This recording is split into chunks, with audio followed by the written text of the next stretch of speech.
Good morning, everybody.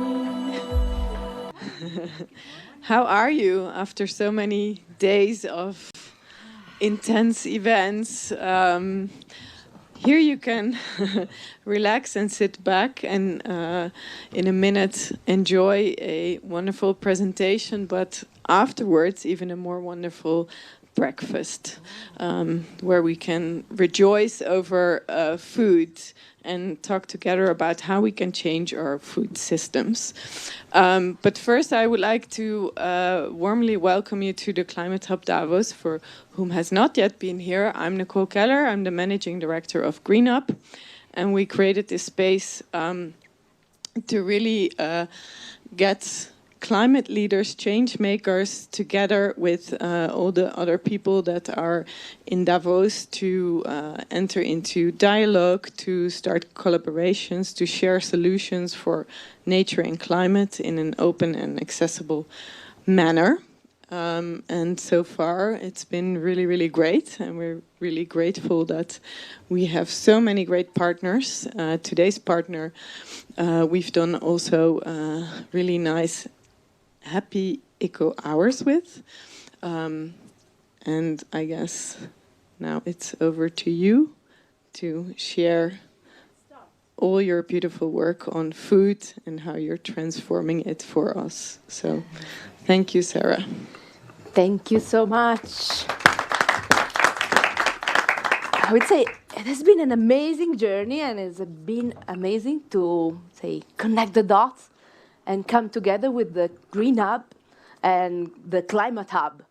Has been amazing because basically every year at Davos I was coming, and this was the only place where I was finding friends, like-minded people, activists, actionists, scientists, people that were literally in Davos to try to change the world, trying to make things happen.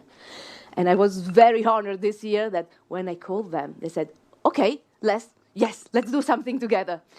So today I wanted to have together with me on stage two great friends, two companions, two people that during this week were literally weaving with us.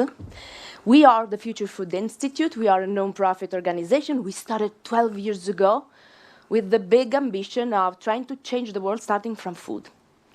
And of course, if you want to start from food, there is I call it Big Mama, that is the Food and Agriculture Organization of the United Nations.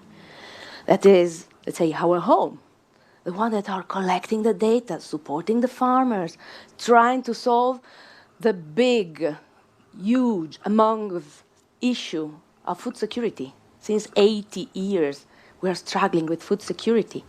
And so we have here with us today David Laborde, and I invite you to come on stage with me. And you can take the mic over there. I think I'm okay. I'm equipped. Perfect. I'm ready. You're ready.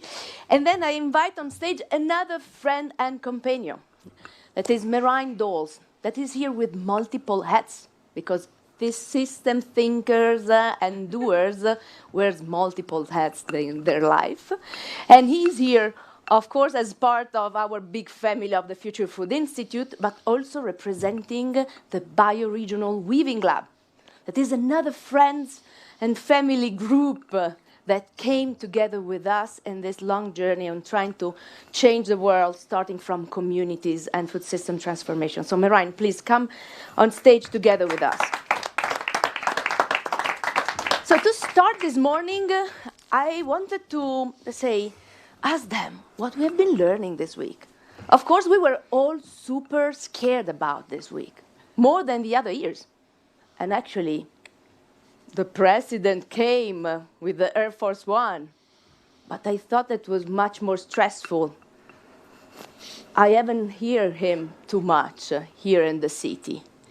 And probably this has been the first year, much more than the other years, where all the source of good and good people and friends doing things around the world were all here in Davos. Probably because we were, ready to react with the big force of good. And so, let's say, we heard lots of strong, violent voices, in the red zone, but here in the most beautiful part of the summit, in the promenade. As soon as you go, say, away from the red line, the beauty happens. I want to learn from you what we are going to take back home. Let's start from David. We have been talking a lot about AI in food. We have been talking a lot about the, let's say, the collisions between what are the essential needs for the planet, but on the other hand, also how the food system and industries are playing a very crucial role and critical role. Let's start from here. So I think the first lesson I have learned is actually I think that food and agri-food system are not very well represented here. If you go on the promenade and you see which companies, which sector are there, there's basically no one from the food industry. And when I was asking actually to some people in the food industry that are here, because there are some CEOs, CSO, they were telling me, but you know, we are broke. We don't make money. We cannot compete in terms of influence, in terms of money with the big tech. And so that I think it's something that we see, and you will see it with farmers, and we know how farmers are struggling around the world. We see actually food companies also struggling, because sometimes we try to oppose, you know, the small versus the big, the farmer versus the companies. But we are in a sector that is critical, okay? This sector is feeding the world. If you are lucky enough, 3 times a day, you can eat. You don't need to connect to TikTok every day, okay? You need to eat every day, okay? But still, that's not where the focus is. That's not where we put the money. And year after year, some of the problem remain the same. And here we just say, okay, this year is going to be AI for ag. AI for ag. So that's going to solve the problems. There is some fundamental problem that we have not addressed. And the question of sustainability is about this. Because what we want is to feed people today, but also tomorrow, to feed them, to feed everyone, and properly. And I think that, yes, for example, AI has a great potential, can help, but AI is not going to replace the human factors. And that starts also by human making decisions for other humans. And I think that, yes, we are missing a bit in this big situation where, yes, there is conflict, there is tension, but normally food is what brings people together. Thank you, David. You are touching. No, you can say that. Yes, you deserve this applause. Let's keep going weaving. We have been talking a lot the needs of starting seeing the planet in a different way, nudging the bioregional transition. So together with Marine, we are working a lot on that. We have been at Davos together many years. I'm happy because this year we were talking about all of those topics everywhere in the world and in the Davos that we are basically, say, living generally, much more than in the past. So I would love you to share from your perspective with the lens of the Bioregional Weaving Lab, what you're going to take back home. What are, say, the source of hope that we're going to grasp out of this week? Absolutely. Thank you, Sarah. It's going to be a bit source of hope. It's going to also be a bit some points to worry about. Because I think coming here, one of the things that is the most important transition that we need to make is to stop the othering, to stop the fractionation and looking at people as others. Though throughout the entire week, I couldn't stop myself also every day as I came in, because all of those that are actually here as NGO can really not afford to pay $1,000 for a bed in a shared room a night, so we're traveling up and down the mountain every day. As I come in, I'm seeing that divide between, as you said, the red line, where we have the USA House wrapped in flags, where we have Palantir, where we have all the big tech that is trying to sell us a dog-eat-dog world in which people are supposedly happy because they're constantly going into this mimetic kind of happiness, this quick dopamine shot as you go on TikTok, as you go on all these things. On the other hand side, what I'm seeing here and in many of the beautiful spaces that have been created is more and more talk about community and community-led innovation. But innovation in the sense of people coming together, people rediscovering the beauty, the power that they have, the opportunity that is already locked within them and locked within their territories, coming together and then thriving. And what they're doing is, I think they're creating the beacons of hope. They're creating stories that show that the worldview that the last chance saloon of the world, or old world order, as The Guardian called Davos, isn't our only option. They're showing that there's another option. Now, I'm extremely happy with that, because what I take away is I'm recharging my batteries. It's exhausting to do this week, but I'm also recharging my batteries being in community. But I'm also at the same time aware that there's a lot of people that are not in this community, that are doing the work, that cannot even come here. And so the question that I always ask myself is, how do we make sure that we also get those stories out, not just through the climate heroes that we think are on the right side of history, but are not necessarily the people that somebody at home who's anxious, who's worried, but who also simply thinks, what can I do? Who am I in this grandiose world? That they see the stories that allow them to tap into that untapped potential and to actually also start the shift, because in the end, the shift is going to come from the territories. So that for me was a really important point. And the last point is that I think there's a shift in the way we talk about finance. And I remember it was in this very same space 2 years ago that we were talking about the missing trillions. And I think that conversation was really important. And I remember one quote saying, well, the trillions aren't missing, they're walking right here in the streets. But what I find really beautiful now is to see that we've moved from, and we still need to have that large systems discussion, but we moved from that large systems discussion, which also in a way is so big that it almost is dehumanizing, to having a lot of conversation about how do we bring finance into the city with new finance facilities? How do we bring it into the territories? How do we bring it into the communities? So to me, those are signs of a shift in the way we're thinking. So with that, I go into this new year and this new, turn of the circus of going to all of these different moments where we meet each other and try to show and birth the new system with hope. Thank you, Marijn. Let's stick in finance and economy. We are at the World Economic Forum. So, and you, David, you're leading the department at FAO that is collecting the data, understanding what are the needs.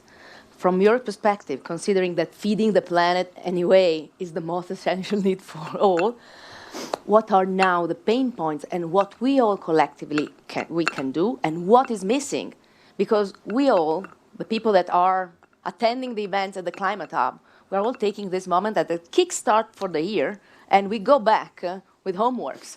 So I would love to learn from you, for all the people that are following us also online, because there's a lot of people following us online, from the food systems, chefs, cooks, farmers, industry players, people working in transformation, distribution, logistics, what we're missing, what needs to be done. So we have to do a significant amount of things, because we still have problems.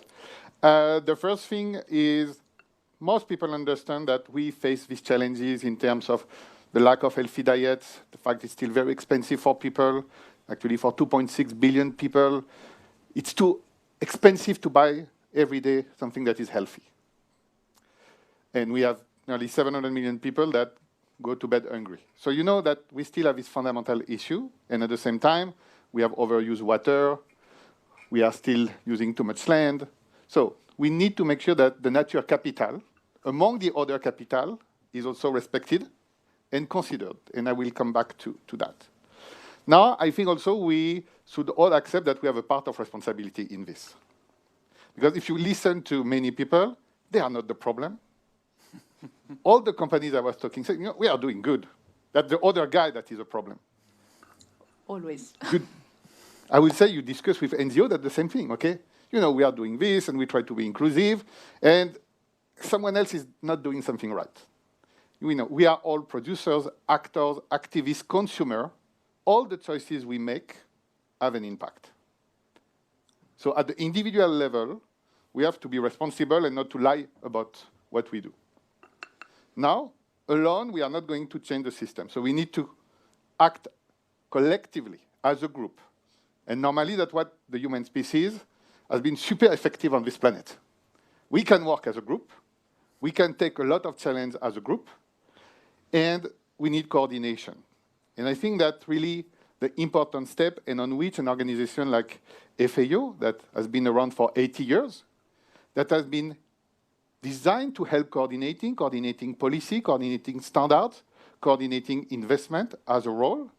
And so now 3 years ago, we introduced the FAO Global Roadmap to achieve food security and nutrition in the context of climate action to really help building this coordination across different domains of action. Because you cannot disconnect what you do on the livestock with what you do on forest, with what you do on energy, but also on rural education. Because young farmers need to be educated.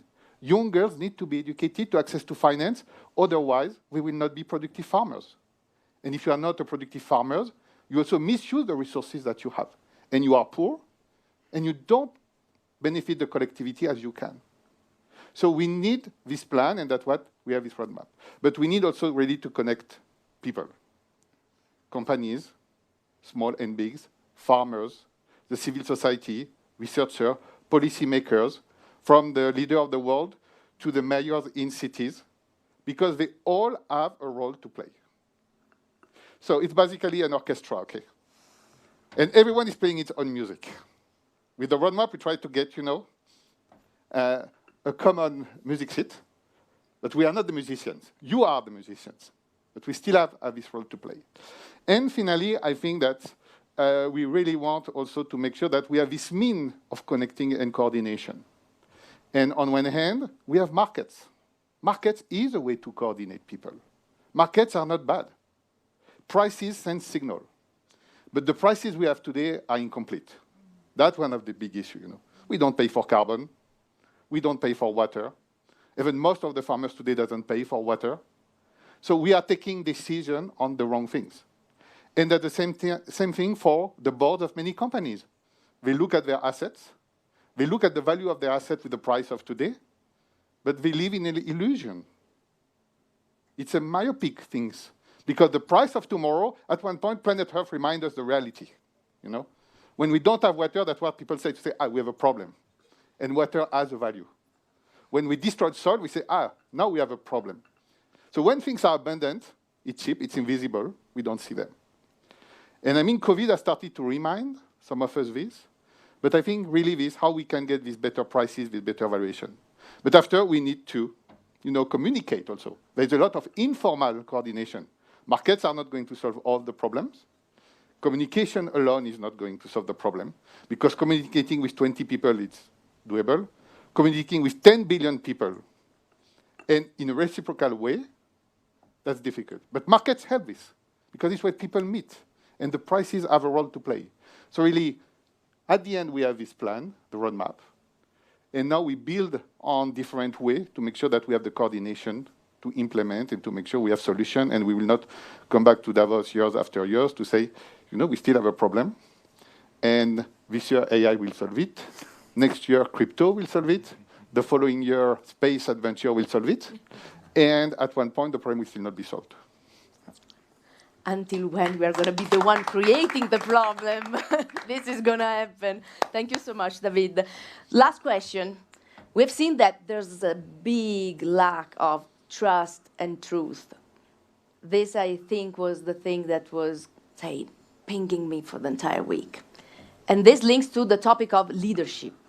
What's the leadership that we need now to bring around the table and inside the red zone? Because this is the problem. What's the leadership now that is imposing the voice, and what's the leadership that needs to be, shaped within communities, that needs to be supported?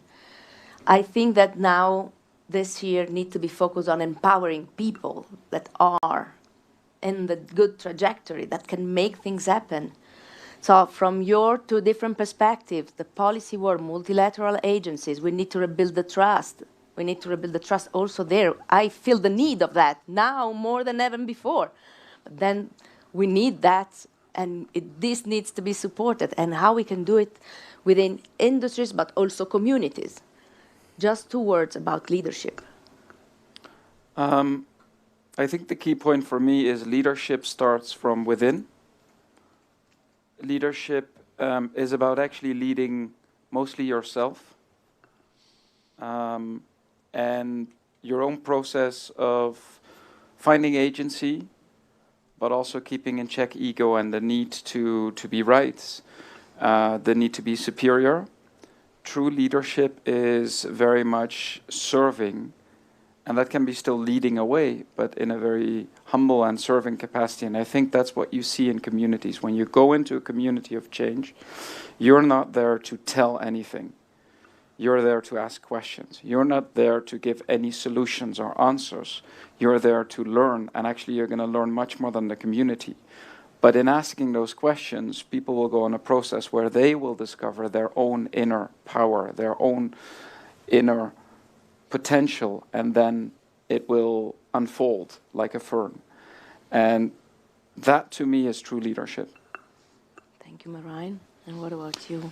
So I think we are in a period where we show that leadership matters.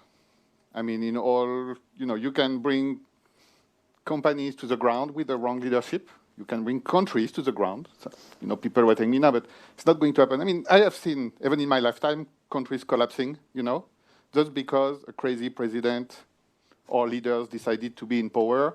And today, even their income has been half and things like this, and people have left the country.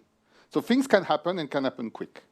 And so a good leader or a bad leader changes the trajectory of companies, of group, of soccer team, of countries, of the world. And I think we have to acknowledge this. Now, what you said is critical. Leadership is not about me. It's about us. Now, this is a reality. A lot of leaders want to talk about themselves. And that's not really going to help. Because not one leader is going to solve all the problems. We need leaders to be able to work together, because not one alone has a solution. And then you have big egos that want to all drive the collective efforts. And I think that's where, as a global community, also we have to be very, vigilant, and to make sure we put our trust and our support to the right type of leadership. Because these people doesn't come to power just on their own. Thank you so much. I have to thank you both. I'm very grateful, because for me you are mentors, friends, and companions. So I thank you for the work that we have been doing and that we're gonna do together in the next futures ahead. It's been amazing to share this journey this week at Davos together with you. And now I'm gonna take just the last 10 minutes to share with you a little bit where we can come together along the year, because lots of people during the week told me, hey, Sarah, where we can come to meet you, where we can come and, connect with Sandhya, with Clarissa, with your Food Alchemist team, and so on. And so I want to share with you a little bit who we are and what we're doing, because then this is just the starting point. So the Future Food Institute literally started to nudge the food system transformation, but just because food is literally at the epicenter, and create the balance between humans and nature. Where we are, we were born in Italy, but we have also a big headquarters in Japan. We have our campus and home in Pollica, that is one of the 7 emblematic communities of Mediterranean diet, but we are also in the, farmhouse of Lorenzo de' Medici, close to Florence. And then our living labs are growing, and we are supporting the farming communities in different parts of the world. I want to share with you what are the key points of our work. We've been very inspired in 2015 by Pope Francis. Pope Francis started talking within the Laudato Si about integral ecology, not just talking about sustainability, but the fact of creating a balance between the political vision, economy, of course, environmental stewardship, human health, culture, the community. And this has been for us what we have been learning in Pollica. We at the Future Food Institute, we spent the last 12 years connecting the dots within all the food tech epicenters, looking for innovation and trying to create the future starting from San Francisco, from Singapore. But then we were missing a very, very critical part. we were missing the roots. So we were trying to build a future without being grounded. And as you know, nature teaches us this every single day. Without the deep roots, you're going to fall apart. At some point, I bumped into Polica, discovering that Mediterranean diet has 3,000 years of history and belongs from big philosophers that were teaching us 3,000 years ago that we need to find a balance between humans and nature. And this place that is very famous for centenarian people, basically for me was a complete epiphany. Because when I arrived there, and I found out that the people that were interacting with me all day long, they were 19 years old, 100 years old, living alone with a brain capacity that is much faster than mine, happy, healthy. And I was saying, okay, there's lots of people that are struggling to find solution to create longevity through technology and additives. Let's try to connect the dots. What's the reason why? And I found out that this place that is embedded in the Geopark of Cilento, that now is holding 1/3 of the biodiversities of the Mediterranean, was basically like that because since the beginning, there were just regen farmers. Of course, protecting the soil, of course, protecting biodiversity. There are still fishermen that are fishing in a very sustainable way, using the old Greek nets. And I started connecting with them. And at the beginning, people were telling me, oh, you're naive. You were at Google, you were in the geeky part, you were involving startuppers and the coolest things. But when I bumped there, I found out the naive farmer could show to us, Marine was with me, what's the carbon capturing capacity of his soil? What's the level of nutrients of his products? And when we were asking them what the products that they are creating, he was not saying the best pasta. He was telling us, my goal and my mission is to have the best soil, not the best pasta, the best soil. And so, of course, over there, we started connecting the dots. And we decided that this must be the home of the Future Food Institute. So going deep in the roots of 3,000 years and starting learning from all of them. Those are all environmental stewards. And when we're hearing, you need to be a good ancestor, I'm thinking about them. Because what they are creating for all of us, it's unbelievable. But of course, and also our friends from we don't have time are telling that every single day. We need to make science great again. So we cannot just saying, okay, it's cool, the 900 years old people and the centenarians.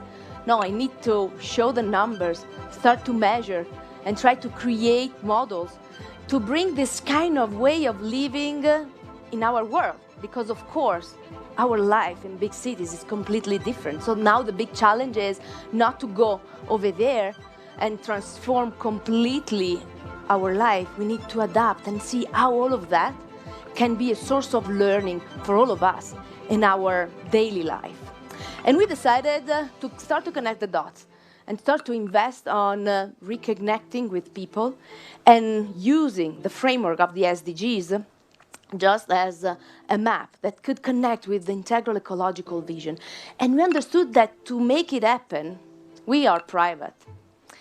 We have been always working with startup, industries, the private sector. And we always thought that we could go faster being alone. But over there, we started understanding that only working together with the mayors, together with the local administration, could become something that could help to transform the entire ecosystem. And we started collecting the pieces like a big, big puzzle. Understanding that, yes, now we have the framework, but we needed also to empower people. Because the level of mental illness, disconnection, we work with thousands of youth every year in schools, youth from all over the world.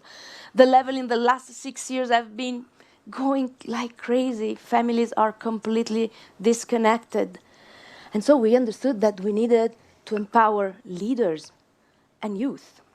And this is what happened. So in the campus, we started organizing our regeneration trainings for leaders, policymakers, and youth all together. So all our sessions are putting together farmers unions, fishermen, innovators, designers, artists, leaders, youth, incredibly important together. To achieve all of our sustainable development goals. If we can figure out how we can feed the world in a more sustainable and equitable way, how we can restore our biodiversity, our soil health, whilst doing so, and if we can also make that more inclusive, including making it work for the farmers, I think we can solve most of the world's problems. Currently, we're on the wrong trajectory. So what you're doing here is important. It's beyond importance, I would say. You bring together key opinion makers, key influencers, and key practitioners in the food system. Not only to spend some time together to listen to each other and enhance our knowledge, but also to seek solutions for these burning issues we've actually dealt with for decades and frankly haven't found yet a suitable solution that would work for all. And of course, this is a big challenge, but we are keep going. And during this kind of events, lots of things happen. And during this year, lots of people, and of course, when you're here in Davos overall, you meet lots of investors. They're asking you, okay, what you're doing? I'm in education. Okay, how many millions people are you training? I'm not training millions of people. And they were complaining because we are not too digital. And at some point I told them, I don't want to be too digital. Because when you take youth in our Climate Shapers program to have this kind of experiences, they completely change their life. If you teach them out of a 12 minutes video, you're not changing their life. You can give them numbers, but you are not inspiring them in a way that they take action and start to transform their communities.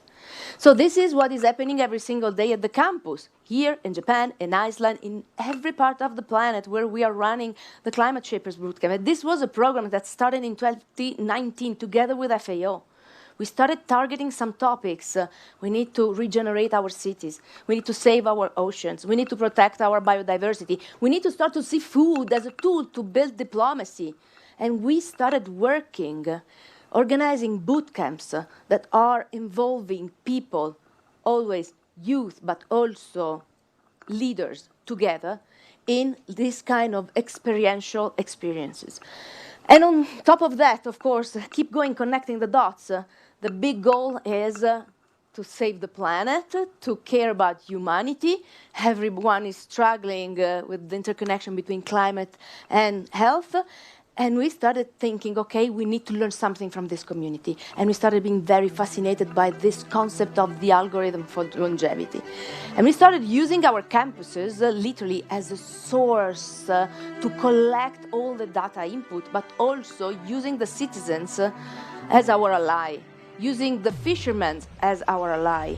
And we started literally seeing on the data how much the environment, but also the food we're eating and the soil from where our food comes from and the water from where our fish come from impacts on our health. What I'm talking about when I'm talking about health is, of course, parameters of longevity, but also fertility. I'm mom of 2 boys. And I understood and I found on those papers that in the 2 places that you see here, comparing the level of fertility in youth between 18 and 25 years old, there is a gap that goes from the 30 to the 70% of fertility. So when we're talking about how much we're going to feed 10 billion people by 2050, I'm thinking about 2100 or 200 years from here. We're not going to be 10 billion. And one of the reasons is because humankind is going to be less fertile. So the campus became a big hub, and we are hosting lots of research initiatives where we are proving what we're saying. We want to learn from the data and from what is happening. And going on, of course, we understood that food was the most powerful tool, and we are learning also from Mediterranean diet. This is what is happening. We see that tables are our place where we can build peace. And so this is just to give you an idea of what is happening. So the convivium for us is a cornerstone, is a pillar, because around the table, no one is fighting. Around the table, magical things happen. Napoleon was always saying that he was traveling with his chef, because if you put people around the table, you can start talk. So my invitation is always that each time we gather around the table, we are honoring our past, we can celebrate and care about each other, but we are also taking responsibility towards our future. This is our Sunday lunch in Pollica, and this actually is the Day of Mediterranean Diet that proudly, thanks to FAO, from this year we're going to celebrate in the World Day of Mediterranean Diet on the 16th of November. But this is what is happening around the table. But for us, gastrodiplomacy is also this. So I want to have here on stage with me, Sandhya. Where is Clarissa? Clary, come here, please. Because during this week, and here you see just some of the images of what was happening here. I wanted to have them here because they are a powerhouse. And last year,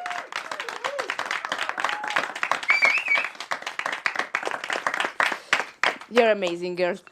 So Clarissa, she's the big machine behind the campus. So the thousands of youth that are coming are all led by this lady.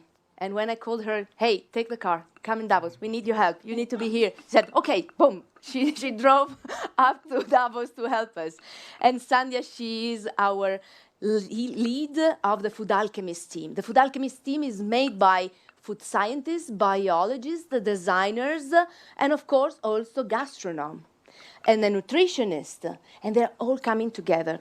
So since the beginning, we understood that using food to start and spark thoughtful conversation was amazing. And every year I was coming in Davos and I was super frustrated because you were seeing caviar and champagne, and I was wondering, yes, but there's beautiful Alps around. For sure there are producers. And so last year with Sandhya, we said, okay, we need to go in Davos before. We need to start calling farmers. And we did that. At the beginning, it was super tough because people were scared. When we were calling saying, hey, we would love you to come here and to help us. We are within the summit. And they were saying, no, we're going to be away. We said, no, please, we're coming. We don't want to cook things that we're bringing from all over the world. And we did that. So, of course, this is part of what we're doing. We try literally to be what we're preaching and to be coherent as much as we can. And I have to thank you for the incredible work you have been doing, cooking at night. You don't even imagine what was our kitchen during this week. And thank you so much for the work you're doing here at the Climate Week in New York and in our campuses. So for us, gastrodiplomacy is a serious thing. We're not just talking about gastrodiplomacy. We were eating and tasting, and it's a pleasure to work with you girls. Last things, bioregional transition has been the big keyword for us this week. For us, this is, of course, something that we are trying to spread in conferences like we did this week, but for us, it represents the future lands. Future lands are the places where we are acting, like Pollica, but also regenerative cities. Our hub in Tokyo, in Japan, of course, we are working with Hoki Island, the most beautiful places in Japan, but our hub is in Tokyo. How you combine Pollica and longevity with the life in Tokyo? That's super crowded. But together with Tokyo Tatemono, since 6 years, they started coming in Pollica. They started connecting with farmers. They started seeing that this city are dying.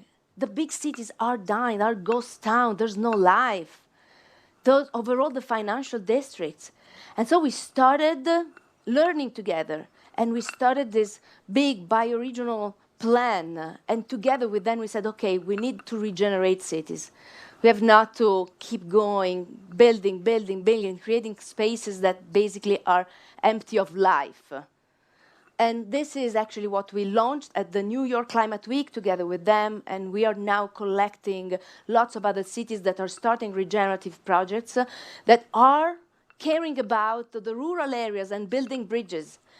And of course, we are going to the end, the other big topic, and I'm happy because this year here at Davos we have been hearing a lot about ocean, the need to save the ocean. We have our friend here in the audience that is working on that, and this is for us one of the priority. And here, an invitation for you. Also for the GreenUp team, the Climate Hub gang, and so on. We are the organizers of the Venice Climate Week. Of course, Venice. Close your eyes, think about Venice, think about 30 years. There's no gonna be any Venice because the sea level is rising. And so, of course, organizing a climate week over there, it's pretty intense because you touch the level of risk in which we are.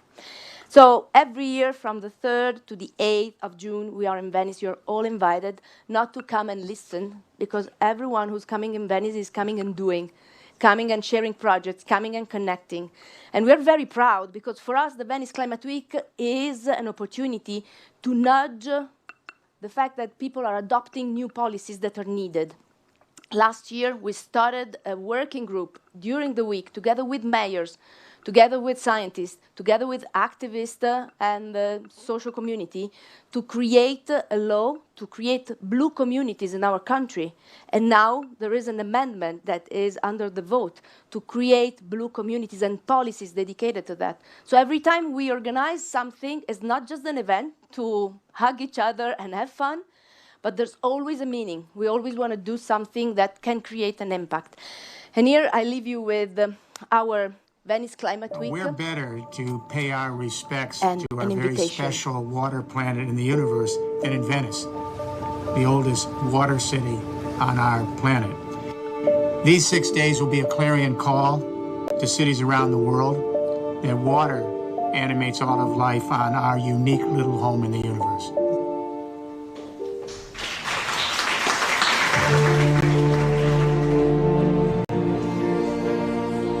What really lies beneath those pictures are human lives. But what I'm suggesting here is this is a new development that we have not seen before because we have to follow the waters. The climate events do not care about political boundaries. The floods, the droughts, the heat waves, the wildfires, the hurricanes, the typhoons, they affect specific ecosystems. Siamo tornati a prima della fondazione dell'IPCC. Siamo tornati a prima della Convenzione quadro sul clima di Rio de Janeiro. Qui si pensa a fare bombe, non pannelli solari. We're thinking about creating bombs, Bisogna not solar cambiare panels. in fretta se vogliamo che ci sia un risultato, altrimenti quando prendi quella linea rossa non torni indietro in 10 anni, forse torni indietro in 10.000. Quindi il messaggio della bottiglia è questo, non possiamo aspettare. Il momento della militanza è proprio adesso. Poveri c'è l'ottimismo, optimism is a duty, è un dovere, ma perché è un dovere? Per l'ottimismo è legato al futuro. Ci deve essere una sorta di comunque alleanza. Mi accendete il collegamento con Washington? Credo che già ci stessi sentendo Jeremy Rifkin. Jeremy, are you with us? Welcome back. Il sindaco Brugnaro e l'amministrazione Jeremy Rifkin sono scambiati un testo. Jeremy Rifkin sta già facendo il lavoro di questo tipo con il Parlamento europeo. Water declaration that has been signed by 8,000 mayors. As I said, I think that the time is now to act and to say that the city need to stay together and launch an alliance for a new Blue Deal. Venice is the best city to talk about it and to start this alliance with all the cities in the world. Abbiamo firmato qua a Venezia la Venice Water Declaration che porterà a Venezia tra un anno 100 sindaci da tutte le città del mondo a parlare del Blue Deal. Quindi come se ne esce? Se ne esce evitando che ci sia un sentimento antiscientifico in cui gli esperti vengono irrisi, in cui in qualche modo appunto non si crede più nella scienza. And so, thank you Venice for showing us the way for so long and now for being hopefully first in show to call on our fellow cities around the world to follow suit with a second name, Planet Acqua, this beautiful little home of life on this universe.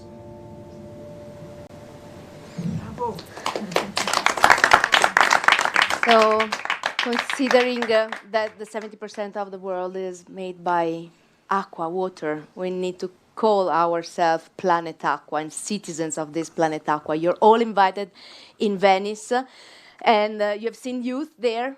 We are working with more than 5,000 youth along the country with public debates, training them on how to debate, to talk without arguing, without fighting. But they need to learn about the topic and debate about the climate issues. Because if you want to learn about this topic, you need to, of course, source every information and rely on science, and then to be able to talk everywhere, at every level. Youth are involved, scientists are involved, mayors are involved, and of course, UN agencies and the broader society is all called to come. And I want to leave you with the last sentence, and I have to thank the COPEX team and the community around COPEX, because last night, we had our call together with Marine and with a bunch of amazing weavers from all around the world. They were basically calling us. So they wanted to learn what were our learning out of this Davos.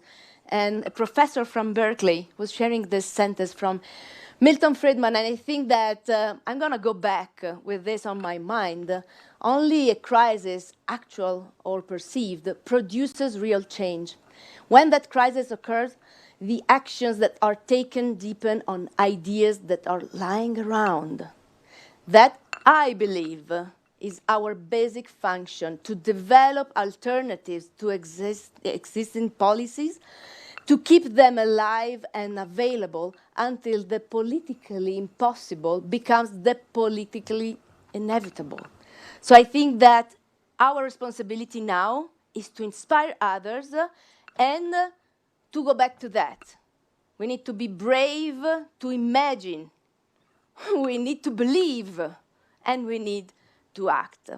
So I have to thank you all, to thank deeply the GreenUp, because GreenUp has a huge, not only responsibility, but is making a huge, among everything, a huge impact. Please come here with me, because I think that the entire community deserve, I think, not only big applause for you, but even much more, because the role that you have been playing for Davos, for the entire summit within those years, and we were not knowing each other in the past, but I was always here. What I basically learned in this theater, the connection, the friends that now are my friends, that I made in your bar, during these years, you don't even imagine. You need to start to count the impact you're doing also through that. So thank you. Thank you so much. And thank you all for being here today, this morning.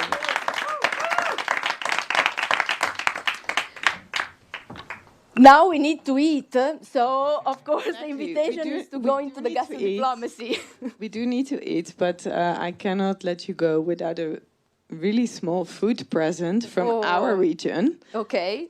A vegan nut cake from the Grisons region, Grigioni, especially for you, and also some more for the team. Thank you so much. And to all, I want to say it's with partners like these that it's just such a joy to work, because they are the ones that are making it happen. And it's been lovely having you here. And please come back. Let's eat.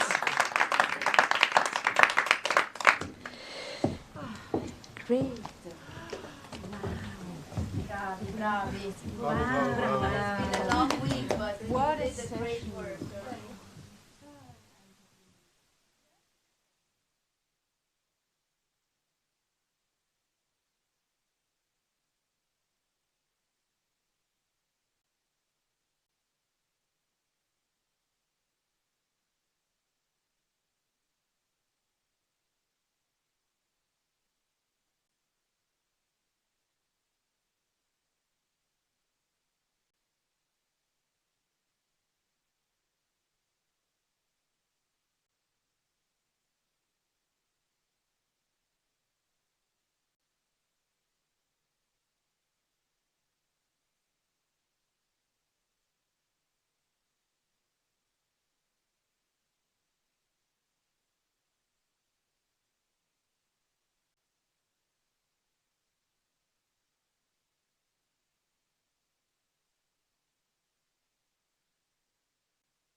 Dankeschön.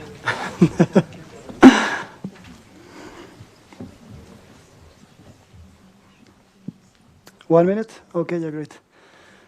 Welcome, everybody.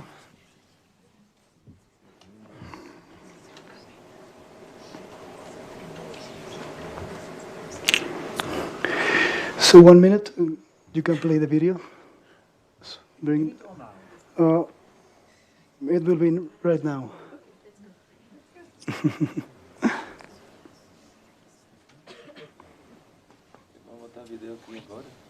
Hmm?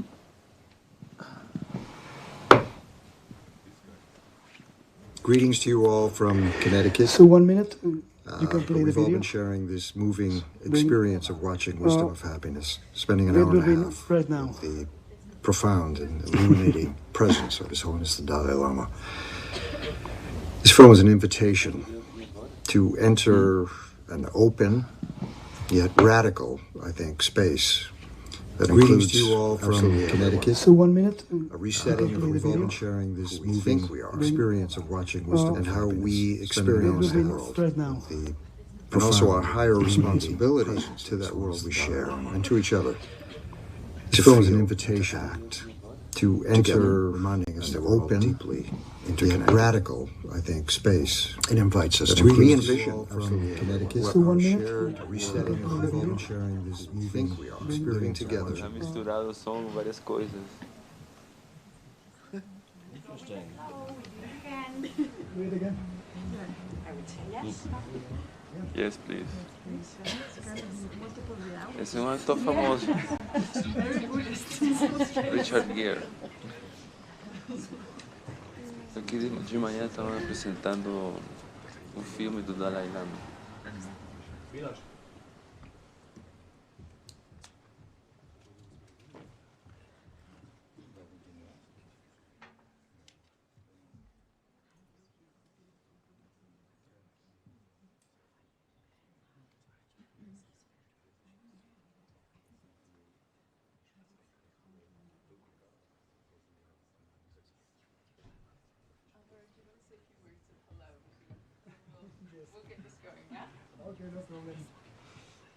Hello, everybody. Can you hear me in the mic? Okay, great. I apologize for this small technical glitch. How are you doing? Good? Tired after all this World Economic Forum crazy week? Happy and compassionate after watching the Wisdom of Happiness movie with His Holiness Dalai Lama? Amazing. That's amazing. I'm very, very happy, very glad to hear. That's our intention today, to uplift the closing of the World Economic Forum week with a message of happiness, wisdom, and compassion. So thank you so much for joining today. My name is Álvaro Guirao.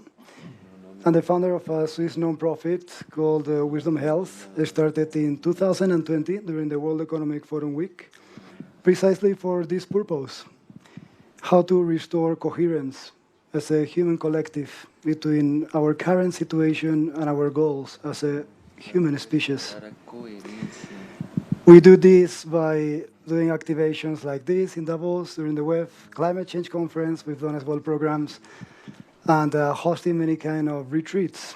We heard the Dalai Lama talking about the importance of the mind, understanding your own emotions, to be able to calm yourself, to foster dialogue for innovation, new ideas and solutions for a prosperous and peaceful world for all of us. And this takes effort. It requires understanding science of mind. And with that being said, we ready? We are going to have a few words. Very kindly, Richard Gere sent us to open this discussion. Yeah, we can play the video. Thank you so much. Hi, everyone. Greetings to you all from Connecticut. But we've all been sharing this moving experience of watching Wisdom of Happiness, spending an hour and a half with the profound and illuminating presence of His Holiness the Dalai Lama. This film is an invitation to enter an open, yet radical, I think, space that includes absolutely everyone. A resetting of who we are, of who we think we are, and how we experience the world. And also our higher responsibility to that world we share and to each other, to feel and to act together, reminding us that we're all deeply interconnected. It invites us to re-envision what our shared world could be, living together with kindness, warm-heartedness, and deep wisdom, with skill and courage, strength, and responsibility, grounded in the understanding that none of us stands apart from the whole, not apart from each other. It's an honor to welcome you all to the Wisdom Leadership Panel here at the Climate Hub during the World Economic Forum, presented by Wisdom Health. This discussion right now is about connection and shared vision. It's about taking the timeless, essential truths of inner and outer wisdom and compassion that we've just experienced with His Holiness and applying them to the great crises of our time. I think very importantly, navigating a world dominated by some very reckless and unreliable leaders. We're here to bridge deep, empathic insight with real, practical strategies, supporting worthy leaders and innovators like yourselves, hopefully, in fostering a more respectful and kind, ethical, and sustainable human approach to the challenges facing our world. Thank you for joining us on this journey. Be well.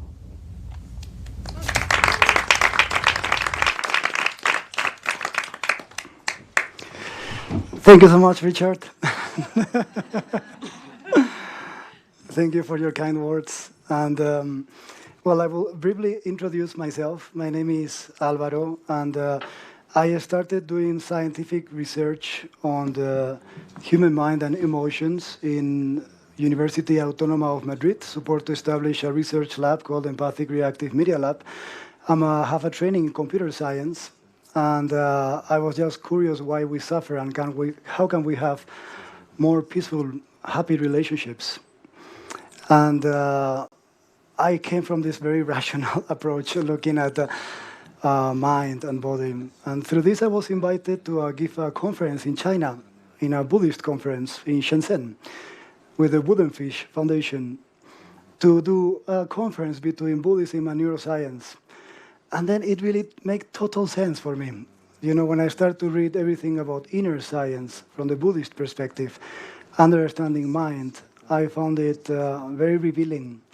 So then went into study more Dharma and less only machines and physical brain. And in the last 3 years, I spent half of my time in retreat, like 6 months a year in meditation. And I achieved much more progress than any other scientific and technological studies I have done in my entire life as a human being. So very revealing. And I create this platform to express that we have to learn more from ancient traditions, and we have to apply effort as well to train ourselves, to transform ourselves, so we have correct attitude and energy for the solutions that we plan to collaborate and amplify in the world through more wisdom and compassion. So with that being said, I would like to welcome our Wisdom Leadership panel today. We are very privileged to come today with Chief Nishiwaka from the Yawanava tribe, who very kindly accepted the invitation to share another perspective of wisdom leadership from the perspective of the indigenous communities of the Amazon and their relationship in harmony with their tribe and with nature. Chief Nishiwaka is a leader from many generations. See, he holds this innate wisdom through generations' legacy. So we are very privileged to have him today. And I would like to welcome you, Nishiwaka, today. Bienvenido. And kindly ask you to open the space for this conversation with prayer.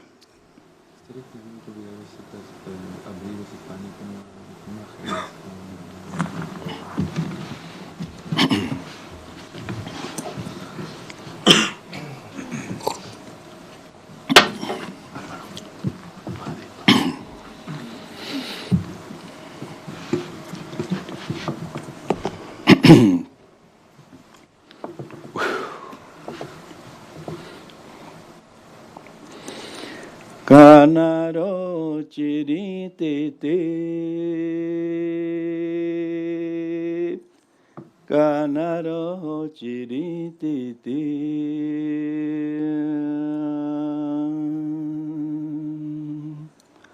chirite te,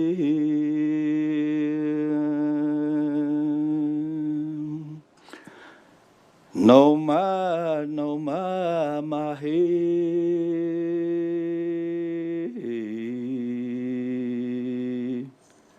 No ma mahe, no ma mahe. Kanaro chirite te,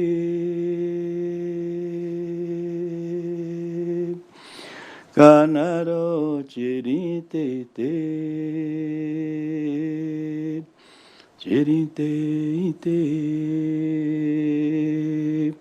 Mato no ma,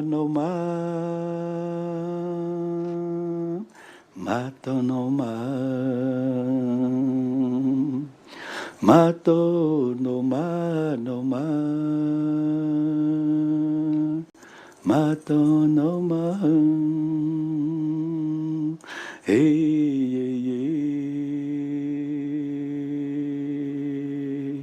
Iana.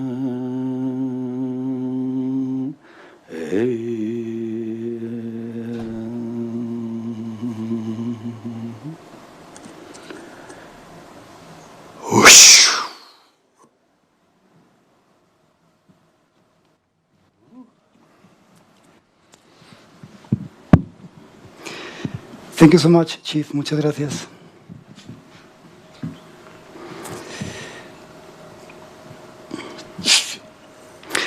Nishiwaka, could you please share with us what is the essence, the heart of wisdom? Qual é a essência, o coração da sabedoria?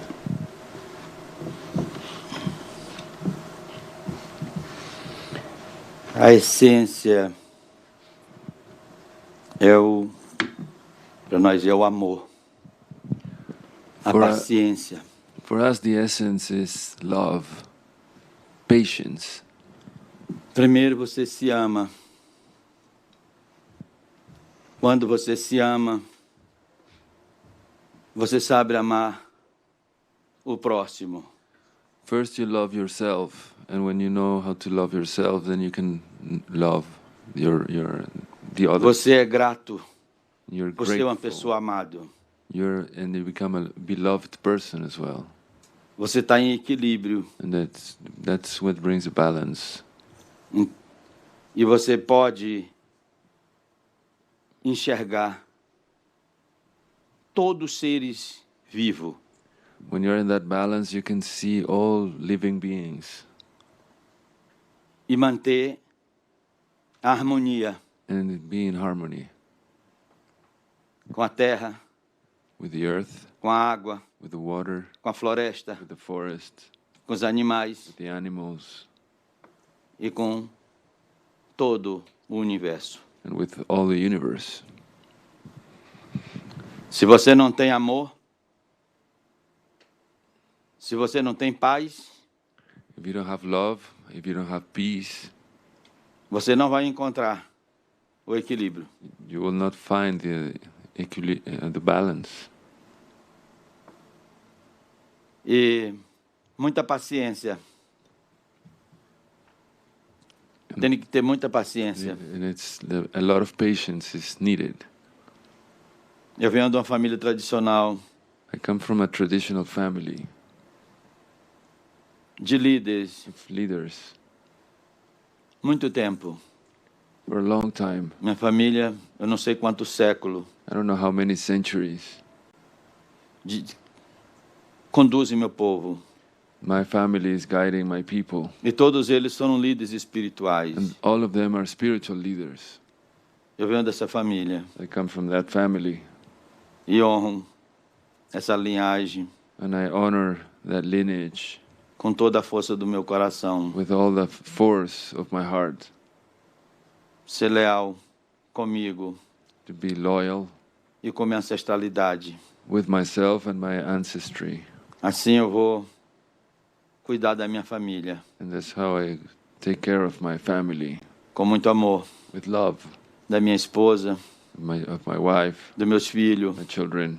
De toda a minha comunidade. And the whole community. E toda a natureza. And all the nature around us. Não sei se respondi a sua pergunta. Sí. You answer perfect to the question. Thank you so much. Gracias. Perfecto. The Dalai Lama teaches us that compassion is the wish for others to be free from suffering.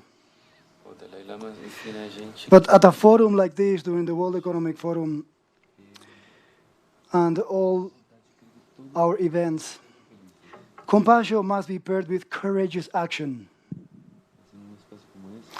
We have the technology, the resources, and the data to solve many of the world's greatest problems. But we often lack the moral compass, the wisdom, to make the difficult choices required. We need leaders who can regulate their own inner landscape, oftentimes of fear and greed.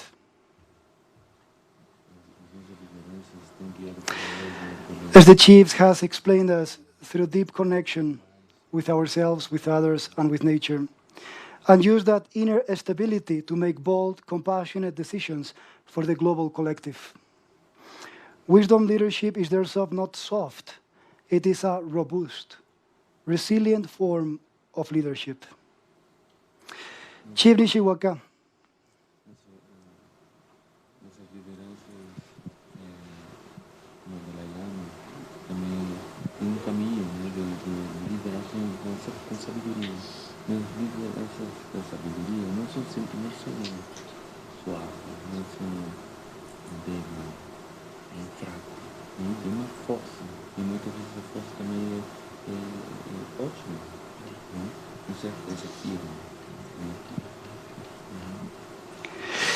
Could you please share your perspective, the meaning of compassion and action, please? Poderia contar para a gente a sua perspectiva, como se relaciona a compaixão com a ação?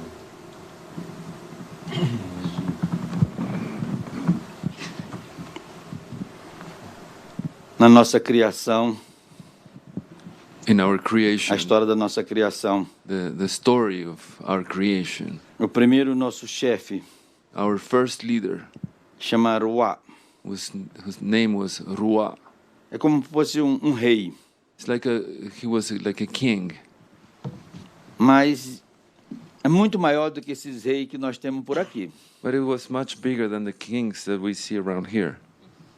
Porque eles são pessoas amadas. Because those were really beloved people. Adorado. Adored men. Por todo o seu povo. By everybody in the nation. Esse homem. That man. Ele sabe falar a língua das crianças. He knew how to speak the language of the children. Dos adolescentes. Of the teenagers. Dos jovens. Of the youth. Das mulheres. The women. Dos homens. Of men. Dos guerreiros. Of the warriors. Dos homens medicina. Of the medicine men. Dos historiadores. The historians. Ele sabe comunicar. He could communicate. Com todo mundo. With everybody.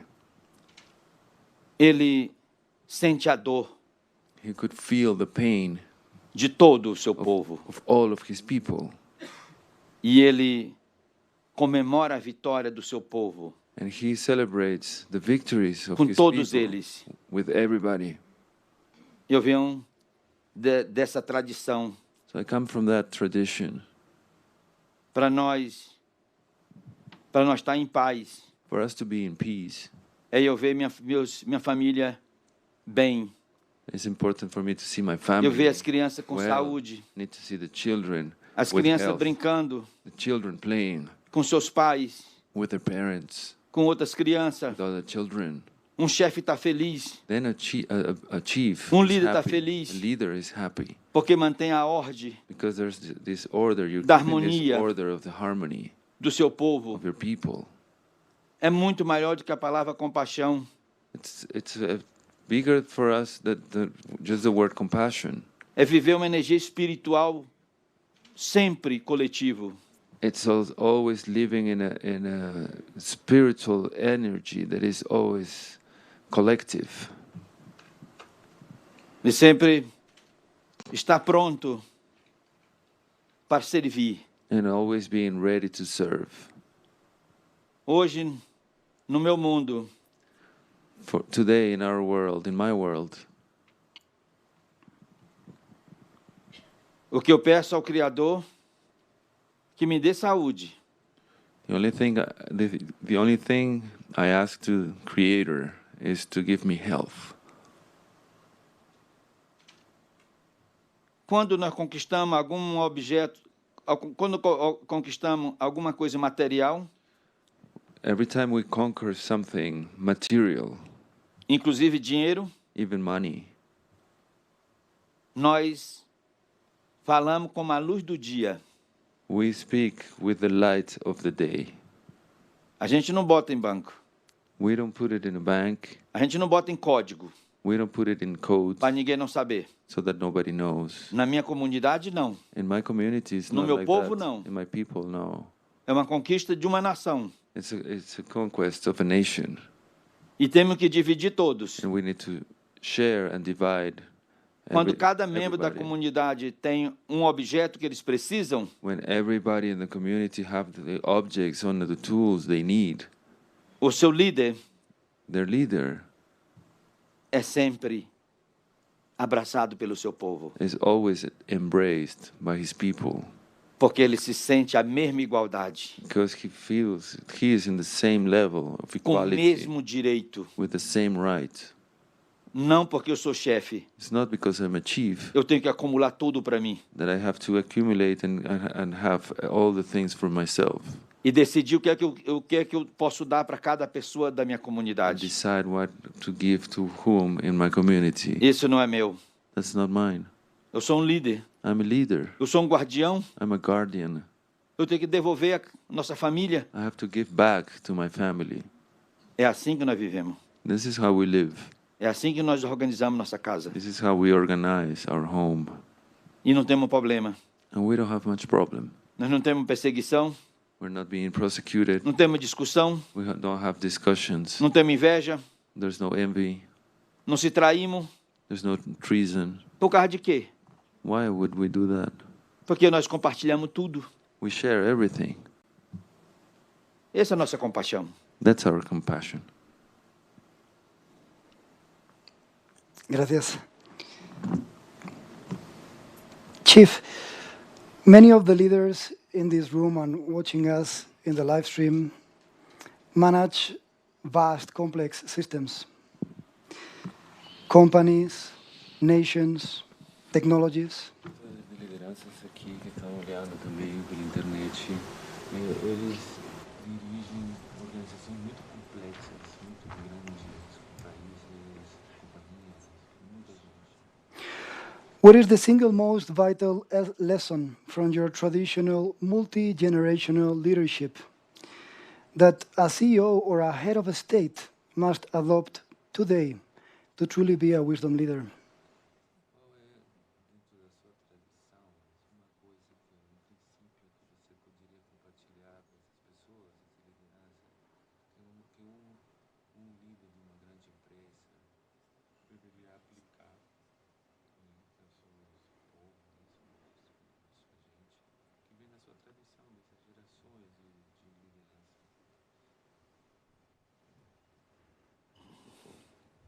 Eu não entendi bem a pergunta.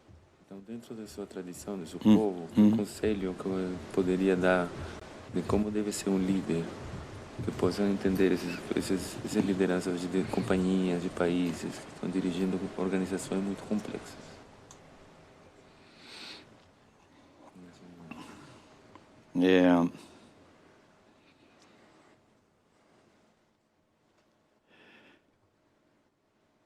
É bem...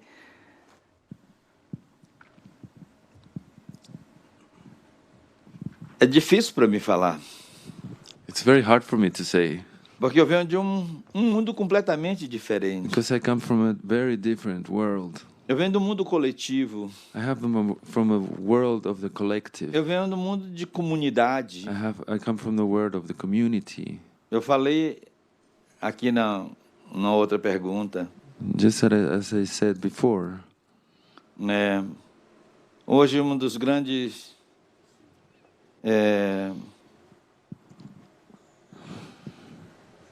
esses líderes que dirigem essas grandes companhias. Today, these leaders, the people who are leading these big corporations, companies, são pessoas muito importantes. These are very important people. Para o atual e para o futuro do nosso planeta. For the present and for the future of our planet. O que eu vejo é como fosse os espíritos desses grandes dirigentes. What I see is that it's like the spirits of these great leaders separaram do corpo. They are separated from their bodies. O espírito está longe do corpo. The spirit is far from the body. Assim, nós não temos força. Like this, we don't have the force. Nós não temos como fosse. Não estamos seguros. There's something that we're not fully sure. Nós não estamos alinhados. Because we're not fully aligned. Com o divino. Aligned with the divine. Porque nós estamos muito materialistas. Because we have become too materialistic. Nós estamos muito ligados ao nosso ego. We have become too closely tied to our own egos. A gente precisa se reconectar novamente. And we need to reconnect again. Com a nossa espiritualidade. With our spirituality. Isso não quer dizer que uma pessoa não pode ser dono de grandes companhias. Being in spirituality doesn't mean that you cannot be the owner of a great company. Mas essas pessoas podem ajudar muito. Those people can help a lot.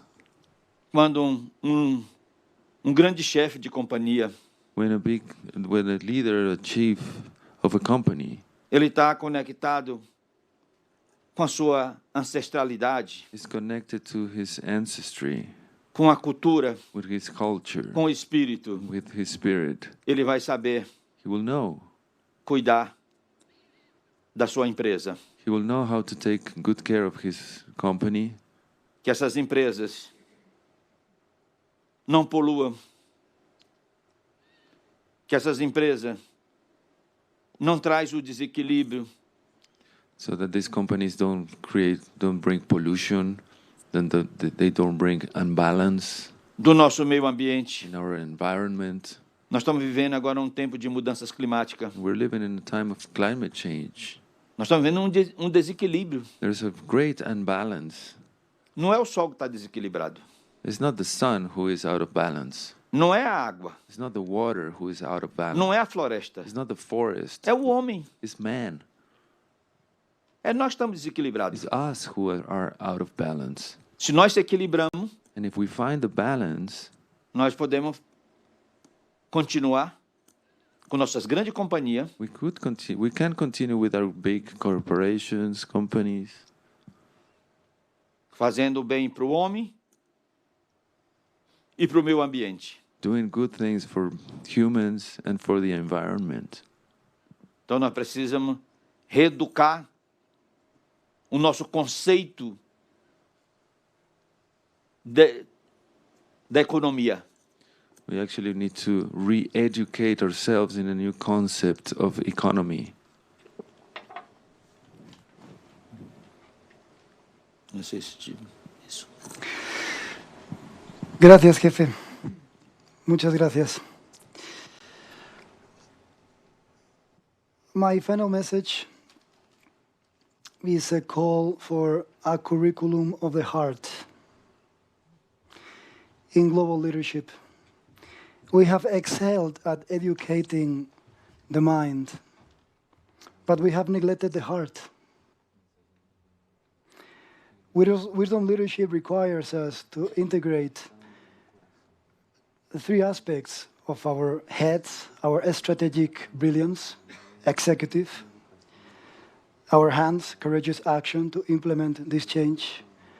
But this needs to be rooted and grounded in our heart with wisdom and compassion, ensuring that the why, the intention, is always for the maximum benefit of the whole planet. With that, today I'm very happy to announce we are launching a platform called MAR, for mindfulness, altruism, art, and regeneration.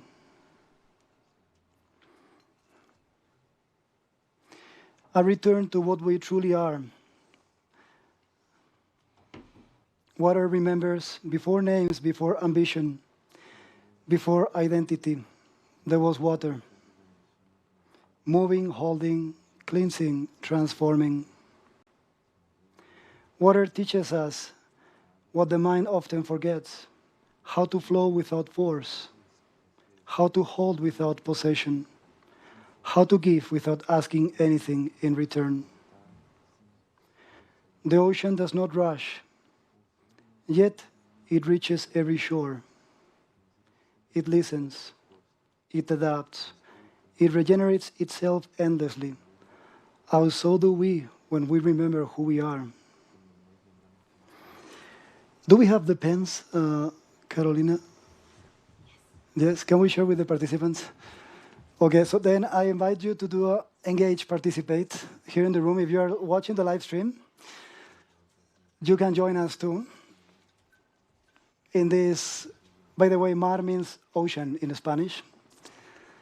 To have these waves of mindfulness, altruism, art, and regeneration, I'm going to invite you to do a simple practice. The team is distributing some pens and papers. So please hold your pen and your paper with yourself. Maybe, can you give one to the chief? It would be great to have his painting too. And to Claude, here. Yeah, we want to participate too. Yeah. So then, I explain, and Claude, you translate to the chief. Okay, so bring awareness to yourself. Just take a few seconds. So hold your pen and your paper. If you're watching the live stream from your couch, bring awareness and take 1 conscious minute to calm the mind and connect inward. You might want to close your eyes, focus your attention in your body, in your breath. Let's bring awareness to yourself.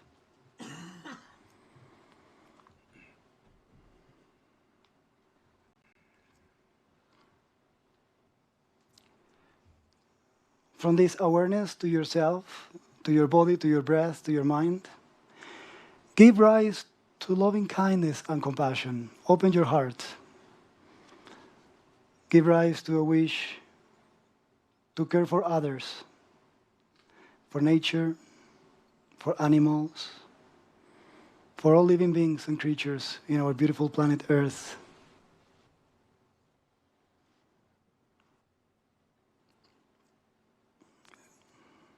Observe this feeling of love, kindness, and compassion. Wish for happiness and freedom from suffering.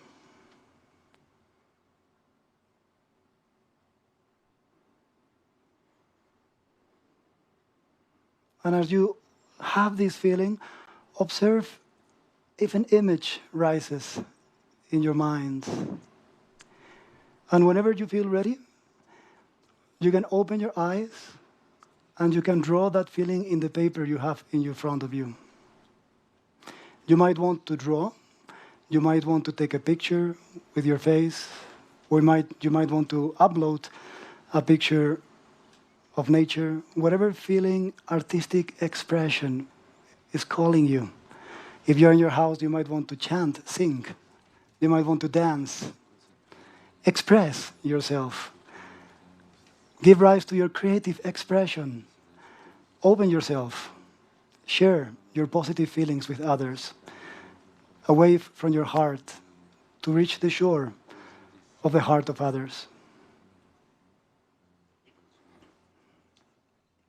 And when you get your drawing, don't take too long, okay? We have limited time. Already over time. Thank you so much to our host for the extra time. Then you can scan the QR code that is in the screen to join this movement and make a pledge. Yeah. Take a picture of your drawing first. Okay, take a picture of you need a picture of your drawing, otherwise you cannot upload anything. So take a picture of the drawing and then scan the QR code, please. And then we're gonna share this feeling for the regeneration of nature, for the regeneration of human systems, for the regeneration of energy, politics, food systems, family systems, nations, cultures, indigenous communities, all ancient wisdom traditions, regenerate, protect, restore. And then scan the QR code. Okay. Okay, you got it? Okay, everybody got it? There's a bigger one here. Okay, and now please click the link so I show you what's going to happen. Then you see this website. Then you click join the matter wave. Okay, go click please join the matter wave. Okay, and then go down at the bottom of the website. Can you scroll down?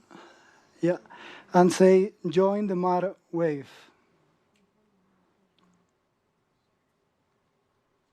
Yes, and then go scroll down, and then confirm my MAR pledge. And then here you click up, take a photo or choose one, so you can upload from your phone, or you can just take a picture and upload it right now, or even from a link. Okay, then click the cross, so you then upload. Then all the wisdom pledge is going live. You go to the top of the website. Then we see everybody in the room and from home start to join. We have already 4 people join. And then click in the right corner, that icon with the wave, and then see the wall. And then we can see wall. Click wall. And then we can see, yeah, exactly, that's great. Very beautiful. And then we can see everybody sharing their love and kindness for others. And then if you go into any picture, I think if you go a little bit more down, wow, so many uploading already. Okay, I don't know exactly. There is a way to share in social media. I don't know exactly. My son created this website. It's a family non-profit initiative. So then somewhere, somehow, you can click and share in your social media, okay? I don't know exactly how right now. And then if you're interested to join a community of individuals or organizations to amplify wisdom and compassion in the world, you go to the right corner again, again this sign of this wave, yeah, click there, and then you say join MAR. And then you join this ocean of individuals and organizations that want to collaborate, build alliances, have conversations about wisdom, compassion, and action. Then you can just fill your data and we will reach out to you afterwards. Yeah. Okay, can we go back to the presentation, please?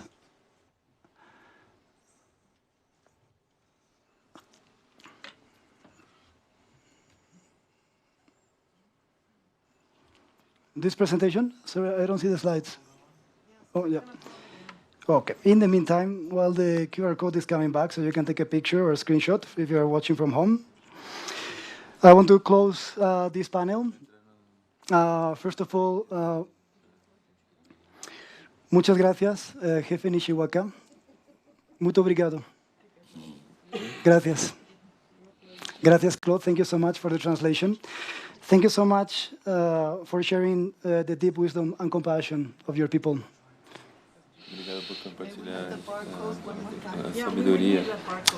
Okay, we need to go back to the QR, sorry. Okay, great. And then, of course, thank you to our host, Climate Hub Davos, GreenUp. A very big applause.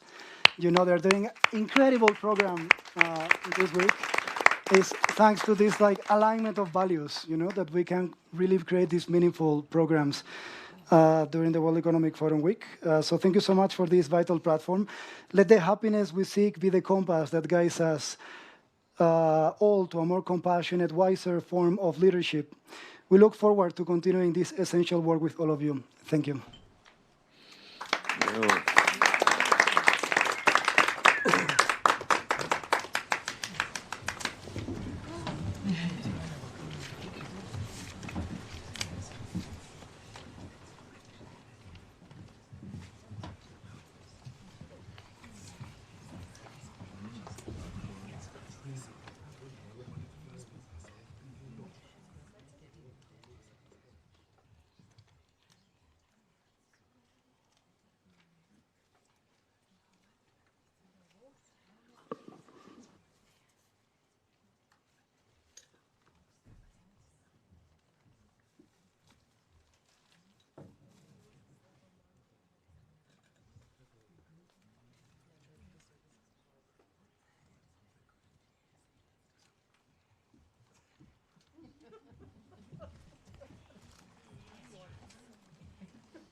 Guided meditation.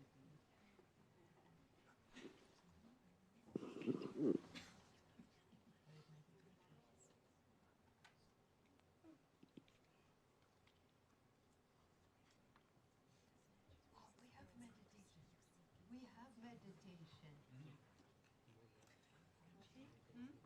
Yes, guided meditation. Could we have friends? Or should I? No, this is Alvaro would need to do that. Yeah. Yeah. Okay. Do you want me to do it while we're waiting? Yeah, you can also. Okay.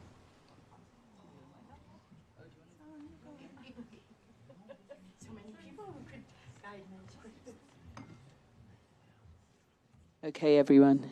Did you love that? Firstly, the video, and secondly, the session so far. So one of the most profound parts of the video I found to be was just when His Holiness said, take a breath in. Let's take a breath in for the count of 4. Hold for the count of 5. And release slowly for the count of 6.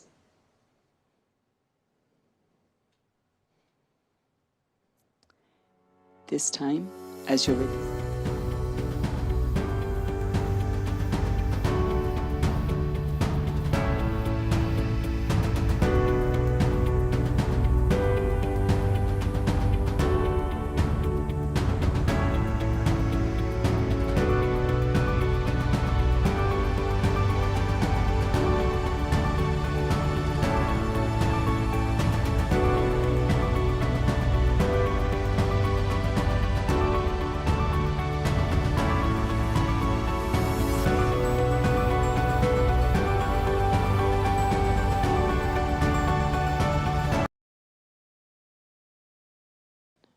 Two, 3, 4, 5, 6.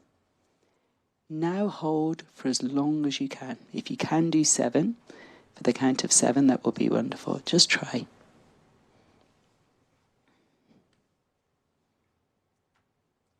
And then when you release, release as slow as you can. Try for the count of 8.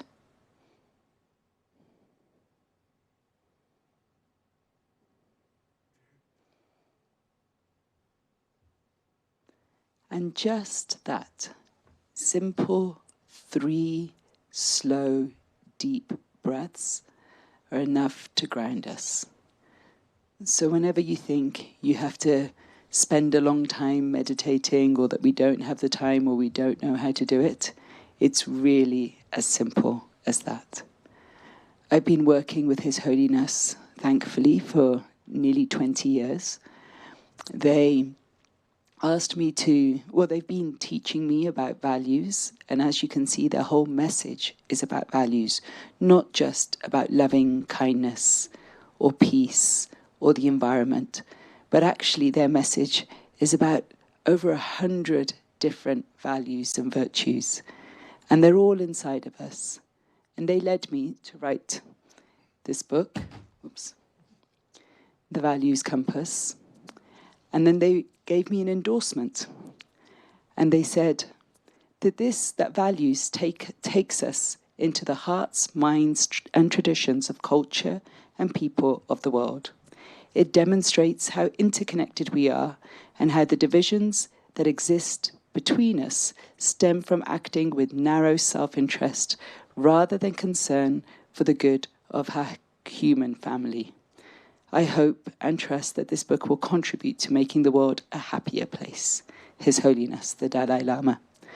And they made this my life's work, but I actually think that following our values, and just as we were shown just now by His Holiness on stage, that we have the only reason that as personal leaders we find it difficult to make decisions is because sometimes we're not grounded in our values. And so if there's one thing you take away from today, maybe it's to choose a value for 2026. Maybe it's kindness. Maybe it's joy. And with that, I think we're ready. Great. Okay, it's easy. Thank you.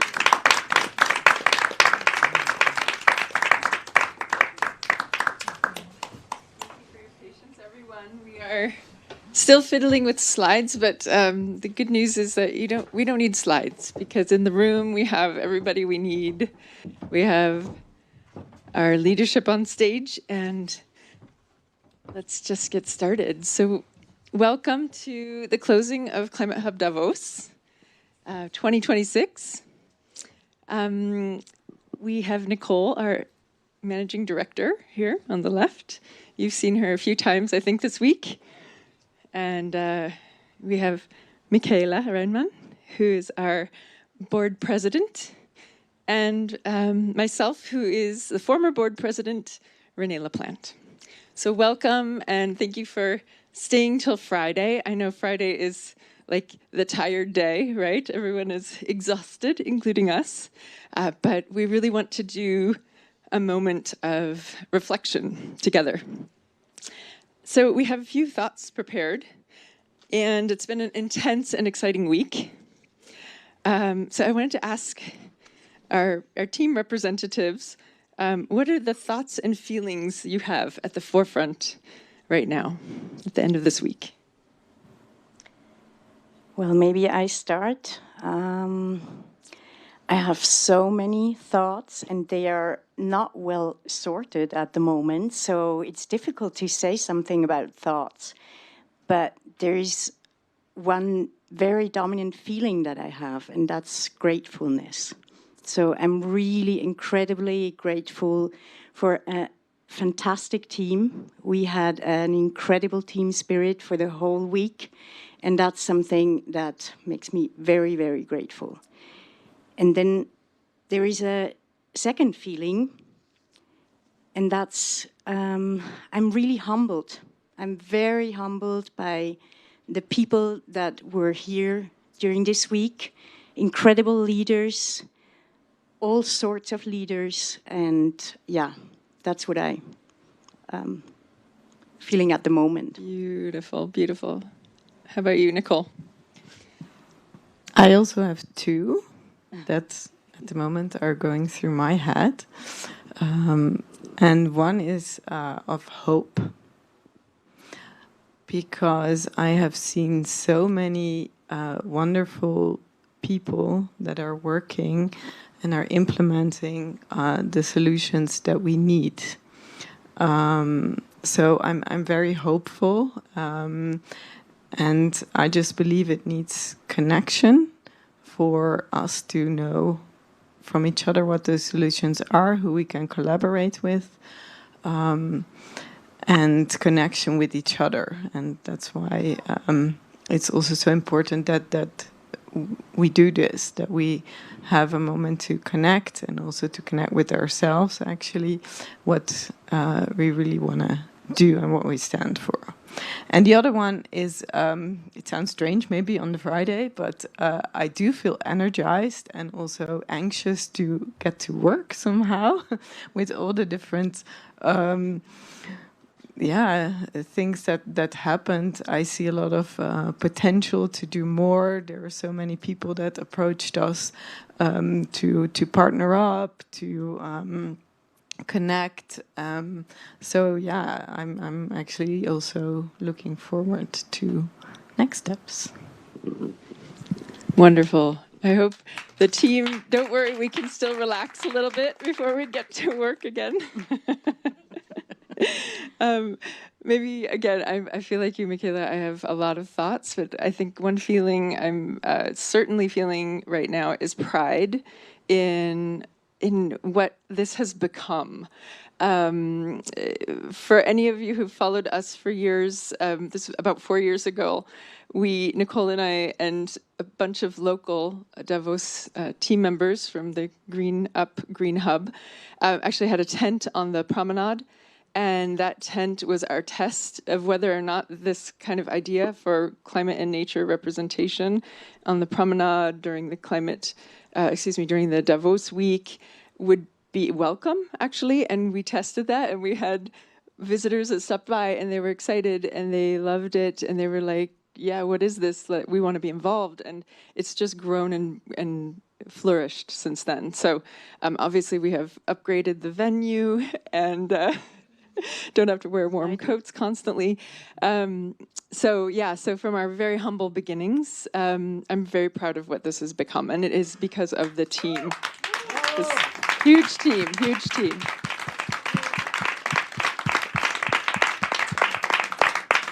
So thank you to everyone, and you know who you are, who has brought love and life and spirit into this project.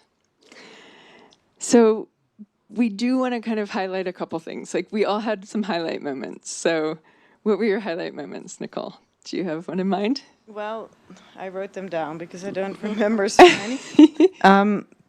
For me, I actually wrote down some quotes rather than highlights, because I think you have some highlights. Going beyond sustainability, doing no harm to our planet, we need to go to regeneration, and this is a holistic concept. And there are beautiful examples that were presented here of farms across the globe who are embracing regeneration. Or we saw the huge potential of fungi with Paul Stamets and other people. And we need to share these examples, and we all need to learn more and keep sharing. Another quote: people care for nature, but they don't want to pay for it. Which I think is very realistic, but also that we can change the narrative of that. We saw that yesterday evening. And with that, we can actually change and shift the curve of biodiversity, which is also something we saw in the event that we did with Nature Positive. And then last, but certainly not least, which connects a lot to what was said before on the stage, leadership is about us and not about me. Leaders bring people together to co-create and implement. We have in mind the people and communities we do it for. Thank you. Michaela, do you want to highlight something? Yeah, maybe following up on what you said about nature. Topic-wise, I found the session from the land banking group very interesting with the economy. Now I can't say it anymore, where they integrate nature into the balance sheet. And I think that would be a way forward. Another topic is adaptation economy that we had a focus on Monday. And beside the topics, and this morning we had a session on food, which was also very, very interesting. But I think my highlight overall was that we integrated art in so many different ways. So we had a sculpture, we had visuals, several visuals, we had performance, we had music. And I think that makes it really, it creates another narrative. And that is, for me, the way forward.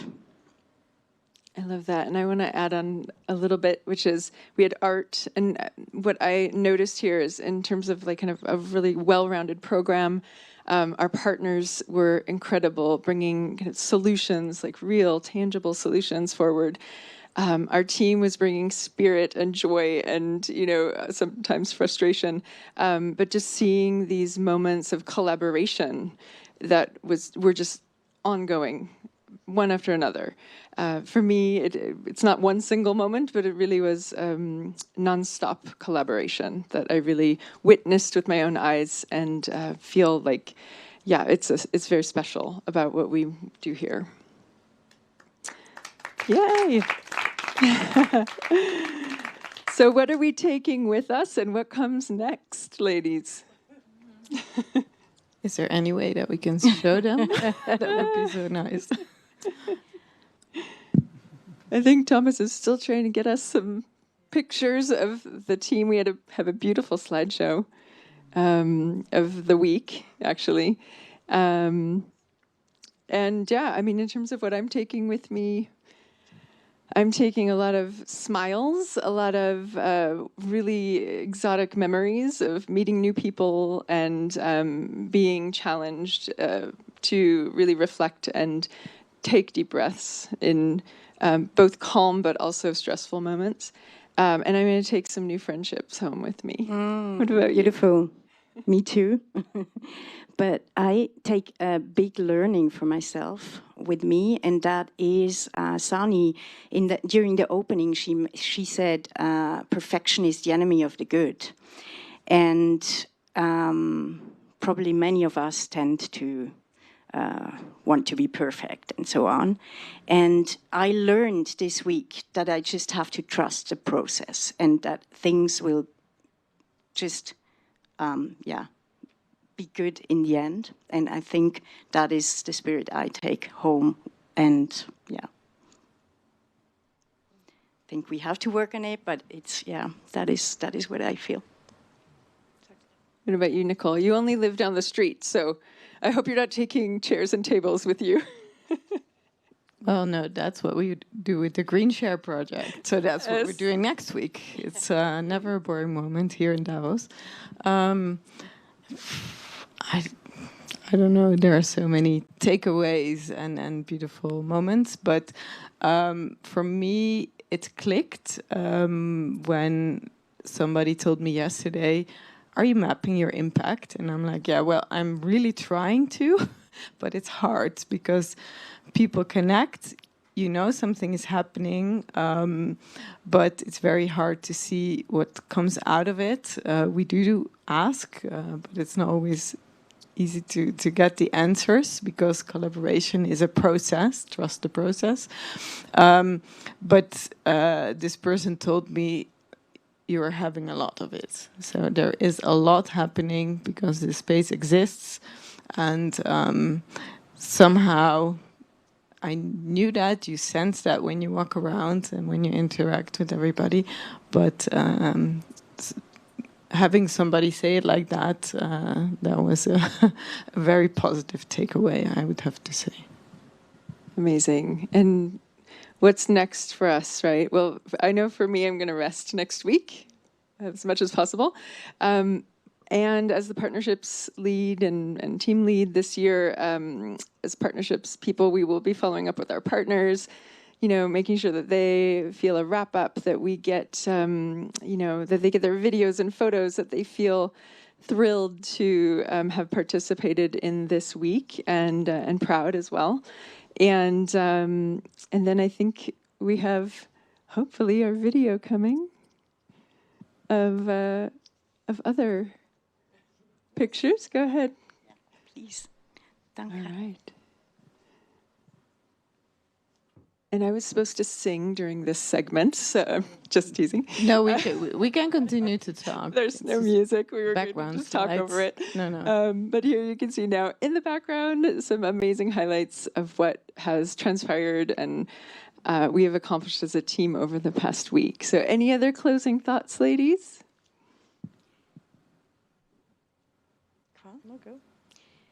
Well, yeah, you asked what's next. So for me, it's definitely as well sleep first, and a debrief to see what we can do better, what we can change, and little things that we can improve, but also what went well. And I think we have so much footage that I would like to spread and to, bring the conversation into rooms that have not been here, or to people who have not been here, that week, who were not part of the conversation so far, and who should.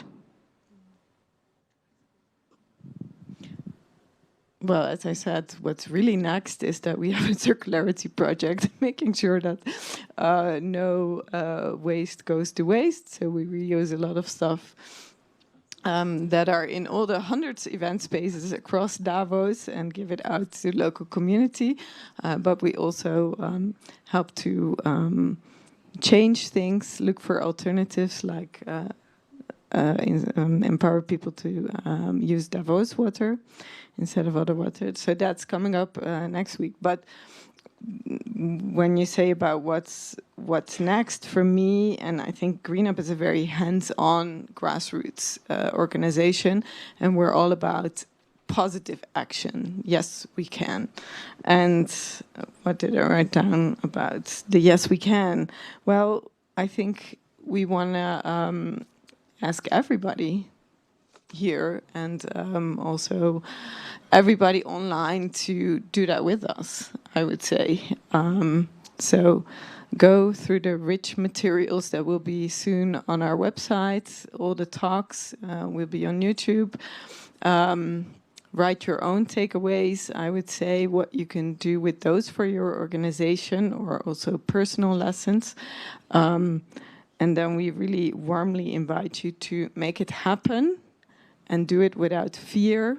I fully agree with what you said, Michaela. I think sometimes perfectionism does block us or other things. And I just think we should just do and see what happens. And usually good things come out. And if it doesn't, we learn from it and we try something else. And so I really, really do invite you to do more than you're already doing. We're already doing a lot in our community. I think many people are super engaged, but there is always a little bit more, and connect with others, right? Learn from each other, don't be in silos, really do it together and find the synergies. That's what we've also tried to do. We work here, I hope, no, they're not there yet, but you will see later, the many, many partners that have actually made this happen. We really believe in this partnership model, that we shouldn't do it alone, that it's actually us giving the stage, the platform for making that happen. Yeah, and I would just say, just go for it. Just do it and let us know. Let us know what then happens so that we can measure that impact and that we do know what collaborations came to exist from that. Maybe to add one more feeling that I would like to spread again and to invite you all, who, especially those who have been here yesterday evening. It was such a joyful celebration of that week, and I think that is also something we can take home. Yeah. Awesome. Well, we have to keep talking so you can see all the photos, but I just want to say a huge thank you again to the partners who made this possible, who were financially contributing, sponsors who helped support us from the early moments. Big, huge thank you to our team, of course, everyone in GreenUp, whether an employee or a volunteer. We really couldn't do this without you. And if someone loved being here this past year and wants to volunteer next year, that is a possibility. You know, this is a largely volunteer-led project. So we're always happy to onboard new people and grow the impact through us, right, through the people. So I think it's exactly. What we'd like to do is call the GreenUp team on stage so we can all give everyone a round of applause. So team, stand up and come on up here, please. Including Thomas and Vadim, our technical wizards. Everybody, please. We want to see you. We love you. Come on out, come on in, fill it in. Show your green. Come on, show us your green. Ladies, go through. Yeah, and we'll take a team photo, I hope. Someone in the audience can do that for us. Please, Anya. Welcome. Thank you again. And this is not even the half of it, I think, because a lot of people actually had to go home early and only came in the first part. So, Nadia, come on up. Thomas, are you here? Vadim, are you here? Please come. All right, so the people you see here are technical, media, kitchen team who fed us the most incredible plant-based food ever, right? Can we just agree with that? Wow. You're here. We've got partnership managers. We have, who else is here? Tech team, theater team, foyer team, reception team, checking in, thousands of people. Communications. Exactly. Thank you. All right, let's give everybody a warm round of applause.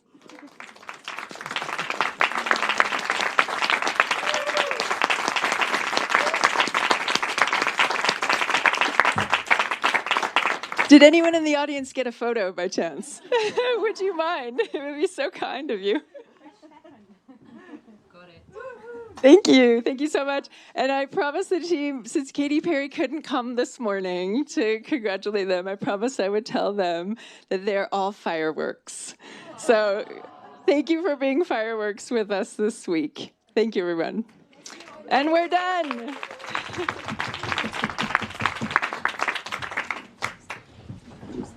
And for those of you who'd like to stay, we are doing an additional meditation teaching. So please feel free to relax for another 30 minutes or so with us.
So, morning and welcome back to the We Don't Have Time Davos Hub here at the World Economic Forum.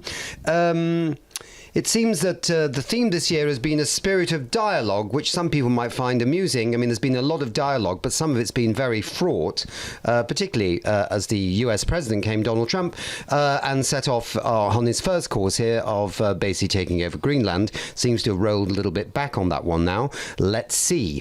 We're very pleased to have another guest with us here, and it's Jakob Trollback. I've said that in English, and you can correct me if you like to, but founder and CEO of the New Foundation. So very nice to see you again. Great to be here. Thank you. Before we get into Donald Trump's address yesterday, can you just explain for anyone who doesn't know what the New Foundation is and what it does? That's yours. Yeah, thank you. Yeah, the New Foundation is it's a brand new foundation, and it's the conclusion of 10 years of working with sustainability and communication around sustainability. Because I started, our first project was that we did the UN SDG, the Sustainable Development Goals. We did all the words and all of the images and the whole system for that. It was very, very, very successful, yeah. Yeah. And then after that, we looked to, we were asking why doesn't change happen? And we realized who's driving this bus? It's us. So we started to look at the inner capabilities that we need in order to cause change. And so I and two partners started something called the IDGs, the Inner Development Goals, where we went out and crowdsourced to find out which skills do we need to cause change and to fulfill this agenda. So the IDGs have become actually very successful. We have hubs in 800 countries, and we've just released in October our new Inner Development Guide, which is 25 skills that can help with these things. Right. Then after that, I worked with the UN again to do the biodiversity plan, which is officially is called the Kunming Montreal Global Biodiversity Framework. And after all of this work, we took a step back and wondered, why doesn't anything change? Because we hear on your podcasts, on the UN podcasts, on everywhere, where we got to go together, we got to get together. Mm-hmm. Together we can change this. And then I'm starting to wonder, who are these people who's going to work together? And what we see today is a world that is just so shattered. It's so polarized. So how do you work against polarization? So that's briefly, what we started to think about.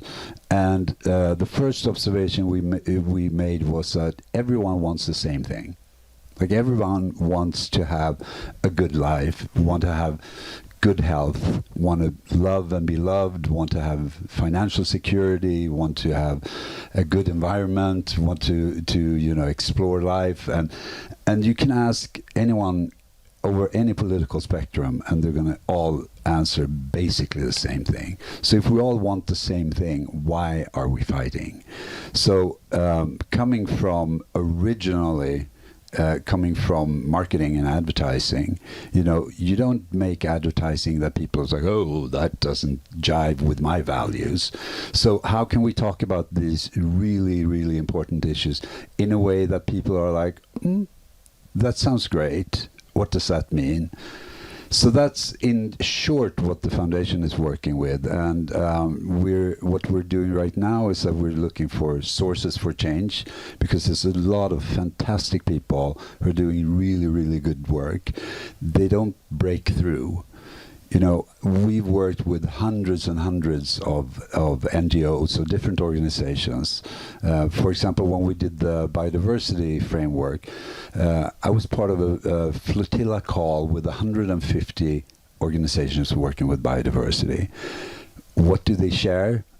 They are pretty bad at communicating. It's very academic. It's not very inviting, and they don't have any money to do any kind of marketing around it. So what we want to try to do is to get organizations together, do roundtable conversations where we decide, where we agree on what is the core issue here, what is the most important issue. Is it that, if you take biodiversity, that we are biodiversity? Is that can you tell a story about that can engage people? So it's a little bit an exploration. I know that it's possible, because you can see what happens when different organizations go together and do something together. It's always a winning combination. And then, of course, have a language that everyone can understand, that doesn't step on toes. It sounds like a fascinating journey, and having been a United Nations communications director for a long time, I know exactly what you're up against. And the lack of resources is one, which is just, from time to time, from time to time, some people come along and provide some money to the UN to do these things. But that's all very sporadic and not very predictable. And then, as you say, trying to get that large number of groups to actually agree what is the core story, that from a marketing point of view, which is very different from a straightforward, let's bring out a press release. I know your work there, and the sad thing is that you were tasked to talk to your class.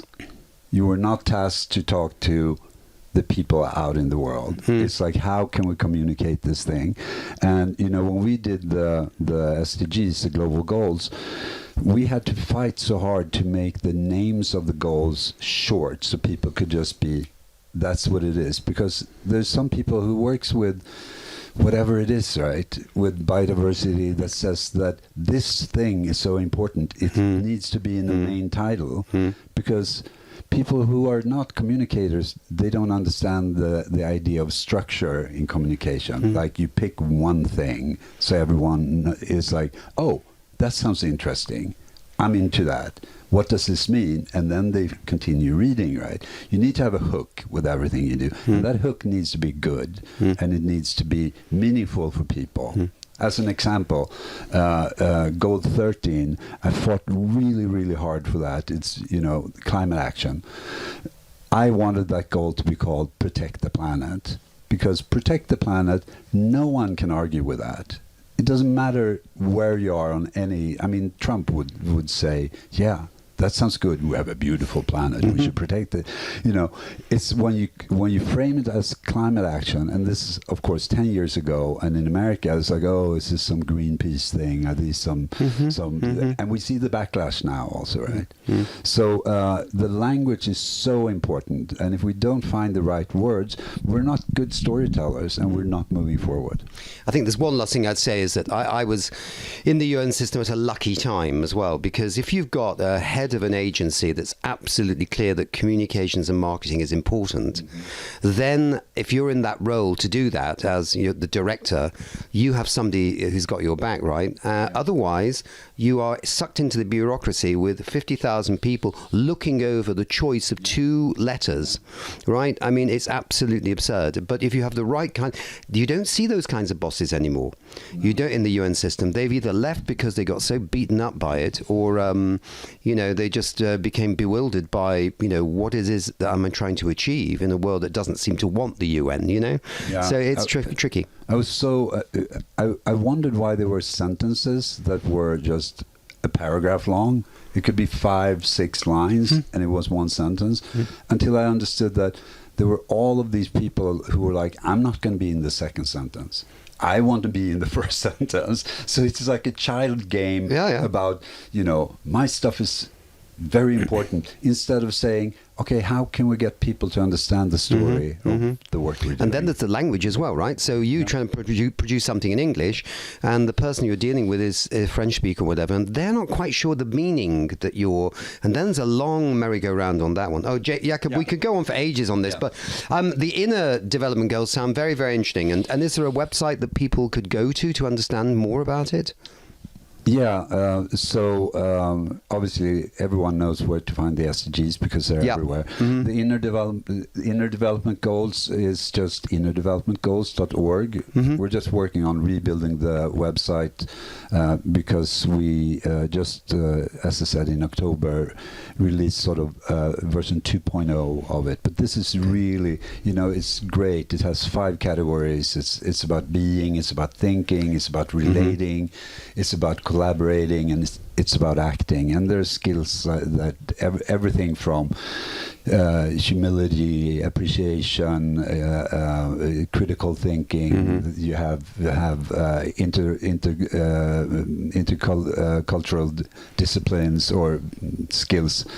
It's early. I don't get them all. No. But people can go to that website and start learning more, and it's under development. But that's great.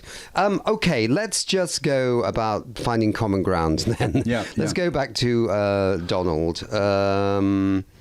Yesterday talked about the new green scam. I remember that stuck out in my mind, like the new Green Deal. What did you make of it? What are your thoughts about it? I think it's so transparent, and the first thing is that to him and to the other people, it's a zero-sum game, right?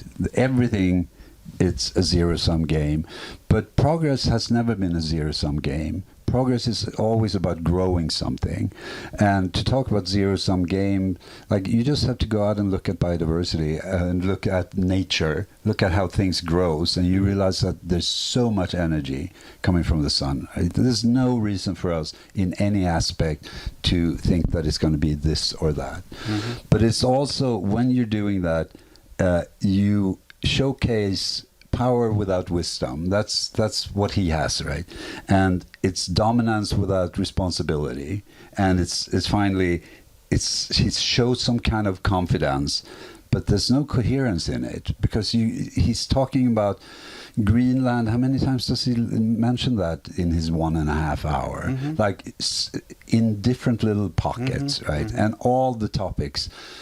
Biden comes up, taxes come up, everything. So it's not very. It's just attacking people with this whole thing, and the interesting thing is that we know that if we look at how systems work, and the major system is, of course, life on the planet, we know that there are 2 things, and there is competition, but it's also collaboration.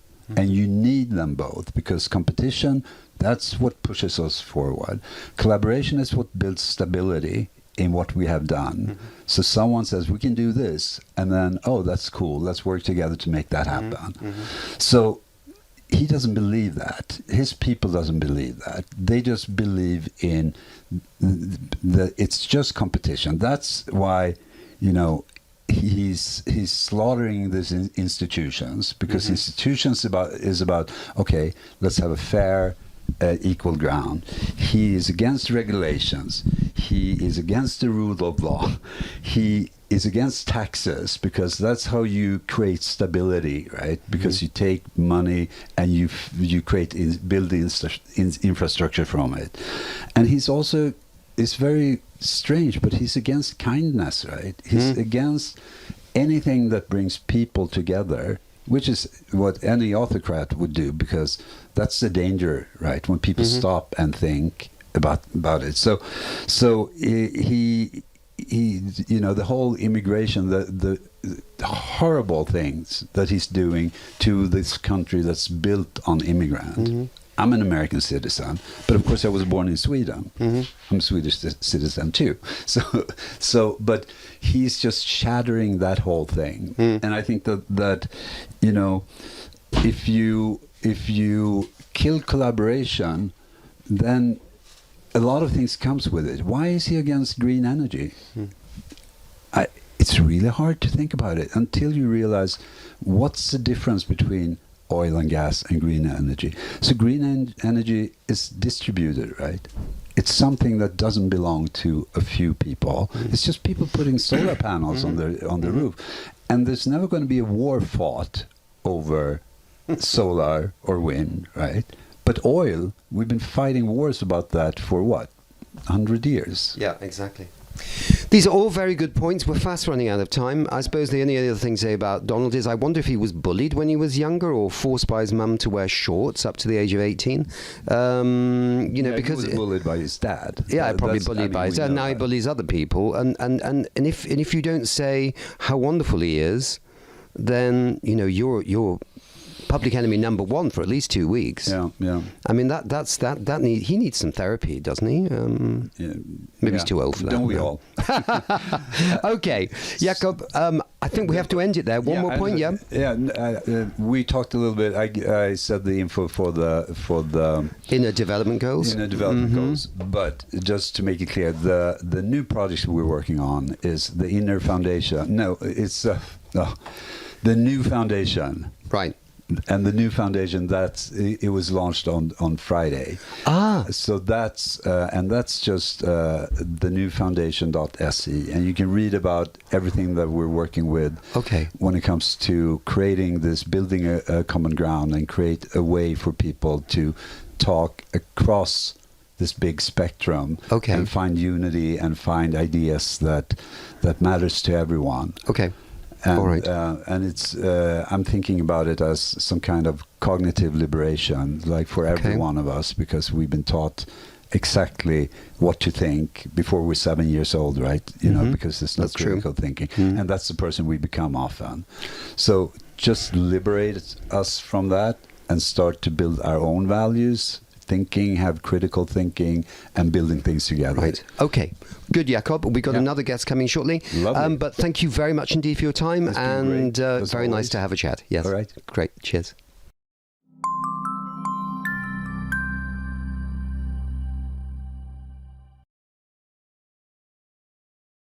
Good. So we've got two wonderful guests with us, more guests with us here at the World Economic Forum in Davos. And we're going to talk about climate change, but we're going to talk about not just the science or the policies or the technologies. We're going to talk about something more basic, which is the information about climate change and how it moves through society, who people trust, and what kinds of stories and signals can cut through the noise. We know that right now there is a tsunami of misinformation, disinformation flooding through our societies, particularly on climate change, but on other things too. So we have to be cognizant about that. To try and work through these tricky topics, which we have been addressing actually all week here in Davos. So it's really nice to keep going with it. We've got Mahak Agrawal. And who are you representing? Thank you so much. Well, I am representing here as the board member of ITA Committee on Underground Space, which is ITICUS, which is one of the many hats that I'm wearing currently as a climate leader. Okay, good. And then we've got Carol Soon, who's Associate Professor at the Department of Communications and New Media at the National University of Singapore. Is that correct, Carol? Yes, nice to meet you. I do policy research relating to online safety, misinformation, disinformation. I am also a member of the World Economic Forum Global Future Council on Information Integrity. Okay. Did you have anything to do with this, the latest global risk report? Because misinformation, disinformation was number 2, I think, this year, and it was also high last year, wasn't it, on the global risk report? Yes, it keeps showing up every year, but the Global Future Council that I'm a member of, we are working on some other projects pertaining to information integrity. Okay. So, Carol, let's come to you then first on this. Maybe you can set the stage for us a little bit. Your research has given you some genuine perspective, I think, on misinformation and related topics. How would you describe the state of the information ecosystem right now, and what concerns you most? I think when we want to talk about the problem, we really do need to be a bit more granular. So, for example, if you use the words misinformation, but if you look at the entire spectrum of the different types of information that's out there, the different types of online falsehoods, we're seeing misinformation as well as disinformation. So really to tackle the problem head on and to come up with, say, effective strategies, be it nudging the narratives so that we can debunk falsehoods and get people to adopt the behaviors that we want them to behave. We really need to be very clear about what we're addressing. Is it misinformation, which essentially talks about, people perhaps spreading falsehoods not out of evil or insidious reasons, but because they simply are unaware, are ignorant, or do not have the facts. But of course, on the other end of the spectrum, we have the disinformation actors, right? Actors who have their own, be it economic agenda, political agenda, and they're deliberately amplifying falsehoods, perhaps developing, crafting conspiracy theories to really sow greater distrust and discord that hinders international, national, and local endeavors. So I think we have to be first very clear, be aware of the different types of problems that we're looking at and on the information ecosystem so that we can better address the underlying causes. And is there any way of knowing where this is coming from? I mean, lots of people say, oh, it's Russia, that's the first reaction, or it's the oil and gas companies. I mean, these may well be true, but there may be other sources too, Carol. Talk about the actors, there is a wide range of sources, right? Again, back to my first point, if you look at misinformation, the actors, quote unquote, could be regular individuals like you and me. Simply because we can't quite make sense, we don't understand certain technicalities or complexities of climate change and the problems that we're facing today, and we perhaps leave information out of context and we share them with people in our social networks, sometimes out of positive intentions, right? So it could be anyone, it's not just the usual suspects like you said. So it's really quite important to use different tools, including, say, data analytics tool, to help us better understand the different types of narratives that are going around pertaining to this topic, and to try to help us determine what could the sources of those misinformation and disinformation be coming from. Mahak, you come at this from the climate side of things, and what can you tell us about information integrity as it relates to climate action? I mean, it was a topic at Belém, wasn't it, at the last UN climate conference? I think probably put on the agenda solidly for the first time. And you've got an initiative on this as well, so talk a bit about that too. Yeah, definitely. I think especially when we talk about information integrity from a climate science perspective, we need to understand that integrity takes on very different shapes depending upon who your audience is and where they are situated or which background they're coming from. So for instance, like as soon as data or information for climate in particular leaves a data lab, a science lab, or a policy institute, it's very much open to interpretation. It gets layered.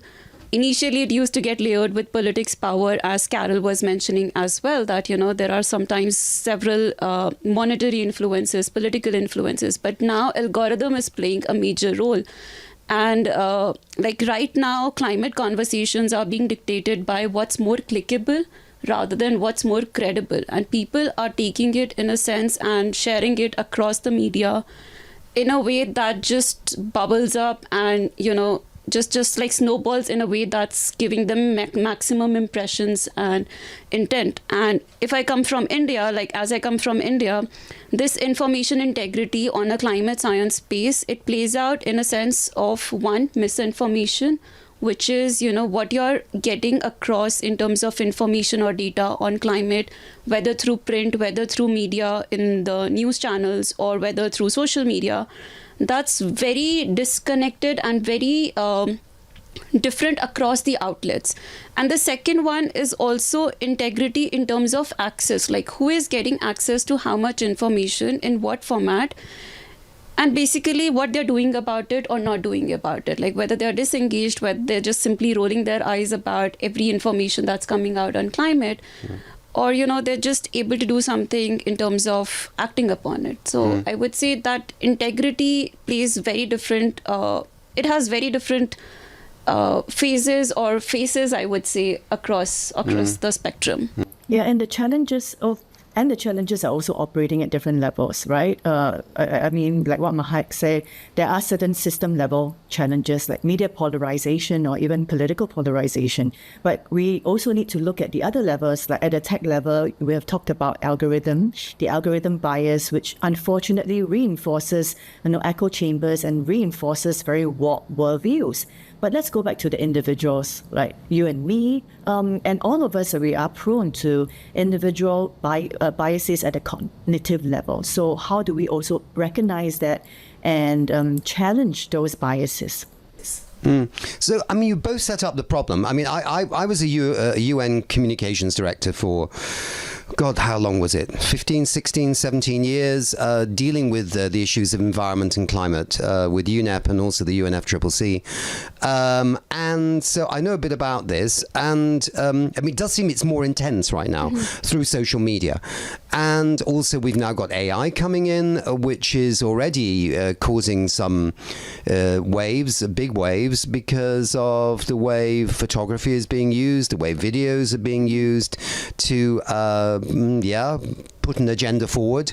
Sometimes it's just abuse of somebody's privacy, but in other cases it's an abuse of the theme and the topic, right? So what can we do about it? I mean, can AI, for example, become one of our helpers, right? By actually being programmed to spot disinformation, misinformation, whatever it is, and fact check things much faster than we can currently do manually. I genuinely do not think so, because no matter which AI platform we are looking at, they are basically collecting information from a diverse set of sources. So you yourself cannot spot whether the source of information is credible or not. So if it's getting input from misinformation, then it's also going to spot credibility based on what it's got in its input. So from that perspective, yes, it might help from an efficiency perspective, but whether it will be 100% credible, that remains a question, I would say. Carol, what thoughts go through your head on what we do about this? First thing first, we talk about social media, we talk about AI. They are in reality double-edged swords, right? When we have seen how AI tools and software can be used, can leverage by journalists, researchers to debunk and spot different types of falsehoods. So I think we definitely need to continue to see how we can develop better technologies and use those technology to help us, fight the war pertaining to climate change, as well as the promote greater information integrity. But one other thing I would like to emphasize is that currently whatever we're dealing with, resources and time really are of the essence here, right? They're mission critical. So perhaps instead of reinventing the wheel, I think we can think and do a lot more with regards to maybe transferring knowledge and transferring capability. So for example, I think majority of the efforts right now to debunk misinformation and disinformation pertaining to climate action essentially take place in, global north, right? So what this means is that, number one, unfortunately, this could result in narratives that are really quite skewed and unsuitable for other contexts. But more importantly, I think the implication is, what can we do with the knowledge, the expertise that we acquire through trial and error, right? Through all the different types of research, whether it's through R&D or narrative crafting and development. How can we share what we learn, the successes as well as the failures, with media and local communities in other parts of the world? So that they can benefit, right, from the knowledge that we have gained from all the various types of efforts. So I really do think we can do a lot more in terms of knowledge and capability transfer. So it's about trusted sources, isn't it? How do you actually, bring the trusted sources to people? Because sometimes one feels with democracy that the political system is very far away from the local community, right? And yet, this is where people are shaping their ideas when they go shopping and they talk to friends. What did they hear on the radio? What did they read in the newspaper? And if there were trusted people in communities that came from time to time to talk to people about what's going on, I mean, I'm just putting this forward because sometimes it's about how do you counter things that are happening really from far away in terms of disinformation and misinformation, and how do you bring the human factor in? And I don't know, local radio stations, again, they can be very powerful sources of information for people. I mean, I don't want to 100% dismiss AI. I'm only just concerned, I suppose, that sometimes the fact-checking, if it's happening in the north and if it's spread to the southern hemisphere, it can be quite a slow process. And there's such a volume of rubbish being pumped out at the moment. Trying to fact-check everything with sort of manually is quite a tough job, right? But Carol, is there some thinking within the World Economic Forum group on this? I mean, are people making proposals? Yes. So I can't speak for all the global future councils because each council is working on, very clearly identified policy issue. But what the group that I'm working with really is focusing on growing information integrity. So really there are a few things that we need to consider, from building competency to regulation, to what can different stakeholders, including tech companies, do to better improve the information ecosystem. So maybe I'd like to make another point.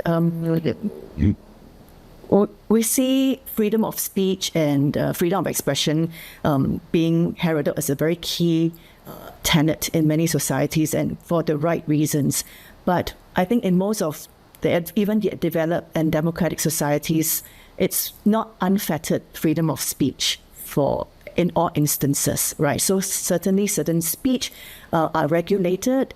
So for example, in recent years, we see a huge push in different jurisdictions with regards to protecting people from different types of harmful content online.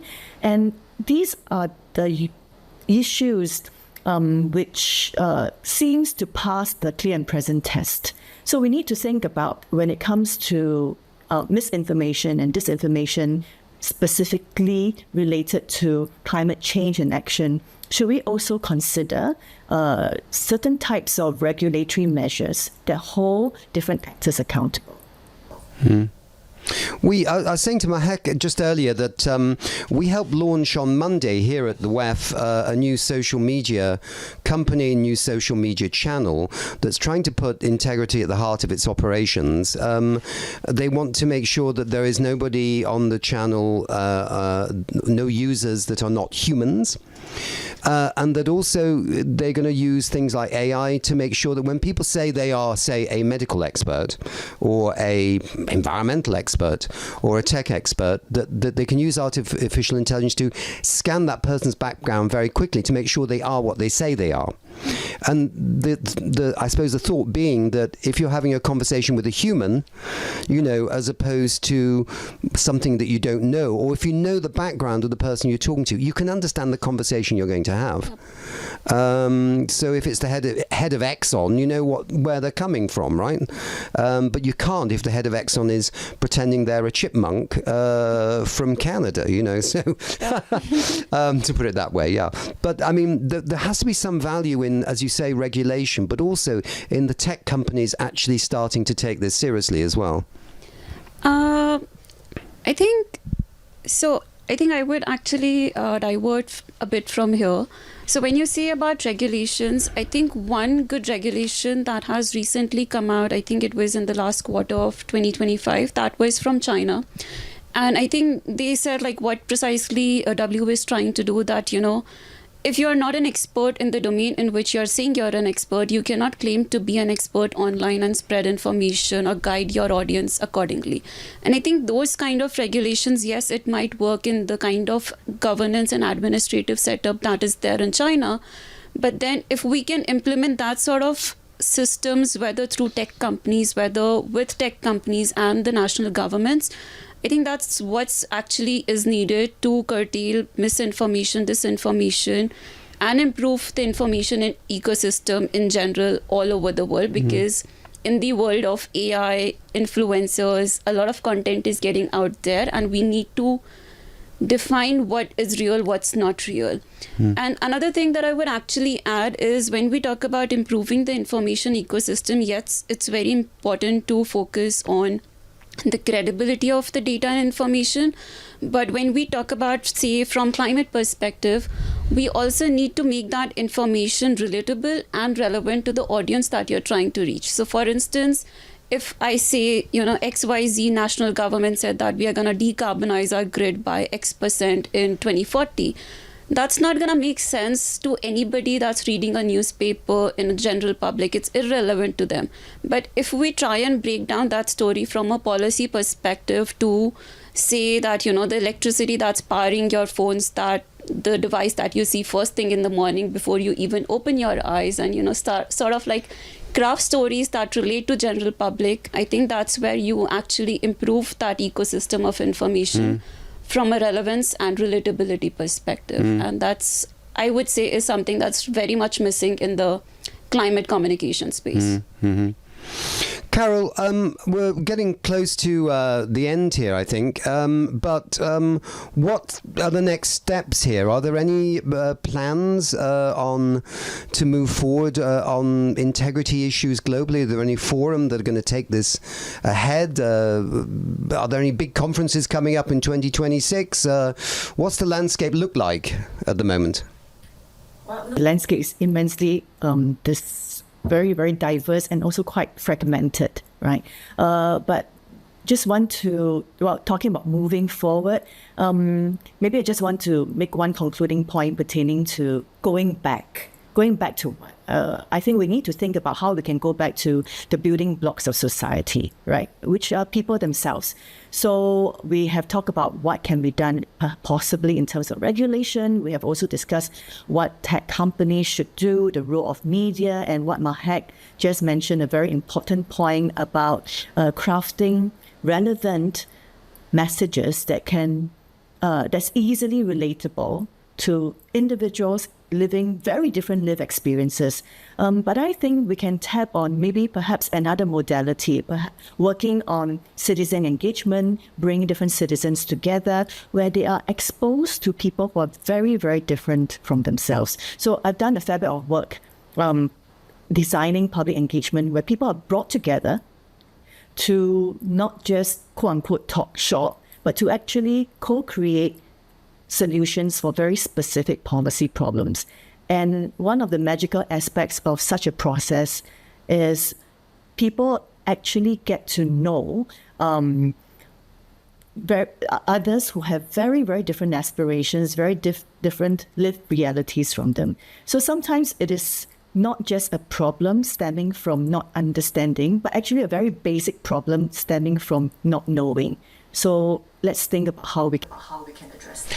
So are you saying that what would be good, I'm going to use the shorthand here of citizens' assemblies, right? But there should be a more dynamic citizens' assembly type process in countries when there are issues to decide upon in terms of the future direction of a society, of a country, of the economics. It could be climate change, it could be vaccinations, it could be anything, right? Yeah. Yes, so we're talking about really transferring the power of solving problems to citizens themselves, right? Because they are at the front line, they need to own it. And oftentimes when it comes from them, they are more likely to not just support it, but also to adopt the relevant and required behaviors. Does that echo with your thoughts, Mahak? That definitely does echo. I think one bit echoes a lot more than the other. The co-creation bit, yes, I do believe, and I've seen on ground that often some of the biggest challenges can be solved by some of the simplest solutions when you're working with communities, because ultimately communities are the ones that are getting affected by any problem, whether it's climate, social, economic. And they often have the answer to that problem, which is very easily implementable. On regards to the citizen assemblies, I think, and based on experiences that I've seen in South Asia in particular, they are very good on paper, but it's very easy to circumnavigate them in a manner that, yes, it says on paper that you have consulted the public, but then that consultation never really happens in its truest sense. So even to actually formalize and implement that citizen-led assemblies, you need to have regulations to ensure that it does happen beyond the paper. Right. Because I know that there were some citizens' assemblies in France and also in the UK on climate change, which I think everyone felt very much that it engaged the public. Yeah. And got them to really start thinking about the tough choices governments have to make in terms of how you now develop and how you actually push forward and what, do you take short haul flights or do you take long haul? Would you give that up? Would you not give that up? What would you, and those were really interesting, I think. Yeah. So how they're constructed is very important, isn't it? And as you say, whether they're regulated and that the information is then communicated properly to government and they should consider it properly. Yes. Yeah. Definitely. And I think just one last parting note from my end, as citizens or as scientists, we also need to figure out and accept that we are not working in friction with others, especially with the government, because often there's this feeling, whether it's in the scientific community or public citizens, that government is not doing their bit. They are just lacking in every way possible. But we also have to understand that sometimes that might be true, but many a times government and its officials are there for just a fixed tenure, and they have to comply with the mandates within which they are working. So, co-creation is possible, innovation is possible only to a certain extent. And we need to work together as collaborators rather than just trying to, outpace one over the other. So I think the conclusion I get within all this from both of you, and obviously this is shorthand, but yes, okay, so we need regulation, we need to manage the technological world which we find ourselves in to benefit humanity rather than to undermine it. It's certainly in the area of information, but also wider. But that actually the human touch, doing things that we've always done for centuries. I mean, talking in small groups, going back thousands of years about how do we deal with these problems are as important now as they've ever been, probably even more so. So we can find a solid focus and a solid foundation upon which we can all move together forward and not trash this planet and screw it up, but actually do it for the best purposes. Yeah. All right, good. Carol, thank you very much for coming in from Singapore. What a wonderful country. I've been there. You're very lucky. It's probably damn sight warmer there than it is here in Davos. So, certainly. Really glad to see the both of you, and all the best with the rest of the forum. Yeah, thanks very much. Yeah, and thanks, Mahak. Thank you so much for having me here.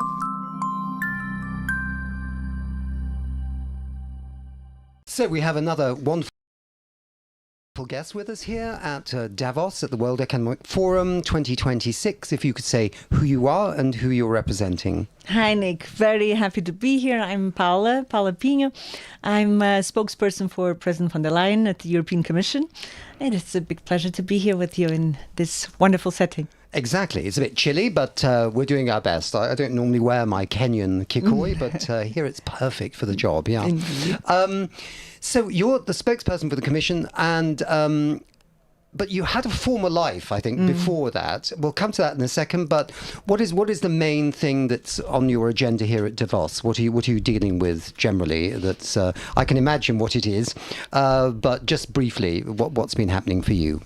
Well, I've been accompanying President von der Leyen, of course, and here the aim is very much continue to work towards what President von der Leyen put forward in terms of our objective is European independence in many forms, in many ways.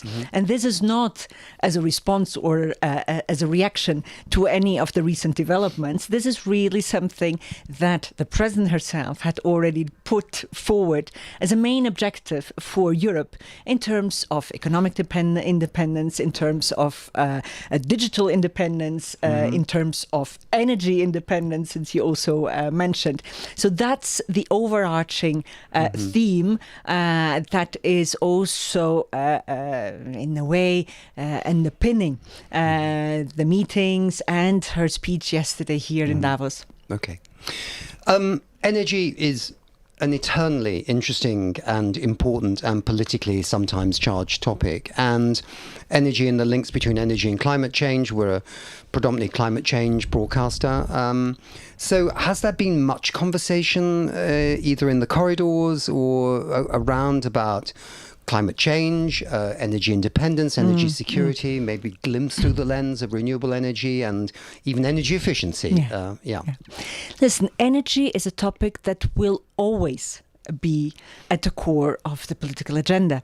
And why? Because energy, well, first of all, is something that we all need, and nothing works without energy, be it as a citizen, be it as a company, as a business. We need energy, right? So it's also geopolitically extremely important. So we have done a lot in terms of energy over the past years, in terms of, again, of becoming independent, and very much triggered by the war in Ukraine, where it became very apparent that we had to cut on our overdependence on Russia. In terms of imports of fossil fuels. And the work that has been done over the past 3 to 4 years in this area is impressive. When you think that we went down from 45% of imports from Russia in terms of gas, for instance, to 13% today. It's massive. So that work continues. It accompanies us as we speak. And at the same time, and the good news is that we are really on track towards our bigger and longer term objective, which is by 2050, we want to be a climate neutral continent, right? We are on track towards our 2030 objectives in terms of reducing greenhouse gas emissions. We are on track with our renewable objectives. And now we also have a 2040 climate target. So that's all good news. And as said, it will never go away. Now, look at it also more broadly and in light of the one topic that is, of course, very present this time in Davos, Greenland. What is it about? It's about critical raw materials. Why do you need critical raw materials? It's again for our decarbonization. It's absolutely critical. If we're speaking about electric vehicles, if we're speaking about really the products you need for the decarbonization of energy, you need critical raw materials. So here again, you have energy at the core of the discussions, be it more or less visibly, but it's there. It's underpinning many of the interests and many of the movements that you see. Very interesting indeed. And I mean, it's interesting. I talked to Jorgensen, the Commissioner for Energy and Housing, in Belém at the last UN Climate Conference, and he was very upbeat in the sense, a little bit like you, and this is good, on how Europe will decarbonize itself through the lens of renewables, that Europe is doing extremely well. The other, maybe the Cinderella story, is energy efficiency. It remains a bit of a Cinderella story. I don't know what Cinderella is in Italian, but you know it is in English. Yes, it's the same. One that's not noticed, And I mean, but the Commission is clearly giving it more attention than before, because obviously energy that's saved, or energy that's not wasted, is really a critical partner in the transformation story of an economy to a decarbonised economy, essentially.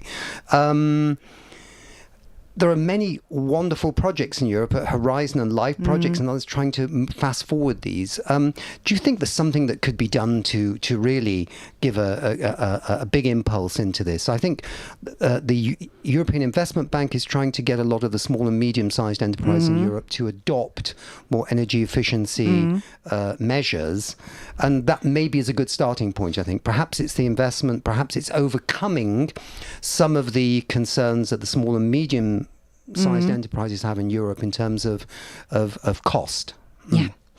Nick, it's very good that you draw the attention to energy efficiency. As you say, it is a bit the Cinderella of energy, and crucial in terms of decarbonization, sometimes underestimated. Now, you said that the Commission is doing a lot about it, which is true. The good news is that it's not just the Commission, and you'll recall COP28 in Dubai, where there was actually a international pledge to double the energy efficiency improvements yearly from 2% to 4% by 2030, accompanied by the pledge to triple renewable energy capacity. So this means that it's not merely an objective in terms of the EU. It has been recognized as key also globally by over 100 countries. Why is it so important?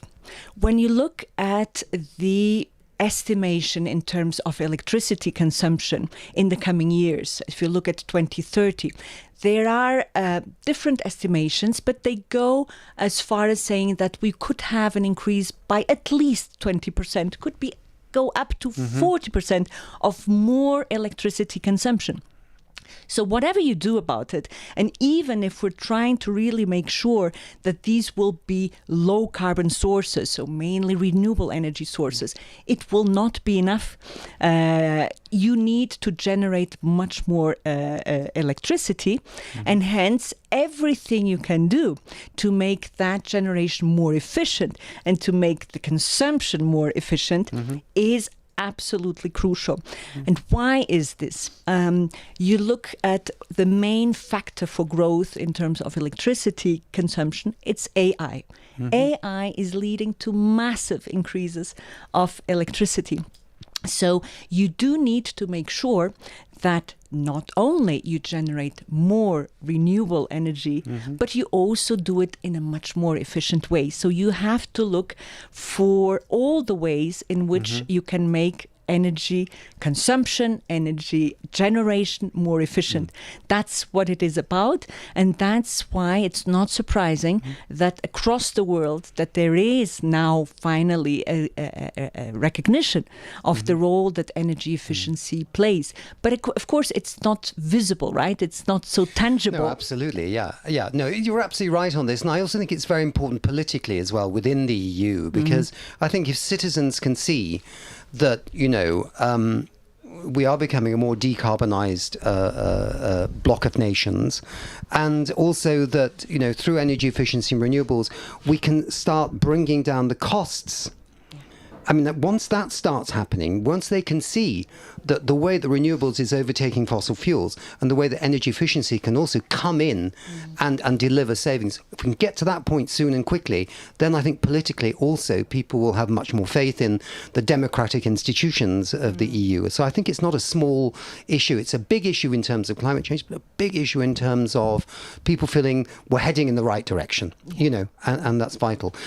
We're running out a bit of time, but it's been great to get these insights from you. And but we just wanted to mention another thing. So, I mean, we have learned that it was probably not a good idea to be so invested in, or reliant on Russian gas, and we're getting off that. There's another thing that we're relying on is, among other countries, is to host a lot of our data. And by some estimates, 80% of our data is hosted by the US and maybe even by China as well. Who knows whether that's a good thing or a bad thing, but maybe it's worth being a little bit cautious these days, and maybe we should host a lot more data. So we helped a little bit the other day, the launch of a new social media company for Europe, with European tech, European investors, and with a desire to comply with European data standards. In other words, something a little bit unique. We don't have one in Europe, right? All the rest are in the USA, Russia, or China. And also it's about giving citizens a chance to regain control over the algorithms, what they see, what they hear on social media, and also to verify that people on this social media channel are humans. In some cases, 50% of on social media channels are bots. Absolutely. With propaganda and all kinds of rubbish going on. So the question is, I suppose, is this a good development? And I wouldn't ask you to comment on the fine details because you haven't seen them, but is this moving things in the right direction in terms of data? Listen, it was excellent news to hear that we are coming up with a European social media platform. This is very good news because we learned the lesson the very hard way, the lesson about over-dependencies, wherever those are. So we just mentioned one, our over-dependence on Russia for a long time on energy. You now referred to another over-dependence in terms of where are our data stored. And we don't come to think of it, right? Everybody nowadays uses social media. Easy, simple. We do not think of all the architecture that lies behind a social media platform. And it is fed by information. Information is data, precious data. Where do these data go? So also here, when we think of, again, I go back to the very first overarching slogan and motto, which is European independence, we also need to look at it in the digital world, in the social media. And there, it's about many aspects, right? If you look at independence in terms of European standards, you are looking at many pillars, so to say. The diversity of the platforms is one, and therefore hearing about this new European platform is really very good news because, as said, it's about diversification. But it's also about a number of other pillars that we need to address. We need to make sure that there is transparency. You mentioned that there is accountability of these media platforms, that we know how these algorithms work, that we know when we're using the social media platforms, are we dealing with bots or are we dealing with humans? We need to be able to have that source of information in a transparent way. And it's also about going sometimes with legislation. So in this context, the Digital Services Act, which is a European legislation, has been often mentioned. There, it's about making our use of platforms safe, where we have transparent information, where we know what we're talking about. That's what it is all about. And finally, it's also about the education of all of us users, knowing that precisely it's not just about another post in social media. It's not just about likes and cat videos. It's not just about likes and cat. It's much bigger. It's about all the data that we're feeding by using this. Exactly. So very welcome news. I look forward to learning more about it. We've just met the new CEO. The new CEO. Saiter, And it's very welcome development because I think we have all it takes in Europe also in this field. So let's make use of it. Yep. Well, we've always had the best football teams. Now we're going to have the best energy systems, and we're going to have the best social media systems. And so much else that we can be proud of and that we very often underestimate. Thank you so much, Paola, for being with us. And that was very insightful. And yeah, best of luck with your work. Thank you, Nick. Okay. Happy to be here. Okay.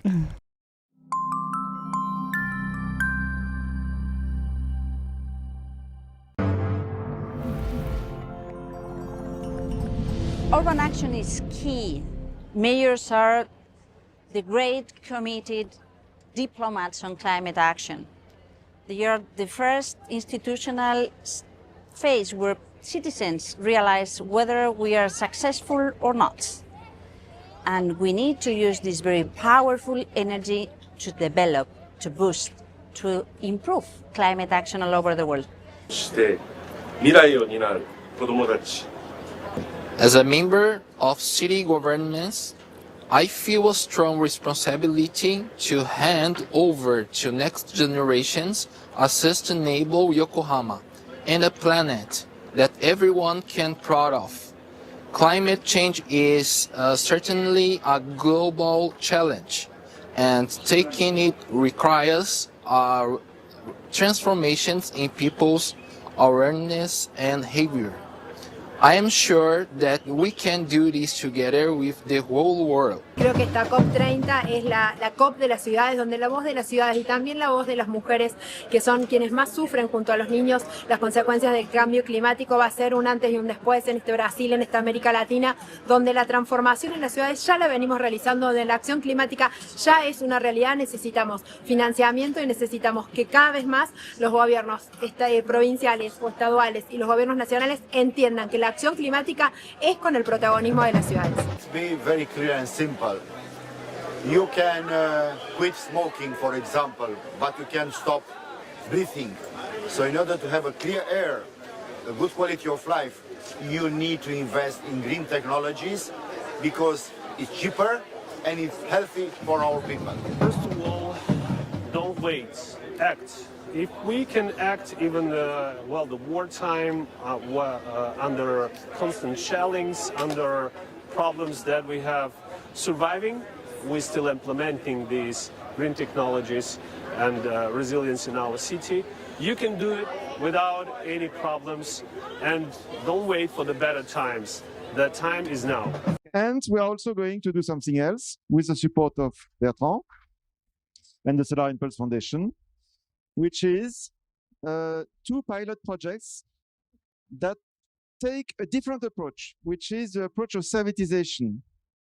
So you are not going to use the money for example, for buying an equipment, if you're an SME, but the equipment will be brought to you. You will pay as the reduction of the energy bill, for example, will allow you to pay back. So this is where we decided to fulfill a dream. Yeah. Imagine a provider of solution arrives to the customer and says, I install my solution for free in your SME, in your house, in your city, for free. You don't pay anything. Once it's installed, you will save so much energy and so much money that you can share a part of the savings with the fund that has forwarded the investments. Yeah. So how we heat our building is going to, in many ways, define Europe's progress on meeting the goals of the Paris Agreement. There's good news. According to a new report published in advance of COP30 by the European Environment Agency, greenhouse gas emissions in the European Union have fallen by close to 40% since 2005. And it believes, does the European Environment Agency, if this trend continues, that there will be even better results and maybe there's a chance of hitting net zero. Who knows? But there is another reality which is emerging, not just the need to heat buildings, but cool them, as temperatures and extreme temperatures rise. So if you live in France or you live in Spain, you know that August this year was sweltering. And indeed, Europe is said to be now the fastest warming continent in the world. Yet, only around 20% of European buildings have cooling systems. So with all the good work on cleaner, energy-efficient heating, could it be all overwhelmed by massive installation of inefficient, highly polluting air conditioning? Who knows? So what do we do as city leaders in Europe? And what do we do across the globe? The Cool Coalition, what is it? And why is the demand for cooling just going through the roof at the moment? Thank you very much, and pleasure to be here. Well, essentially, the Cool Coalition brings together a number of countries, international organizations, private sector entities to draw attention on the issue of cooling and extreme heat being one of the deadliest climate impacts. So actually there is two building challenges, the one which is for housing and the public buildings or collective buildings, which needs to be tackled in different ways, because obviously the challenge for housing is much bigger. First because the challenge is with already built buildings, so it was not planned for neither collective heating or cooling, and so the big challenge is there. What we try to do is to offer, particularly for the cooling side, solution which is not maybe for the former built houses or collective houses, but more planning refuges for the people in collective public building. And so in terms of heating and cooling, clearly the need for heating is reducing. I arrived in Grenoble in '93. And at that time, there was still snow during several weeks in winter time in the city. It doesn't happen anymore at all. And on the other side, we used to have 3 days of canicule heating waves per year in average for the last 2 decades. And now scientists tell us that we'll have around 43 days in 2050. So here there is a clear ramp up for the need for cooling. At the present time, I think when we build new schools, for instance, or kindergarten, we deal with that quite efficiently now to plan for both winter and summertime. When we refurbish buildings, which is our main goal, because what we need to deal with already built buildings, there we still have challenges, so we have targets. But the quality of life after refurbishing is still, I would say, not always perfect. So between what has been targeted and the life experience afterwards. And in terms of the gas emission and costs, we planned when we arrived in 2014 for exiting the gas. So now it's almost done, and it was done just before the Ukrainian crisis war. And on the other side, we implement now PV electricity solar power that will cover something like 15% of our needs by 2030. And we have heating collective systems that is already 80% with purely renewable energy, so which is quite efficient. And that's the second largest in France. I will carry on. So we are one of the 100 climate neutral cities from the European Union. So we are one of the model cities. And we have a climate action plan with more than 300 actions to bring into the city and make people doing the transition together with us, because we are very clear that we are not able to do that alone. Yeah. First of all, we have one gift. We have geothermal energy in about 3 kilometers under Mannheim. So this is what we want to use, and we are about to find the place now where this will be in Mannheim, and where we can get out this energy out of the ground. Moreover, we have a heating plan, so everybody knows already when a transition will take place in every single household. Yeah, And we have a system where the warmth is coming to, at the moment, more than 60% of the households. In about 2030, it will be even 75%. So we have already district heating that is helping us so much. You've been involved in a live project called Decarb City Pipes 2050, which has just recently ended. It happened in Vienna and some other cities, you can mention them. But what was the problem that this live project was trying to solve? And has it solved it? Yeah, it did solve it. The answer is yes, it did solve it for the cities involved, because it comes in on what Diana before mentioned on the heat planning, heating and cooling planning. We collected and gathered a few other cities like from Bratislava next to us in Slovakia, but also Dublin in Ireland and Rotterdam in the Netherlands, Bilbao in Spain, and Munich in Germany. And Winterthur as the leader, because actually Switzerland is much ahead in the heat transition. And together, actually, the point was we learn together, we build up skills together, and we came up with heat maps like it was described before from Diana, and also with transition action plans on how this. How they actually should be then implemented. Tell us, I mean, in Vienna, you've got some really high targets, right, to actually hit. Do you think you can hit them better now that you've done this, in a sense, mapping of your resources? The question is, has what you've done under this live project, you know, given you a greater opportunity to actually exceed or at least meet your ambitions? Yeah. Yeah, absolutely. It's out of this came a heat plan, a published heat plan, which is not as tough as the or as enforced as the Mannheim one, but which gives already the orientation we needed, definitely. Florian, you and your team, you're part of another European Life program project called Street HP Reno, testing new ideas on how to fast forward the installation of heat pumps in homes by leveraging the collective bargaining power of entire streets. So what the project aims at is for making heat pumps more really accepted and also accessible for homeowners. And you know how it is when there is one neighbor in the street who installed a new system, the other neighbors, they start peeking over the fence.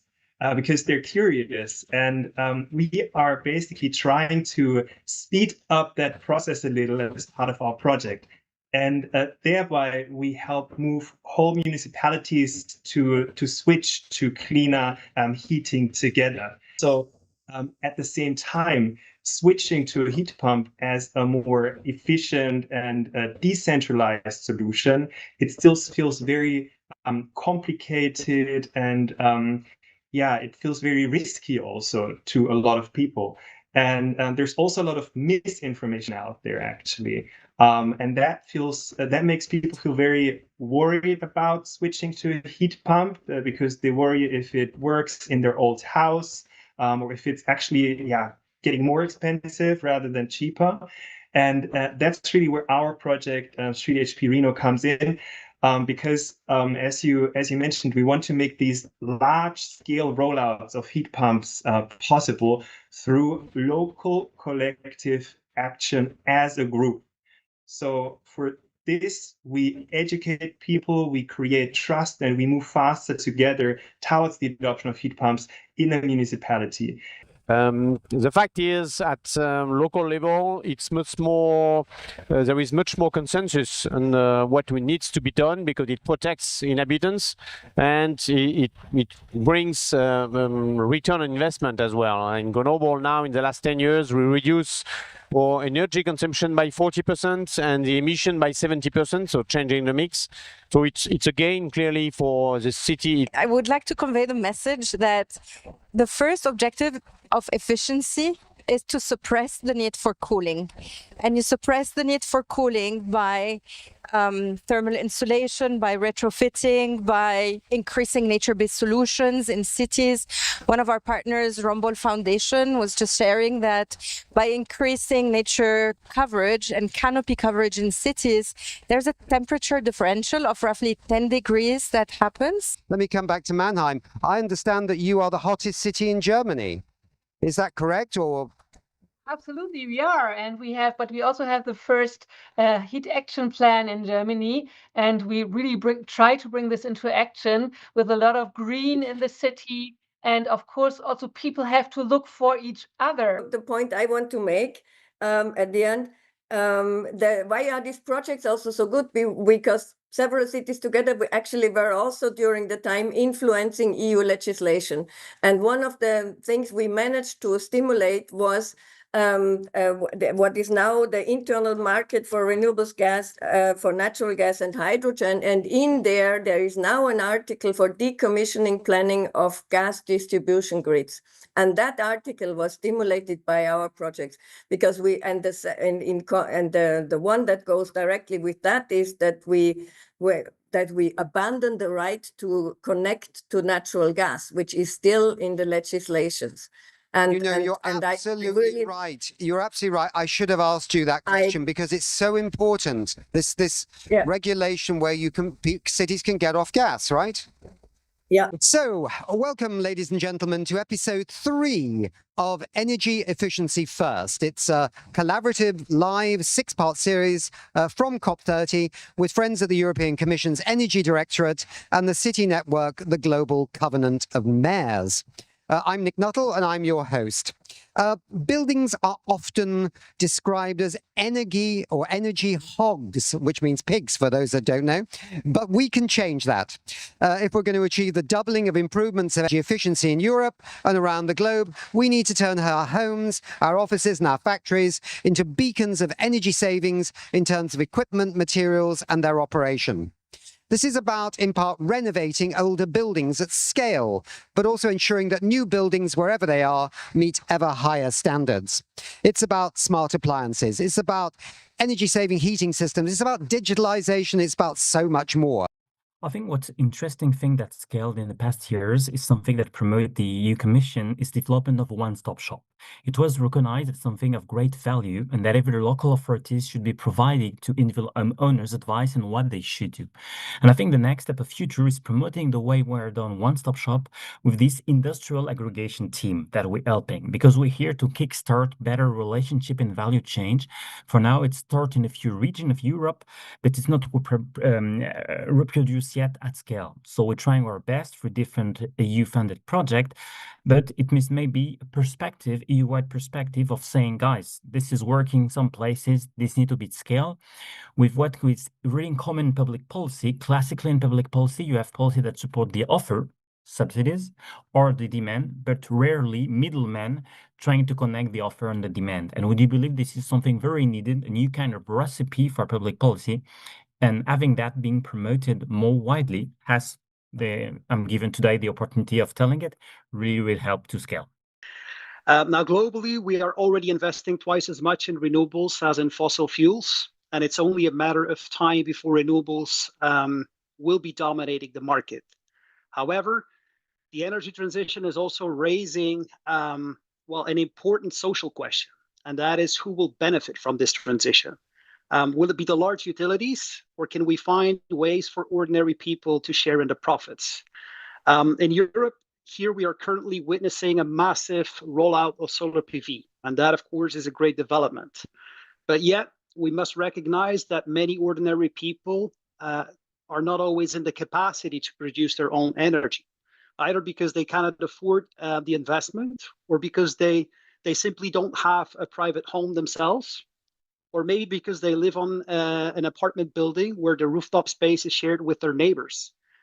Now, if we want to succeed in transforming our energy system, we must ensure that the transition remains fair and just, and that there are models in place where those who might otherwise be left out can still be participating. I think this type of fundings and these projects are important for different reasons. First of all, they establish a dialogue across Europe to start learning from each other. And this is also one of the main objectives of our initiatives, to try to gain more experience from when it's happening not close to us, but on the other part of Europe. Because despite that there can be differences due to geographical position, social economical parameters, it still means that some solutions that we have in one country, it can be easily replicated and provide a successful example also in another one. Energy poverty occurs when a household must reduce its energy consumption to a degree that actually then negatively impacts the household's health or well-being. And in the European Pillar of Social Rights, energy is seen as an essential service which everyone is entitled to. Therefore, our aim is to ensure that everyone, all the citizens in the EU, have access to sufficient, affordable and sustainable energy. And unfortunately, this is not yet the case. So we saw a peak in energy poverty during the energy prices crisis that we were experiencing in 21, 22, 23. But we still nowadays, even now in 25, we have around 9.2% of the EU population that claim that they cannot adequately heat their homes in winter. So this corresponds to roughly 42 million people in Europe, with geographical differences, of course, between member states or between regions. So we've talked a bit about this energy communities and how they're working. And obviously, Dan mentioned that, by 2050, it could be a significant part of the way that energy is structured here. I keep thinking to myself as an ordinary person, how this is about democratizing energy to an extent, isn't it? Is it about getting off your normal energy provider, or is it... what is the vision of the energy community? I'm trying to just unravel, I live in Germany, I get my energy from Vattenfall. Is that an energy community? I don't think it is, probably.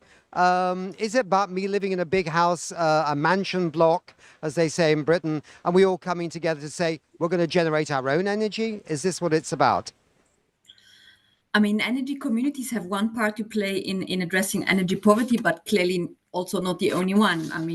Energy poverty occurs when the energy either is not affordable, so too expensive, or whether if you live, for example, in a dwelling where the dwelling has a very low energy efficiency, and that means that you would have to really heat a lot and still not be comfortably warm in your home. So energy communities can allow you to access renewable energy cheaper. So that's where the value of energy communities comes in when it comes to the energy poverty. We see addressing energy poverty by addressing the structural measures, through structural measures. So that means, as I mentioned before, being able to access affordable energy, but also having access to energy efficiency, and mainly the energy efficiency of the dwelling where you live. So energy efficiency buildings, which means that giving also people in energy poverty or low income households the possibility to renovate the home where they live sufficiently to increase the energy efficiency of their home, and therefore need to spend less energy to keep their home adequately warm and in a healthy state. Energy communities can actually contribute to that by allowing people to access this renewable energy, but through kind of a social projects to create social cohesion and to make people feel part of this energy transition, which concerns us all. And in that way, they ensure that no one is left behind in that transition to decarbonize the energy system. Ivo, tell us, if the EU is to hit the global goal of doubling energy efficiency by 2030, what sort of sums of money are realistically going to be needed to make this happen? Hi, Nick. Nice to be here and nice to connect with you over Zoom. So for us, energy efficiency is a crucial part of the climate efforts, and it's a huge amount of money that we need. We need around 370 billion euros per year in this decade alone to reach our energy efficiency goals. But we don't really see this amount as a cost. We rather see it as an investment, a way to make ourselves more competitive, more resilient, more secure. And that's why we have the EU binding energy efficiency targets for 2030.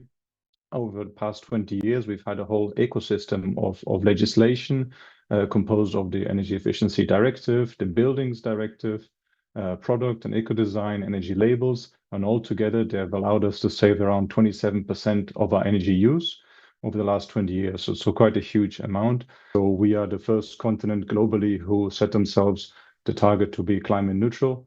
So that gives the long-term view to investors. And then from that, we have all the enabling measures and financing measures to make sure we get there. We create home markets that provides our industry the certainty that it will be offtakes. They can invest, and we estimate around 150 billion euros of turnover each year of the energy efficiency industry. In Europe, indeed, we need to retrofit 200 million dwelling, so over 20,000 units every day. And in Italy, this means one home every minute. So the scale overall is huge, and today we are far from this speed. Also, we often think that money is the only problem, but Italy has shown us that it's not that simple. A few years ago, we had this super bonus 110% incentives, basically free renovation paid back by the state with tax deduction or credit transfer. But even if a lot of finance was available, many problems occurred and the limits of traditional renovation emerged, such as skill shortage, supply chain with small companies struggling to keep the pace, limited materials available compared to the demand, and an overall increase of prices in the end. Of course, the renovation rate improved a bit, but it was still behind the threshold needed to reach the climate goals. So we learned something important, I think, from this, that finance alone doesn't deliver energy efficiency, but we also need efficiency in how finance is allocated. And we have to increase productivity of the sector and the number of interventions completed to have a concrete environmental and social impact. The goal is to make the sustainable home improvement accessible for people who would normally not be able to participate. And a key part of our approach is that we start early on in the process with a precise heat loss calculation. We do that in the home, and combine that with a clear cost calculation gives homeowners certainty about the full cost of retrofitting their home and the clarity about savings that they can expect. And that means that they know from the beginning that they will not end up worse off financially. And in many cases, a positive business case can be achieved after a comprehensive energy upgrade. So yeah, I think that's what we've learned in the Fit Home project, that smart finance only works when you combine it with a reliable operational chain that every partner in the process can trust. That single source of truth that makes the whole system work. And it ensures that everyone sees the same data at the same moment, from the first home assessment to the final subsidy check. And this prevents errors, supports quality control, and makes financing predictable. You can't offer only parts of the process because that won't work for parties. If you only provide parts of that process, it will maybe only work for financiers or for contractors, but not for the homeowner. And in other ways, other parts that you can combine, then you get that it only works for homeowners, but not for financiers. You have to have a complete string with very trustful data so that all partners that are involved in the retrofitting process know that it's reliable and they can do their share without any risk. I mean, in a sense, what we're seeing here is how the money, the financing, the ideas and the policies cascade down to a local level, right? Every time we set ourselves these high-level Brussels, as you call them, targets or policy objectives, we always believe this is too expensive and too difficult. And then we wait a couple of years and we look at such concrete projects that Chiara and Melissa just showed us, and then we see actually it's happening again. We thought PV was going to be too expensive, renewables are more expensive, renewables are the cheapest technology. We thought energy efficiency cannot be afforded, cannot happen because they are barriers. They have a wait-and-see approach from households. Their companies don't have enough time to take care of it. So we create markets for service companies to coming in to do it for them. We create the financing tools, and we get basically somebody to take care of it for you, because we as consumers, I mean, maybe I do, but maybe you don't, Nick, as you just said, but most people don't actually care how they renovate their house or how it's heated. They only care about the final bill. And if somebody can come in and do that for them, so that's great. So we want to scale this up. We want to replicate this. We know all our programs are replicable. We know they can be, copy pasted throughout the world. If consumers don't understand the opportunity cost of not taking action, we lose our battle. So we need to promote an ecosystem which will make clear to consumers what they have to do. And banks can guide them in taking the right decision. The decision is the center of the game. We need to change the paradigm for consumer. And that's what we want to do. We want to give a roadmap for our members. We are changing the evaluation system of the banks. We are making economic and academic studies to demonstrate the correlation between energy efficiency and credit risk. The more you improve the energy efficiency, the lower the risk is in the asset. The more investment you do, the more the value of your house will go up. If you don't do it, and your neighbor will be doing, you lose money in your portfolio. That's the message that we want to do it. Just to give you a number, one decade ago, 10 years ago, our lending volumes to energy efficiency were around 1 billion per year. Now we are lending something between 8 and 9 billion per year. And we are lending across different sectors. Housing is one of the main recipients indeed of our lending volumes for the renovation of existing property or for the construction of new buildings with the highest energy efficiency criteria. We are also lending to support our industry, to support the SME company, and also to increase the innovation and the implementation of the existing technologies. And it's in this sense where recently we have dedicated a specific initiative to double our lending volumes pledge for the next 3 years for SMEs in order to accelerate their implementation of energy efficiency technologies. We are expecting to benefit more than 350,000 companies over the next years, doubling our group financing. First, because we think that the energy is not only the cleanest, cheapest, and safest energy, but it is also part of the joint decarbonization and competitiveness agenda. By implementing the most advanced energy technologies, SMEs are not only reducing their energy bills, are not only reducing their emissions, but they are also increasing their competitiveness position, and increasing the position vis-a-vis other competitors. We are definitely still lagging behind. I mean, Ivo, you mentioned the numbers. I think we need 370 billion in Europe per year. And then you said we are at, what was it, 150 or so? Sorry, I don't want to misquote you, but you can correct that later on.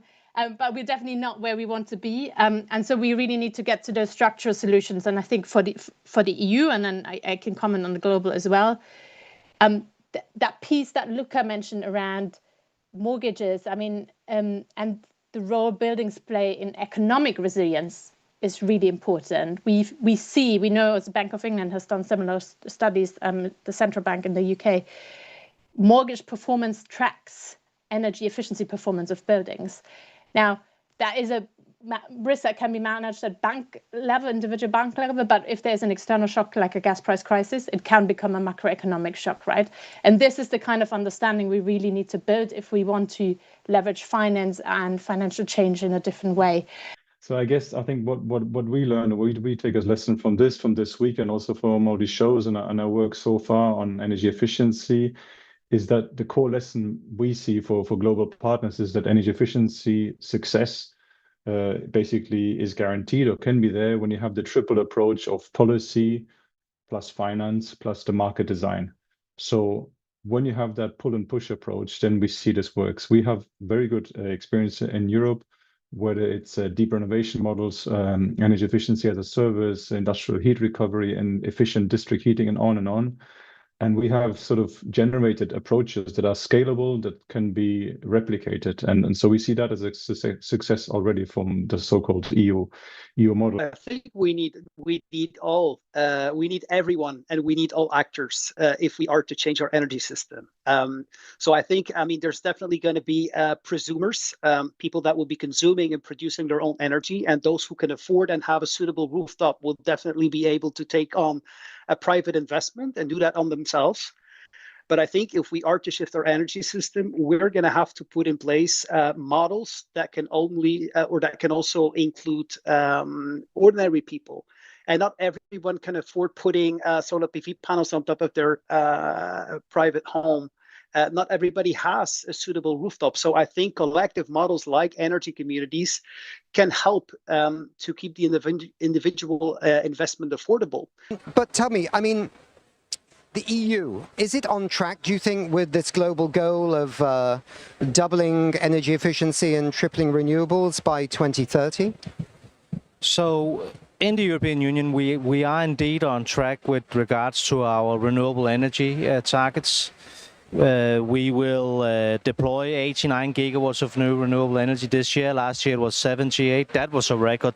This year will be a record. Next year we'll break that record again. So that's the good news. The bad news is that on energy efficiency, we are actually not on track. And in a way, it's quite strange because investments in energy efficiency are investments that pay back very fast. So in average, for a private home, if you invest in better isolation, a new heat source, new windows, stuff like that, it will bring down your bills in a way and in a speed that makes sure that you get your investments back in average between 3 and 5 years. And in industry, it's a little bit longer than that, but it's still 5 to 7 years. So it's just good business to do it.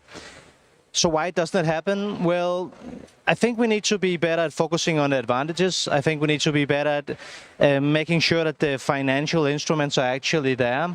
In the member states, we need to work with the financial sector. They need to offer loan and mortgages that take this into account. And then, of course, we need to make sure that the rules and regulations sounds a bit boring and bureaucratic, but it needs to be in place. You were talking about this whole issue of energy efficiency as being a security issue. Is it still a security issue? Very much so. In the European Union, we see it most obvious, of course, with the example of Russia. So when the war broke out and the full-scale invasion started in 22, we in Europe got 45% of our gas from Russia. So we were basically dependent of an enemy. That's bad in many ways. It's not sustainable in any sense of the word. So since then, we've been working hard to get rid of this dependency. And I'm happy to say that in a few weeks, we will make the final compromise between the European Parliament and the member states so that we can finally get rid of the last imports of Russian energy. But apart from that, so that's the most hardcore part of the equation, you could say. Apart from that, on a more overall level, obviously it's not sustainable to be dependent on importing energy. Because if you don't have energy security, you don't have security. And this means that we need to diversify whoever it is that we buy energy from. But the best strategy really is to create your own energy. And that's why renewables is at the core and the center of what we do. But energy efficiency also, because the first energy source that we should really be looking to is not really an energy source, it's energy efficiency. Because if we can use less energy, we save money, we save emissions, and we become independent. I'm sure you've got a lot more on your plate than thinking about these European Union, European Commission supported Horizon and LIFE projects. But there are a lot of them out there, and there is not an insignificant amount of investment going in them. They seem often like pilots or test beds in different cities, different areas for ideas.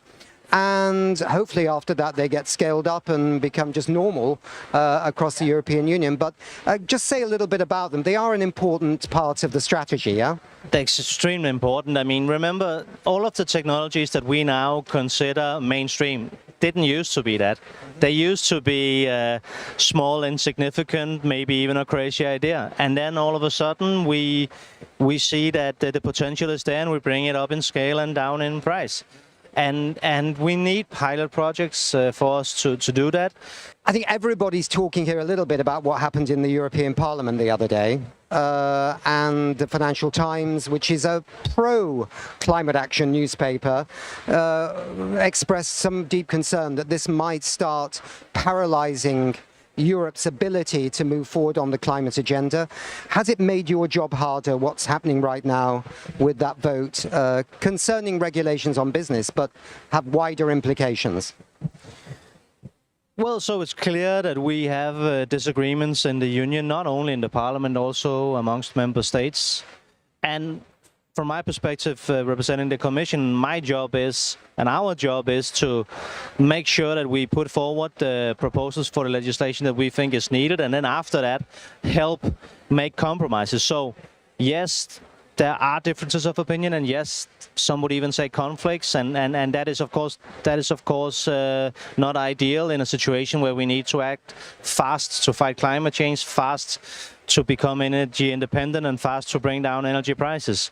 But I will leave you with a final, more positive note, because I mentioned it earlier, we are actually at the brink of having a compromise now on something that is also a very difficult question, which is to finally ban the import of Russian energy. This is not without consequences, it's not easy, but we do it now. And this means that we can finally say no to Putin. No, we will no longer let you blackmail our countries. No, we will no longer help to indirectly finance your war. Yes, we will stand on our own legs and produce our own energy. We are building on the very good outcome from COP28, where everyone agreed to triple renewable energy by 2030 and double energy efficiency investments and improvements. In order to help make that happen, our president established the Global Energy Transition Forum, where she's bringing together leaders who are committed to this to help make sure that it happens. It's really about delivery and action. And so, yes, the COP is very much relevant for that. This is where we can check, where are we? Are we making the progress we want to make? And make sure, again, that we hear all the different voices, the different perspectives, so that we go about it in the best possible way and send a clear signal to investors, companies, that yes, we are staying the course. The European Union is staying the course towards climate neutrality in 2050. And so we need these investments, we need financing, we need to make it happen. First of all, we know that the energy needs at global level will be increasing. You're going to have more people who have access to electricity, access to clean cooking than is currently the case. That's really a good thing. So that will require more energy. We know that AI, digitization of our societies, of our economies, will also require more energy. So on the whole, energy consumption, energy needs at global level will go up. It means that in order to transition away from fossil fuels, we're going to need to be both more energy efficient, make better use of the energy we have, and then we're going to need to add more clean energy, renewables primarily, but nuclear is also playing a big role in these zero carbon energy systems. And so in that context, the transitioning away from fossil fuels has to be seen together with what are the alternatives, how do we make it happen, how do we become more efficient. At the same time, a transition is a complex matter. As I said before, in some countries it's about access. In other countries it's about being economically dependent on exports of fossil fuels or minerals or other technologies. And so we do need to work with everyone to find what is the best way to do it. It does take time. We don't phase out fossil from one day to another. In the European Union, we know we're going to need natural gas, for example, in our energy system over the coming decades, but we are going to reduce that demand because we are building more renewables, we're investing in energy efficiency. But I think that complexity is important to have as part of the conversation. The direction is clear, the targets are clear, we know where we want to go, but we also know that we need to work with others to find the best possible way to get there. I just wanted your perspective on this point about these many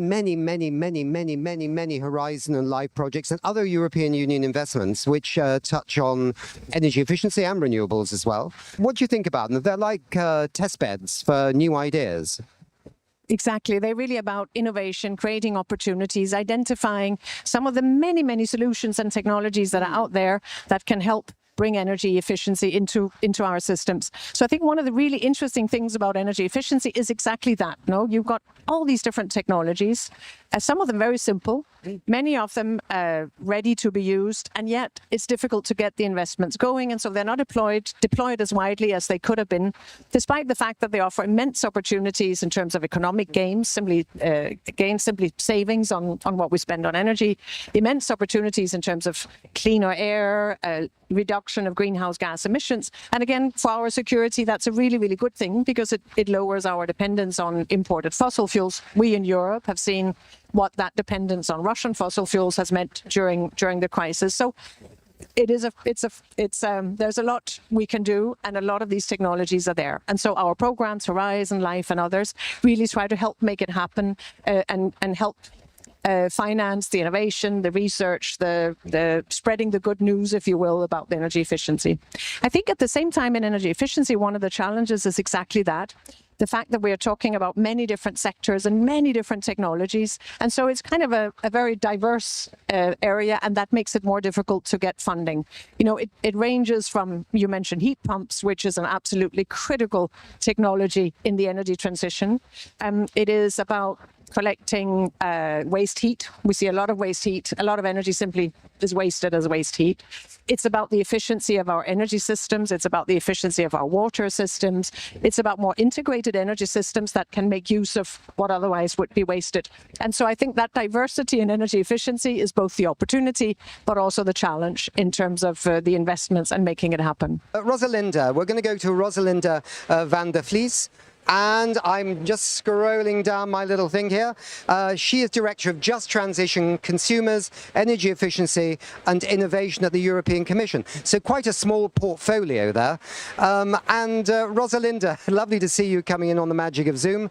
Tell us a little bit about how you see this energy efficiency on demand concept, energy efficiency as a service. Yeah, hi Nick, great to see you. And indeed, great analogy. I mean, I always say to people that energy efficiency as a service, it's kind of like Netflix for energy. So, you know, you pay a fixed fee and you can just, you know, like choose your services. So really cool. So as a European Commission, we are really promoting this energy efficiency as a service.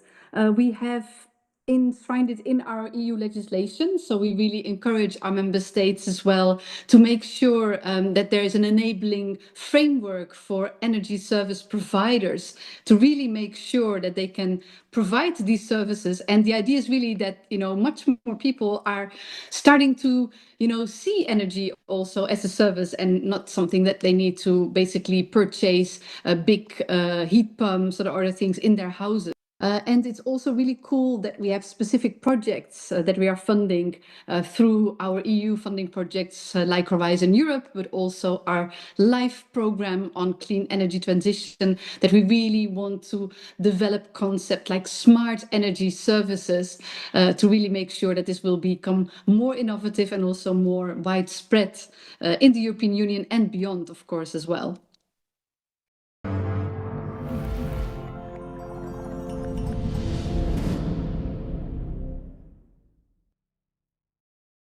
We have another wonderful guest with us here at the World Economic Forum here in Davos. If you could say who you are and who you're representing. So my name is Daniel Cole, and I'm the Director for Development Partnerships and Program Delivery at the World Meteorological Organization. Okay, great to see you, Daniel. So we're talking a bit about data here. We're talking about reliable data. We're talking about digital integrity. We're talking about information integrity. All these things have been very much part of our week's conversation here in the We Don't Have Time studio. And it's very much at the core of what you do, actually, as an organization. In fact, for 70 years, the World Meteorological Organization has played a quiet but essential role in making sure that weather, climate, and water data are accurate, shared, and trusted across borders. And they're a shining example of information integrity as a global public good. So, Daniel, let's ask a few questions here. To begin with, can you briefly explain the core services of the WMO and what it provides for anyone who might not know already? Sure, I'd be happy to. So just to start, we became a United Nations agency 70 years ago, but 75 years ago, actually. But we predate the UN. We're 152 years old. And we were founded when weather forecasting really became a science. And it was quickly realized that in order to forecast the weather where you are, you need to know what's happening in your neighboring countries. And of course, as you're looking further down the road into more seasonal and climate spaces, you need to know what's happening all over the world. So that remains our core mission, to ensure that the public weather services of every country, we have 193 members, share their data with each other in real time with standards, norms, and technical regulations that we develop on behalf of the member states. So they share their data with each other, to improve global forecasting, which underpins all forecasting, whether it's local, regional, national, or global. That's the main part of our mandate. We also do a lot of work to strengthen the lower capacity countries to be part of this global system and to serve their citizens with good weather and climate data and information. And it's not just, I mean, it is climate and weather, and I think that's the key water, thing. And water as well, yes, of course. We can't forget that too. So as mentioned, we're focusing quite a bit this week on information integrity. What does that mean from the WMO's perspective? So I think it means a number of things. Of course, we focus on open data between countries. At a personal level, I wish it was open data for everyone, but every country owns the data that is part of the WMO system, so it's their national sovereignty to decide if that data is completely open or if it's semi-open or whatever approach they take. For us, integrity is about the standards and norms we develop so that the data meets those standards and norms, because otherwise it's unshareable, it's not interoperable, and that's a key system issue we have. We need interoperability, especially going forward with AI forecasting really becoming more advanced. I think there's more and more need for this global to regional to national to local interoperability. Also, another point we're really starting to pursue is, of course, the integrity of the data itself and its traceability, because as you know, there's a lot of misinformation out there, there's a lot of disinformation out there, and when individuals or organizations are making claims about the weather, the climate, or water, and we don't agree, it's good to know where's that coming from? Is there data behind it? And what's the traceability of that data? Is that data robust? Is it up to standard? Where's that coming from? Absolutely, and I suppose that becomes an even more interesting challenge as we go forward, because with AI and things like that, I mean, AI can be for good purposes, of course, but it also can be there to obscure, propagandize, make claims which are very, interesting, but maybe have no, strength behind them. So it's a really important time, and that how do you deal with these things going forward? I mean, I'm sure the whole world's thinking about this, right? No, absolutely. I liken it a bit to the subprime crisis from many years ago, where you had, at its core, you had, in this case, bad mortgages, or to people who probably couldn't afford to repay them. Yeah. But all these products were built around it so that investors didn't actually really know it was at the core. And that could be the problem with data, particularly with AI and other innovations, is it's at the core, whether it's good or bad data, and then all these systems feed off of it. But by the time you receive information, you don't know what's behind it. And I think that's something critical. That's the traceability we're talking about. With AI forecasting, and there's amazing advances, not only by the big tech partners, but by many smaller companies and individuals who are really doing great innovations. There, we are setting up a more of a global verification system. If you're going to do an AI forecast, if you're going to share it with people or sell it or do whatever you want with it, try to verify it against the official data from WMO so that you can show your performance vis-a-vis the official data. Right. We've launched an open call to colleagues working in the AI forecasting space in October to say, work with us, collaborate with us, make sure these great advances are inclusive, and they build the global system that everyone relies on. They build the global public good.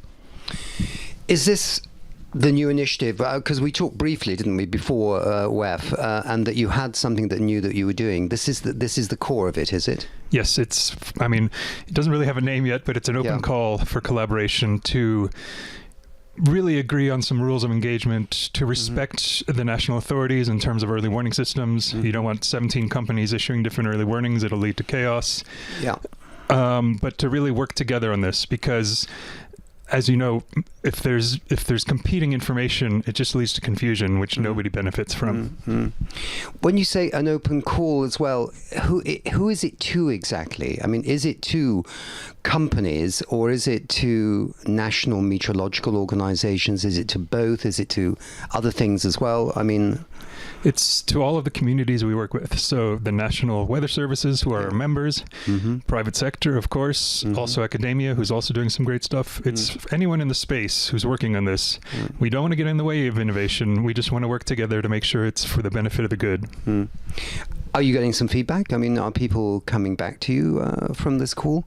Absolutely. I think in particular big tech, they are really stepping in, and they've done great advances over the last several years. And of course, they want to see that, of course, for their own business needs and eventually make profit out of it, but also to make sure it is delivering a global public good.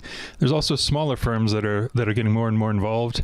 The member states, they're always there with us. They're present. Some of them are very advanced in the space, and they want to share their experiences with some of the other countries too. Yeah, it's absolutely critical, isn't it, that this happens, because if it doesn't happen, you're just in danger of greater confusion, yes, and greater misunderstandings. And you use the example of kind of warnings, which, you know, are quite frequent in many countries. But if you've got too many people piling in saying, my warning's better than your warning, right? Can you imagine? Yeah. Do I head to the mountains or do I run to the sea? I don't know. Yeah, absolutely. And I think we've always spoken of the single authoritative voice in a country. That's for early warnings. There has to be one government entity that is authorized to provide early warnings, and that should be respected. I think, you know, there's a lot of noise around that. There's a lot of tailored services that are being created, which is fine. But I think that single authoritative voice is critical. Yeah. I think another thing, we've heard a lot of talk about the democratization of weather forecasting. Anyone can run a forecast model on their laptop. You don't need a £1 billion supercomputer anymore, which is a great advance. But if anyone can run a forecasting model, are they qualified to understand if their results are any good? I mean, there's big decisions being made, whether for individual smallholder farmers, for example, or for hedge funds. They want to have some confidence in the results. So democratization of weather forecasting sounds like a great idea, but we also need to be careful in terms of who's responsible if something goes wrong, if the forecast is off, and do they have the expertise to judge that? Got you. Good, Daniel. Thank you very much indeed for your time. Interesting to hear about your work again. I think we last met at New York Climate Week. And hopefully you guys will be there again later in the year, and we can see what advances are coming through the system from WMO. Thank you so much, Nick. It's been a pleasure. Thank you.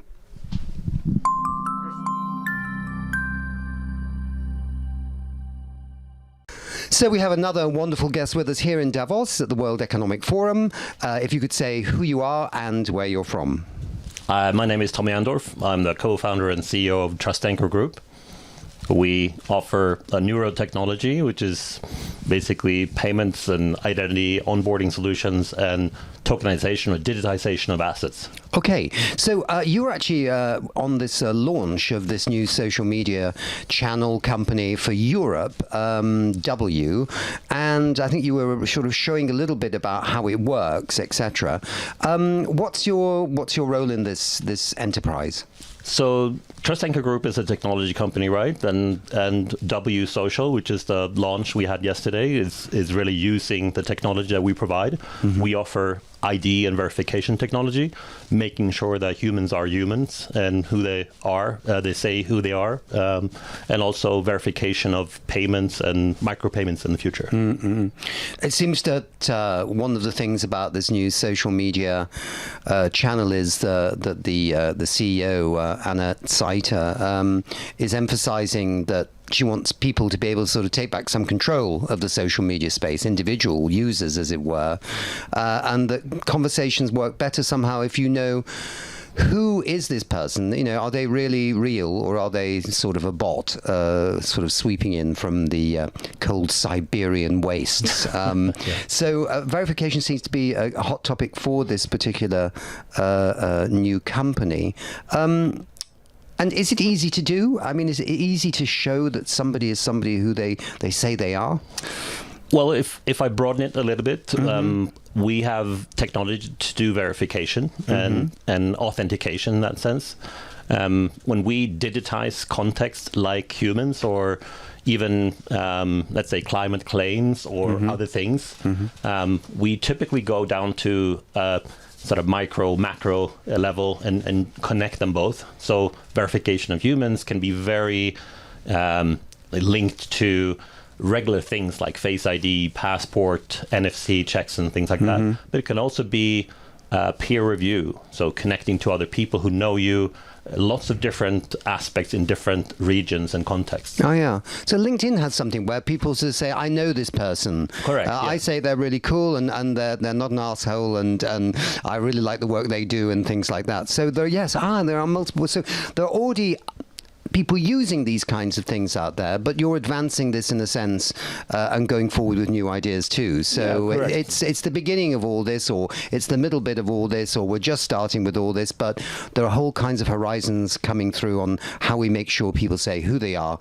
and then we feel more comfortable with what we're doing. Yeah, absolutely. I would say the technology is there, so it's applying it to this context and really using it to, as we say, verify humans, and also to your point about how the climate looks like today in the social media landscape, to get rid of bots, to get rid of all the comments that are not from humans is part of the scenario here. Yeah.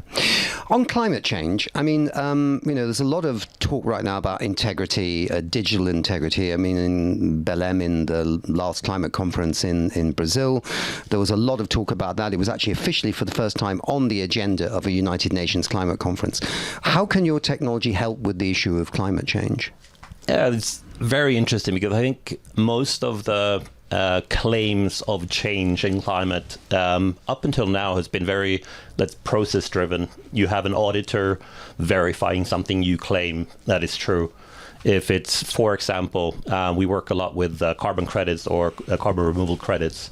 In this case, with our technology, you can really dig into the process and connect IoT sensors, verifying from really the ground up to someone buying a carbon credit and verifying that with a QR code, looking down into the sensors. So it's digitizing the whole process of, let's say, a claim that you have returned carbon to the ground. When you say sensors, are you talking about sensors that sort of are in a forest? For example, just a truck coming in with biomass in the process of a Purely's burning oven to make active coal. All those factory processes and processes that are already there, sometimes they have IoT sensors, sometimes they have cameras, sometimes they have auditors. So we digitize all of that and link it into an asset or an identity in our case. Yeah, I mean, with carbon credits, it's always been a long history of particularly on the Green Group side, saying, they don't work because we can show that this was actually, people made these big claims, but actually they weren't true. And actually the poor people who were living in the forest, whatever, never got a penny and, whatever. True, yeah. I mean, obviously some carbon credits have been very, very good indeed. But the bad ones, the bad apples have contaminated all the other fruit in the basket, right? For sure. And they're still going on, is this, even though we thought after Glasgow in Scotland a few years ago when they had a COP that it had all been solved, it still dogs the whole area of carbon credits. So digitalization could really bring something to it. And also making it transparent and traceable for people to understand documentation around this process, that it's available for others, to make that transparent and available in an open way. I think part of building back the trust that's needed here. Any other points you want to make, Tommy? I mean, this space is evolving quickly. As I said, the technology is really here. If we look at W Social, the launch, and what we're going to do together, really to empower taking the discussion to a more enlightened level, I would say, than what I see in most platforms today. I'm really eager to continue supporting that initiative, and being here in Davos is fantastic. Good. Well, very nice to meet you. Very interesting work that you're doing. And please come back on again and tell us how things are going next year. Yeah. Fantastic. Thanks you so Tommy. much. Okay.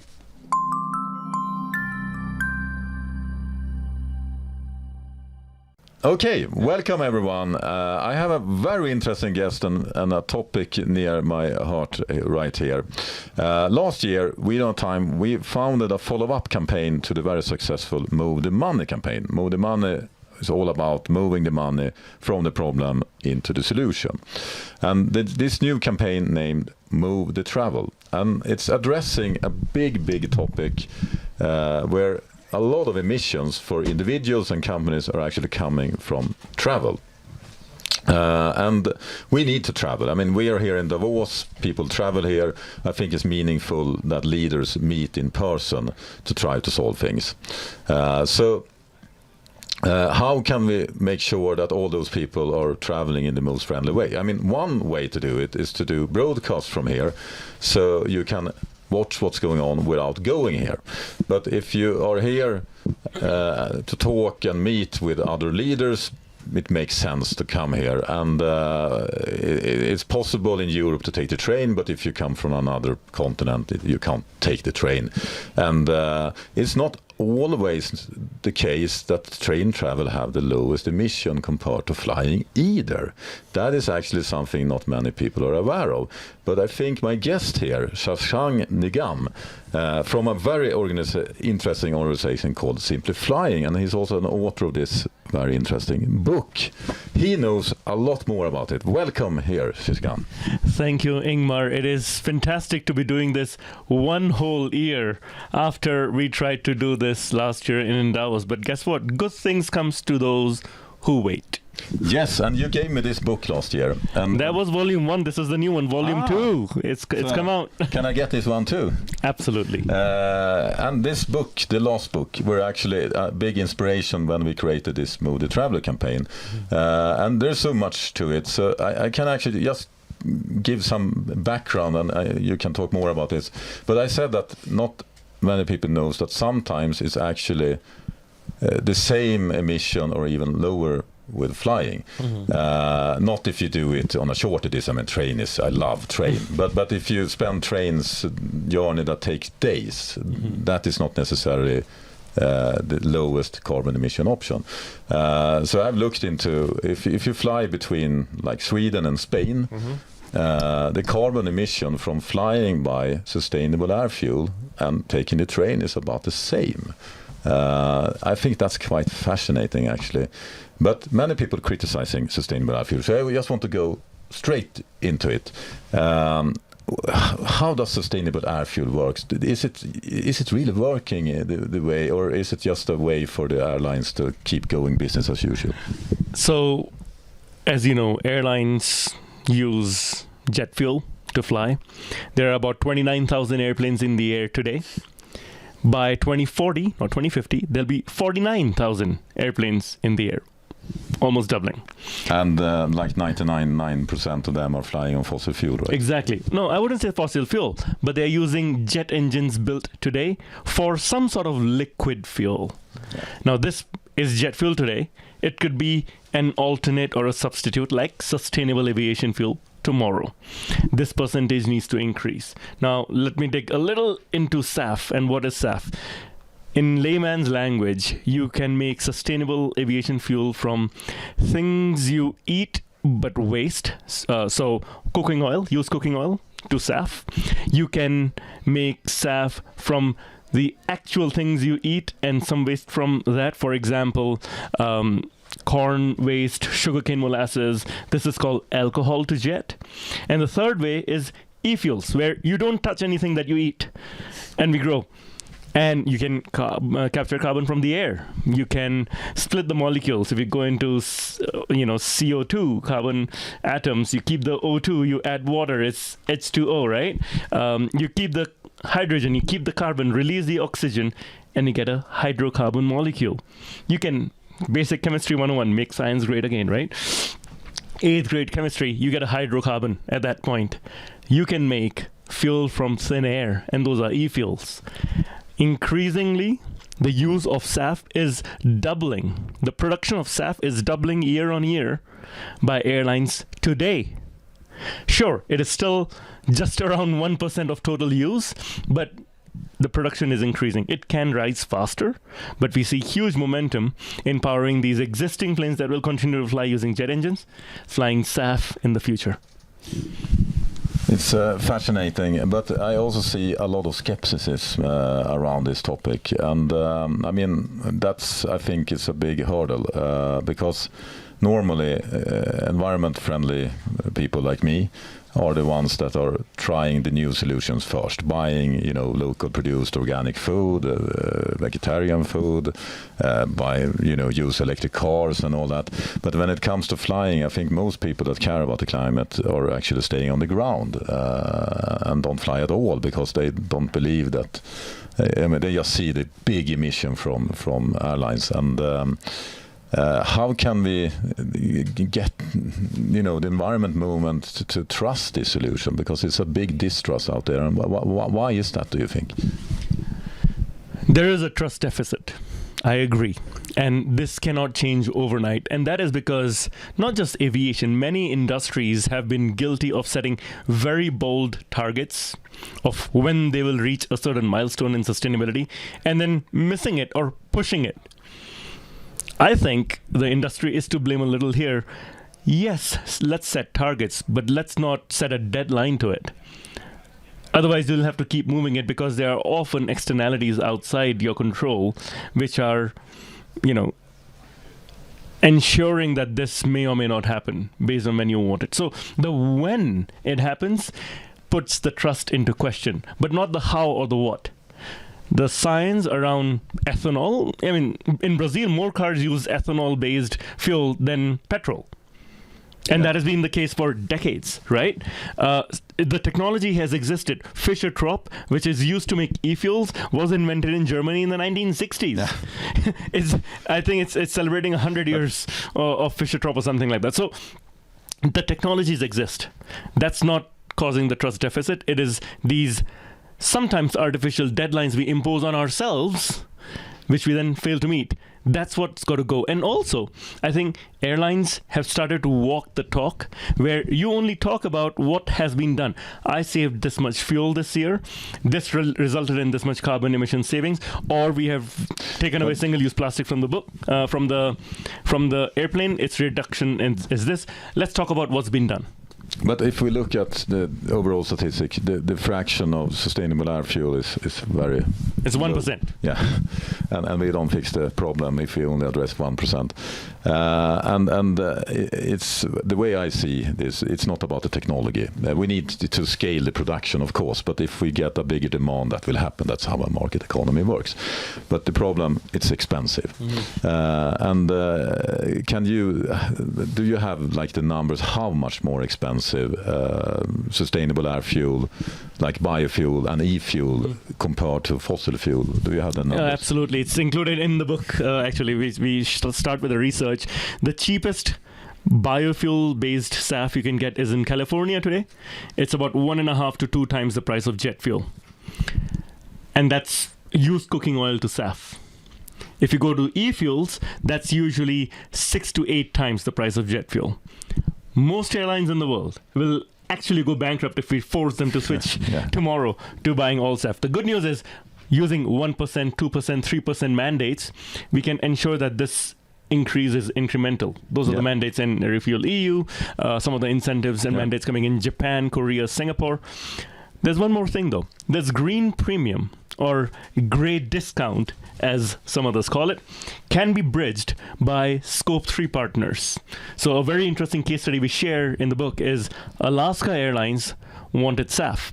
So they worked with a local e-fuels producer called 12 to make the SAF in Washington State. And part of the price difference was paid by Microsoft, which is Alaska Airlines' largest customer. This is very interesting. I was interviewing, we had a panel at COP in Belém, and I actually had the airport of my hometown in northern Sweden, Östersund. And they have this brilliant person that really drives change there. So they have a lot of, ski competition and stuff like that. So they managed to get the sponsors of the ski competition to pay for the fuel for the planes arriving there. I think that's something very smart, right? And then in fact, Sweden, I have to give credit where it's due. Sweden has one of the most ambitious goals when it comes to aviation and sustainability in the world. Sweden will have no fossil fuel powered flights domestically after 2030. No, we'll see about if that's happening. That's the goal. That's the goal, and I think that is ambitious. If one country in the world can be ambitious, it's Sweden. It's the Nordics. It's Scandinavian. Yes. You can't expect island nations like Indonesia or Philippines to say, "Oh, by 2030 we're going to do this." So you're leading the way. I actually live in Sweden, and it's not really going in the right direction. We are actually increasing the emissions, and the European Commission are trying to sue us because we're not following the rules in the European Union. So Sweden has a great track record, but right now things are moving in the wrong direction, and it's not really going in decarbonization. So there's a room for improvement there. But this Swedish airport maybe can change it. And we need to give the book both to the Swedish government and that airport. Lastly, we are here in World Economic Forum.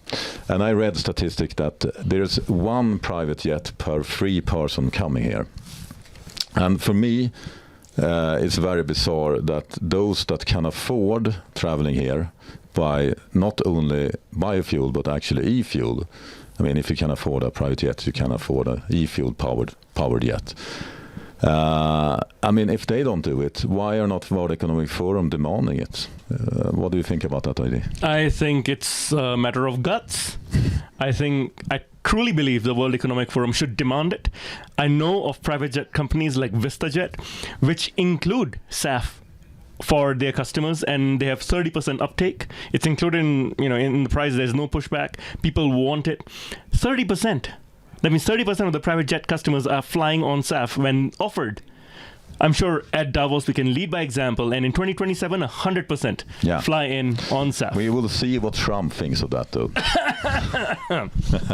So we don't actually have more time, but I would love to invite you again when we have more time. And until then, I really recommend everyone to read the book Sustainability in the Air. And you have a lot to learn. And if you, like me, are skeptical about the airlines, if you, like me, are skeptical about airlines, I actually didn't fly at all for the first 8 years after I founded Wheel Time, but it was impossible to go to... You can't go to Belém. Climate meetings like Belém, etc. So I started to fly, and now I fly, but when we fly at Wheel Time, we use 100% sustainable air fuel. And if you look into it, we shall not take sides on how we travel. We should just take sides on what kind of fuel and how much emission we are causing. Yes. That's the most important thing. So if you want to learn things about airline, read this book and give it to your airport locally and have them to do the same as this airport in Östersund. Thank you, Ingmar. Thank you. Such a pleasure speaking. Yeah.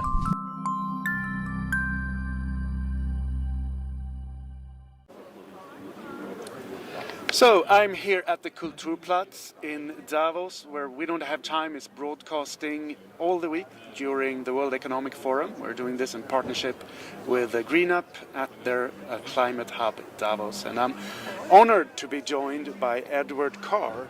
You are the US Center Director of the Stockholm Environment Institute based in the US. Welcome. Thank you very much. So, you're doing an important job on climate change. So I'm just going to hit it off and ask you, start with your background. What has been the focus of your research, and what are you focusing on now at Stockholm Environment Institute? Thank you. Thanks for having me. So I've spent about the last 25 years thinking about climate change adaptation and issues of resilience, particularly in agrarian systems, so small farming systems, principally in sub-Saharan Africa. I've spent a lot of time trying to understand how people have been adapting to climate change and economic change, and now I'm starting to shift to more of a focus on systemic risk, both systemic risk to those producers, but also the ways in which those producers can create systemic risks for the global food system.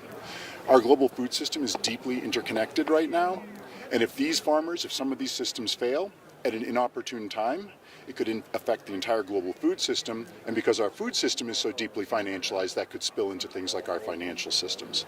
So paying attention to the adaptation of small farmers in places like sub-Saharan Africa isn't just about being nice or kind to farmers, it's about actually our own self-interest in making sure that we're taking care of the people around the world that rely on those systems and on those people.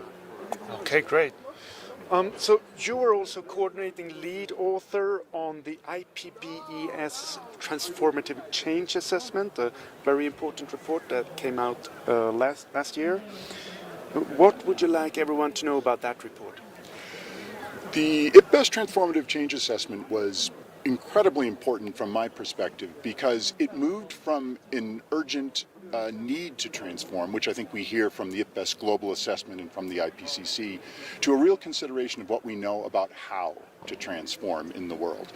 And maybe the biggest takeaway, the single most important takeaway, is that transformative change is urgent and necessary, but it is also possible. And in fact, we know a lot about how to bring about transformative change toward a more just and sustainable future. We did an enormous amount of work considering, for example, different visions of sustainability, trying to understand how different people around the world think about this and how they move toward it. My chapter focused heavily on the barriers to transformation. Why aren't we transforming if we know that we need to do this? And what was exciting about my work and my colleagues' work in that chapter is not only identifying those barriers, but finding ways to use each of those barriers to address larger systemic issues and give us a real chance to transform toward a sustainable future. So I suggest everybody go find that summary for policymakers and take a look. It's really worthwhile. A top list of those barriers, just real quick. Absolutely. So one of them is colonial modernity. What does that mean? Sort of our understanding of the world emerged out of the Enlightenment at the time of colonialism. So it's a world that can be known through science, but it's also a world that science is supposed to help us extract things from. That is, of course, an unsustainable way to live now. Overcoming that framing, though, is incredibly challenging. So that's maybe a foundational level one. The way the global economic system works right now, how we value things, the rules around finance, for example, like quarterly reporting and short-term reporting. This drives us toward short-term decision-making. That, of course, badly impacts us in sustainability. But we even went from these big issues down to smaller things like inadequate technology transfer. Countries around the world want to do things differently, but we're not making technology easily available, or we're making it available with inadequate training for people to take it up, make it their own, and implement it over time. So these are some of the things that we saw. Amazing. Maybe you could expand on that a little in the next question. What's your take on the current state of the politics then around climate and sustainability?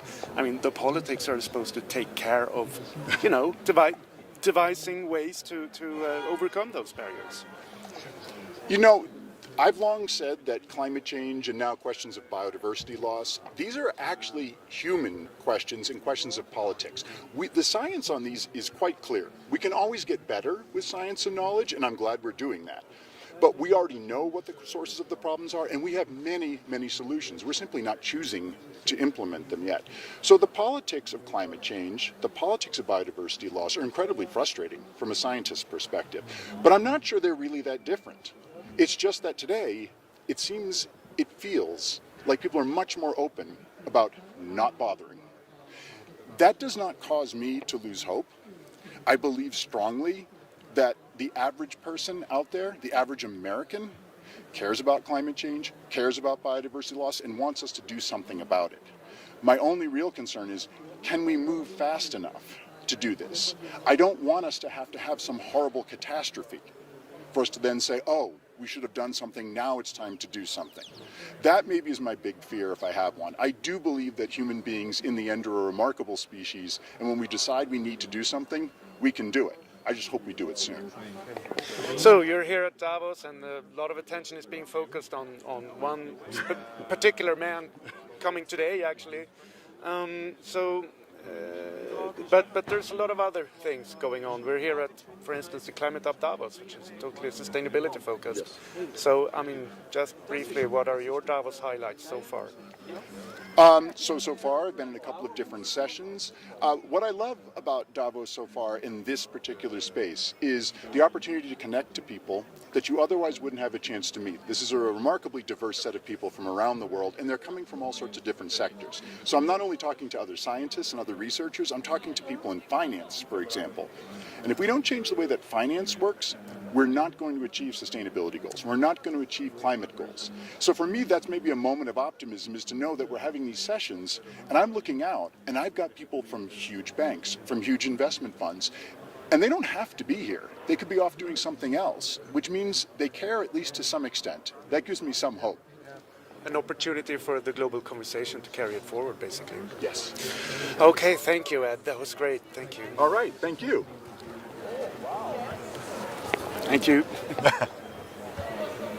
So we have another wonderful guest with us here at the World Economic Forum in Davos. If you could say who you are and where you're from. Well, thank you very much, Nick, for your invitation. So I'm François Valérian, and I'm the chair of Transparency International, which is the global movement fighting against corruption in 110 countries worldwide. Okay. Now, I know you have a lot of programs, you have a lot of things that you're doing, and it's a really fantastic organization, is Transparency International. But we wanted to maybe focus a little bit on, we seem to be living in a world right now where disinformation, misinformation is sort of rising like filthy water in the sewer system up into our lives. And it was clearly an issue for those people that were surveyed in the Global Risk Report done by the World Economic Forum this year. It came number 2, I think, in the ranking of risks. And last year it was also very high. It was a big issue at the climate conference, the UN Climate COP in Belém in Brazil, and in other places too, I get a sense. And what's your take on this? Is this an issue that for Transparency International is becoming more critical? It is a very important issue. Citizens in every country have a right to information, but they have a right to verified information. They don't have a right to propaganda, misinformation, disinformation, information produced by opaque lobbying. And that is what we can observe, unfortunately, on climate matters. You have information which is produced by scientists, by the International Panel on Climate Change. That is verified information, because this information is produced by scientific articles which are verified, checked by editorial committees. I used to chair an editorial committee of a scientific review, so I know what I'm speaking about. So that is scientific and verified information. But the problem is that there is also misinformation that circulates on social media or elsewhere, and there are citizens who no longer trust verified information. They no longer trust legitimate information produced by legitimate institutions in democracies. They only trust what they see in, well, social media that are greatly, polluted, let's say the word, by people whose interest is to lie to people, to citizens. And by companies that perhaps don't want to see their economic model overtaken by new economic models, because we've got an interesting moment, as you know, where for the first time in the history of, or recent history of humanity, renewable energies have now overtaken the fossil fuel in industry. And suddenly, for the first time, those companies can see that maybe their business model is not heading in the right direction anymore. So let's fight to save it, like a limpet or a shellfish on a rock, you know? Right. Well, all companies are entitled to expressing their views, but to expressing them publicly. The problem is opaque lobbying. The problem is when we have company representatives who are in official delegations to COPs, for example, and we don't know who's behind the members of these official delegations. The problem is that when within a country the energy policy is being captured by carbon emitting companies to the detriment of the renewable energies that could grow, that could be produced more. So that's the issue. That's opacity, so that the citizens cannot check who's behind and what's behind the policies that are being adopted.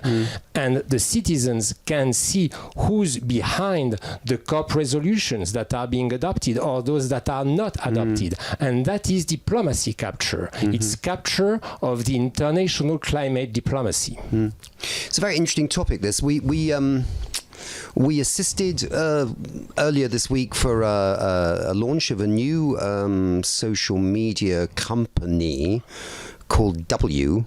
They all seem to have single letters now. We've got X and W, and I don't know. Maybe LinkedIn will just become linked or L or something. And it's a concerning simplification of things, right? Yes, exactly. And but they have at their mantra, or the heart of their DNA, the idea that you must verify that the people on this channel will be humans. And you can do it with face recognition and things like that. And that basically, in some social media channels now, 50% of the so-called users are bots. You know, just automated accounts coming from God knows where, but we can probably guess. And that, so this new channel, they want to bring a level of integrity to this conversation, and you also be able to control your algorithms. So you can choose not to see the full spectrum of what's going on. You can choose to live in a certain filter bubble. This is where I want to be. And then from time to time, you might want to check out the wider world and then go back to your filter bubble. So they're trying to bring in, and the main thing is all the data is going to be housed in Europe. Because, of course, with all the social media channels right now, our data as Europeans is being housed in the United States or China. So it seems like a good step forward, and I think we need more of this kind of integrity thinking about how the data is used, communicated, who's doing it, and verifying who is saying what, and then you know why they're saying it, right? You know where they're coming from. Yeah. Right. Yeah. Well, I fully agree with you. It's obvious that there is an important issue around European independence on that. I'm not here to comment on the matter, and I don't want to criticize artificial intelligence altogether either, because artificial intelligence may help us in a number of countries to detect corruption patterns in massive data, which are being analyzed by algorithms that are being operated by anti-corruption agencies in cooperation with our chapters. So that is an interesting tool of artificial intelligence. Obviously, artificial intelligence is an immense danger for mankind, where you have robots that are pretending to be human beings, and people think they are in a debate, in a conversation with other human beings, whereas those are robots manipulated by authoritarian governments, which we see in all countries where we have authoritarian governments that are harassing civil society and that are transforming democracies into dictatorships. Is there, on the bigger picture, why do you think we are living through a moment in time where there seems to be so much of a kind of populist backlash against institutions, society? Some of it is disinformation.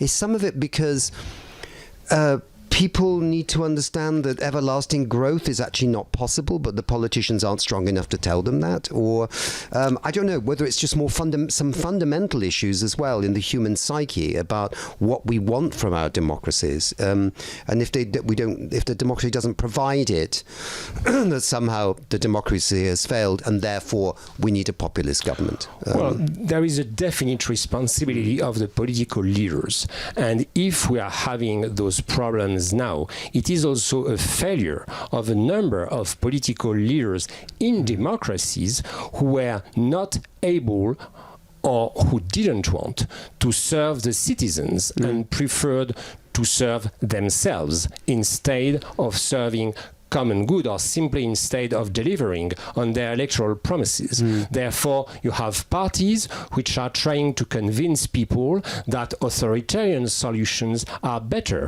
whereas we perfectly know that concentration of power always is concentration of abuse of power, and all that turns out to be extremely detrimental to the citizens. But we, including civil society organizations, including Transparency International, we have to constantly engage with the citizens, engage with the youth, so that what I'm saying to you is shared with as many people as possible. And my concern, if I may, about this Davos week is that those topics, and I'm very grateful to you that we can discuss those topics because they are largely absent of the conversations, of the main conversations that are being held. We are speaking about everything, threats, military interventions, aggression, everything but the essential. And the essential is what we are talking about right now. Yes, the essential is how do we live on this planet with 6 billion going to 10 billion people, whatever, in a way that we hand over this planet in a working condition to the next generations so that they can fulfill their destinies and hopes and dreams without, trashing everything. Exactly. Well, I can't add anything to your conclusion. Well, thank you so much for being with us. It was a short but very interesting conversation. Thank you very much for this invitation. Yeah, and I hope that maybe going forward we could have a longer conversation about this sort of thing, maybe at London Climate Action Week in June or something like that, because it's a really hot topic and we could get a lot more people together and have a really big panel. With great pleasure, and Transparency International is working a lot on climate, so we really look forward to continuing this conversation with you. Thank you very much indeed. Thank you.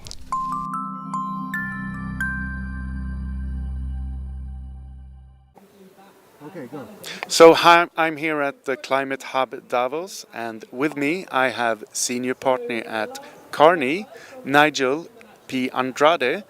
You're very much welcome to the We Don't Have Time show.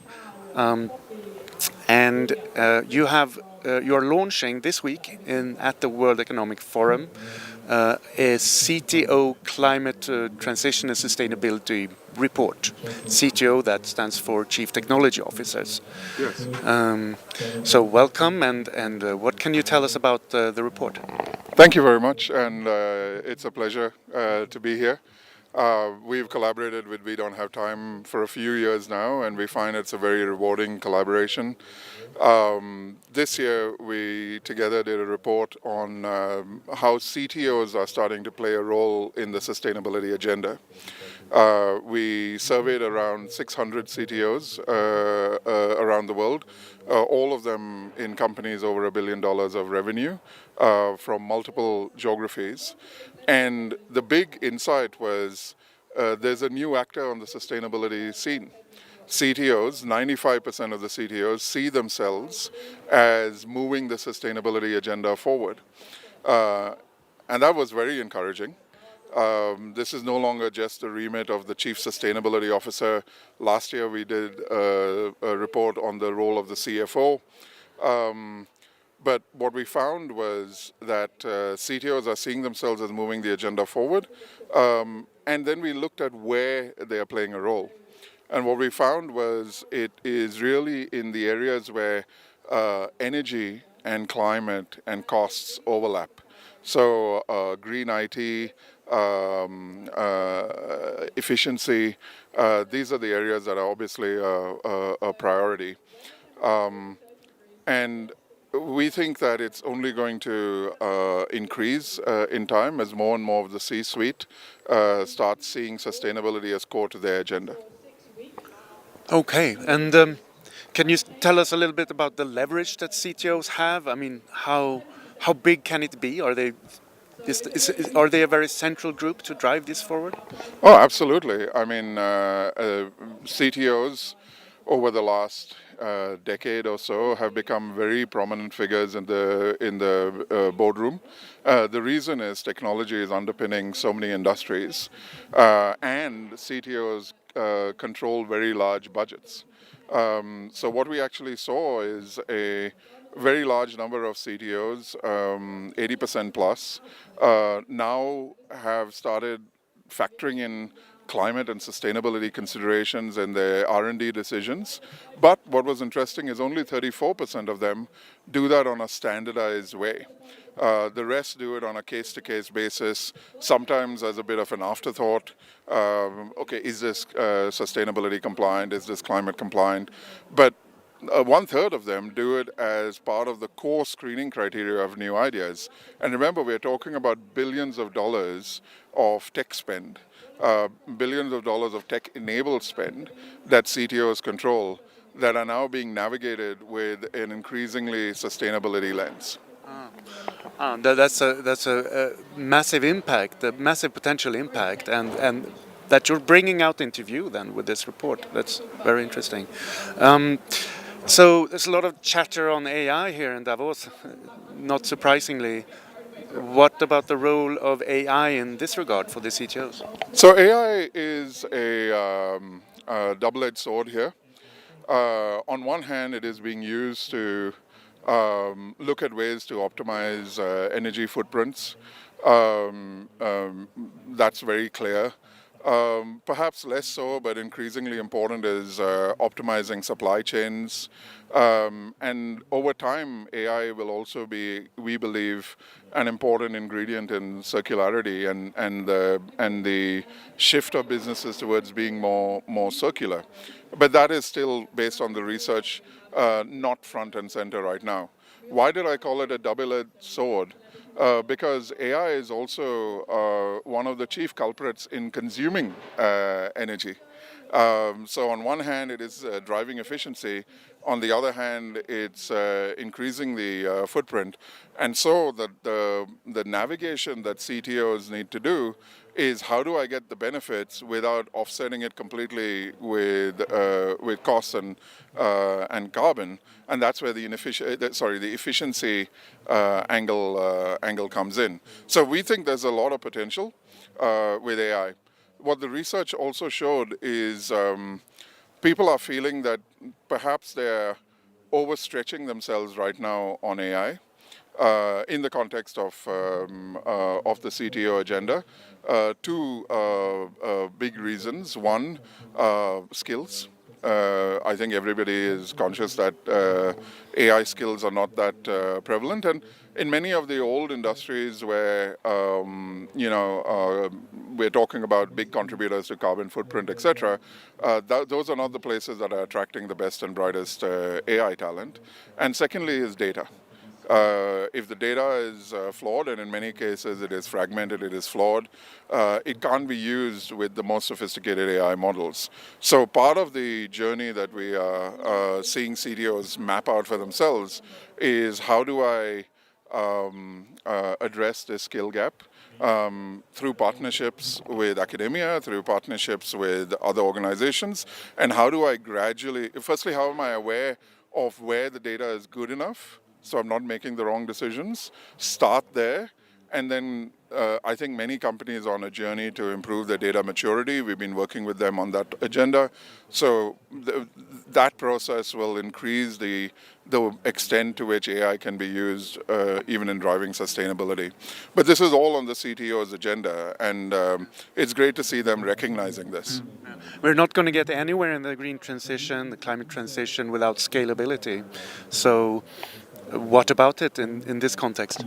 Well, I would say there are three things that are going to drive the CTOs really succeeding in this agenda and at scale. One, I think the sophistication of business cases needs to improve. Right now, the business cases pretty much look at the cost dimension and very much from an OPEX and in some cases a CAPEX point of view. I think we need to look more at value creation. We need to look at multi-year business cases. We need to, and as business cases become more sophisticated, as they look at total cost of ownership, total cost of impact, what's going to happen is the overlap between the CTO agenda and the sustainability agenda is going to increase, and that's going to drive better decision making. So that's number one. Business case sophistication needs to increase.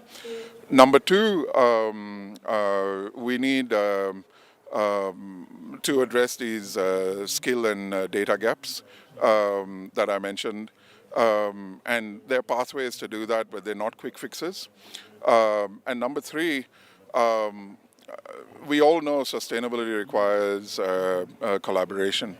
And one of the things that would be a real pity is if sustainability is fragmented at the C-suite, or I look at this aspect of sustainability and I look at that aspect of sustainability, and then the chief sustainability officer is off doing something else. What we need is a way to integrate the operating model to make business decisions with an embedded sustainability lens. And that requires us to look at the decision rights and how the governance of these major investments are done. and how do we inject partnerships like science partners as well, because one of the last statistics I'll share is only about 40% of the decisions are made on science-based targets. So for that, we need external partners as well. So between the operating model evolution, the data maturity, and the business case sophistication, we think those are the three keys to unlock these 95% of the CTOs being even more successful in delivering business results, delivering business success, but in doing so also advancing the sustainability agenda. So I'm very encouraged by this overall finding of our joint report with We Don't Have Time.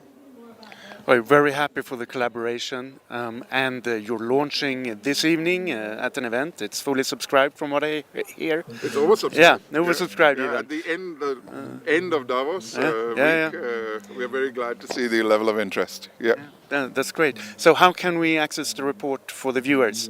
We'll be putting the report on available with We Don't Have Time on its platform, but also, of course, on the Kearney.com platform.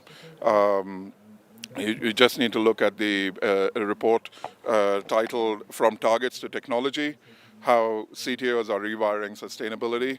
It's a joint report. Ingmar and myself and Angela Hulberg were the main contributors. And yeah, we'd be very glad to continue discussions on this topic. Thank you so much, Nigel, for the collaboration and for the same to you. Thank you. Thank you very much. It's a pleasure. Hope you have a very successful week. Thank you.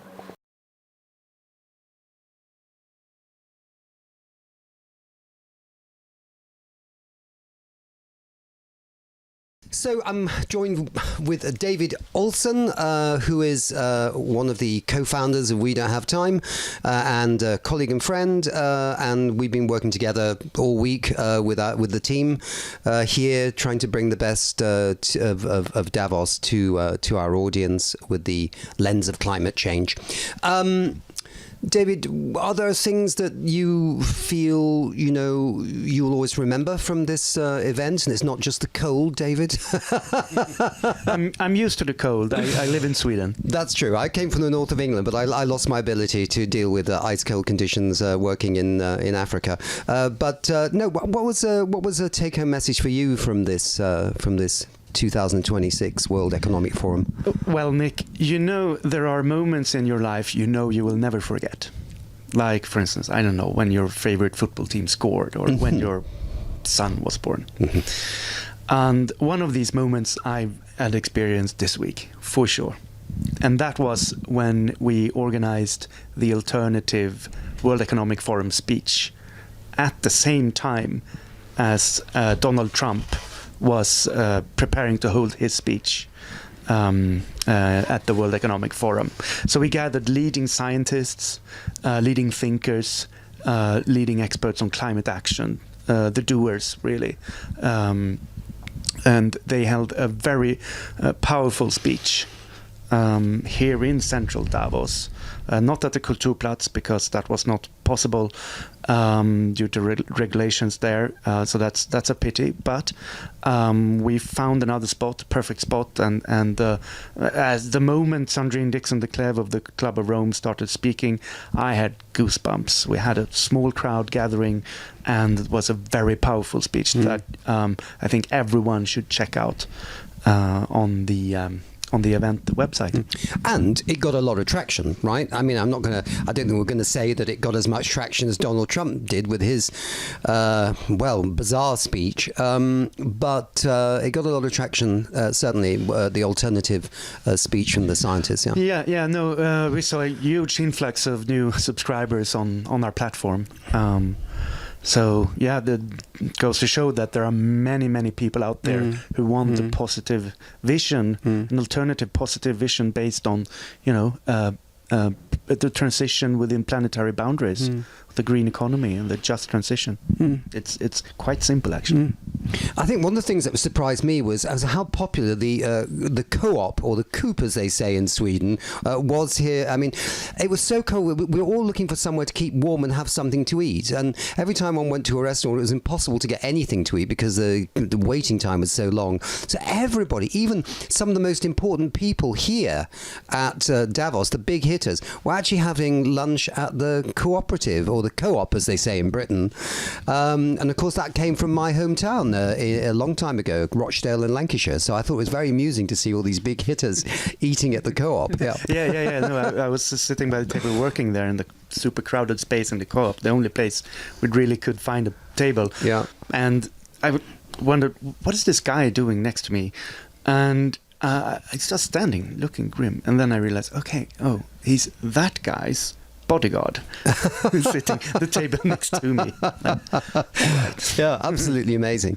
But I think it's interesting maybe for the viewers and our fans to notice how something that happened at our last big gig, which was in Belém, in Brazil, how it gets threaded into the conversations at the World Economic Forum and will then be woven into the conversations of the G20 and the G7 and all the others, which is, in this case, was the issue of the 80 countries that want to phase out fossil fuels or want to create plans to orderly get out of fossil fuels, right? And that happened at Belém.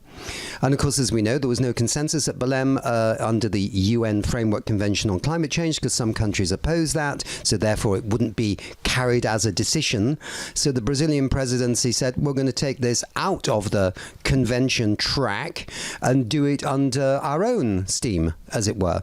So Brazil, the Netherlands, Colombia, and some of the small islands convening this thing in April in Colombia on the next steps forward. As we all agree, can't be a talking shop, right? Because we don't have time.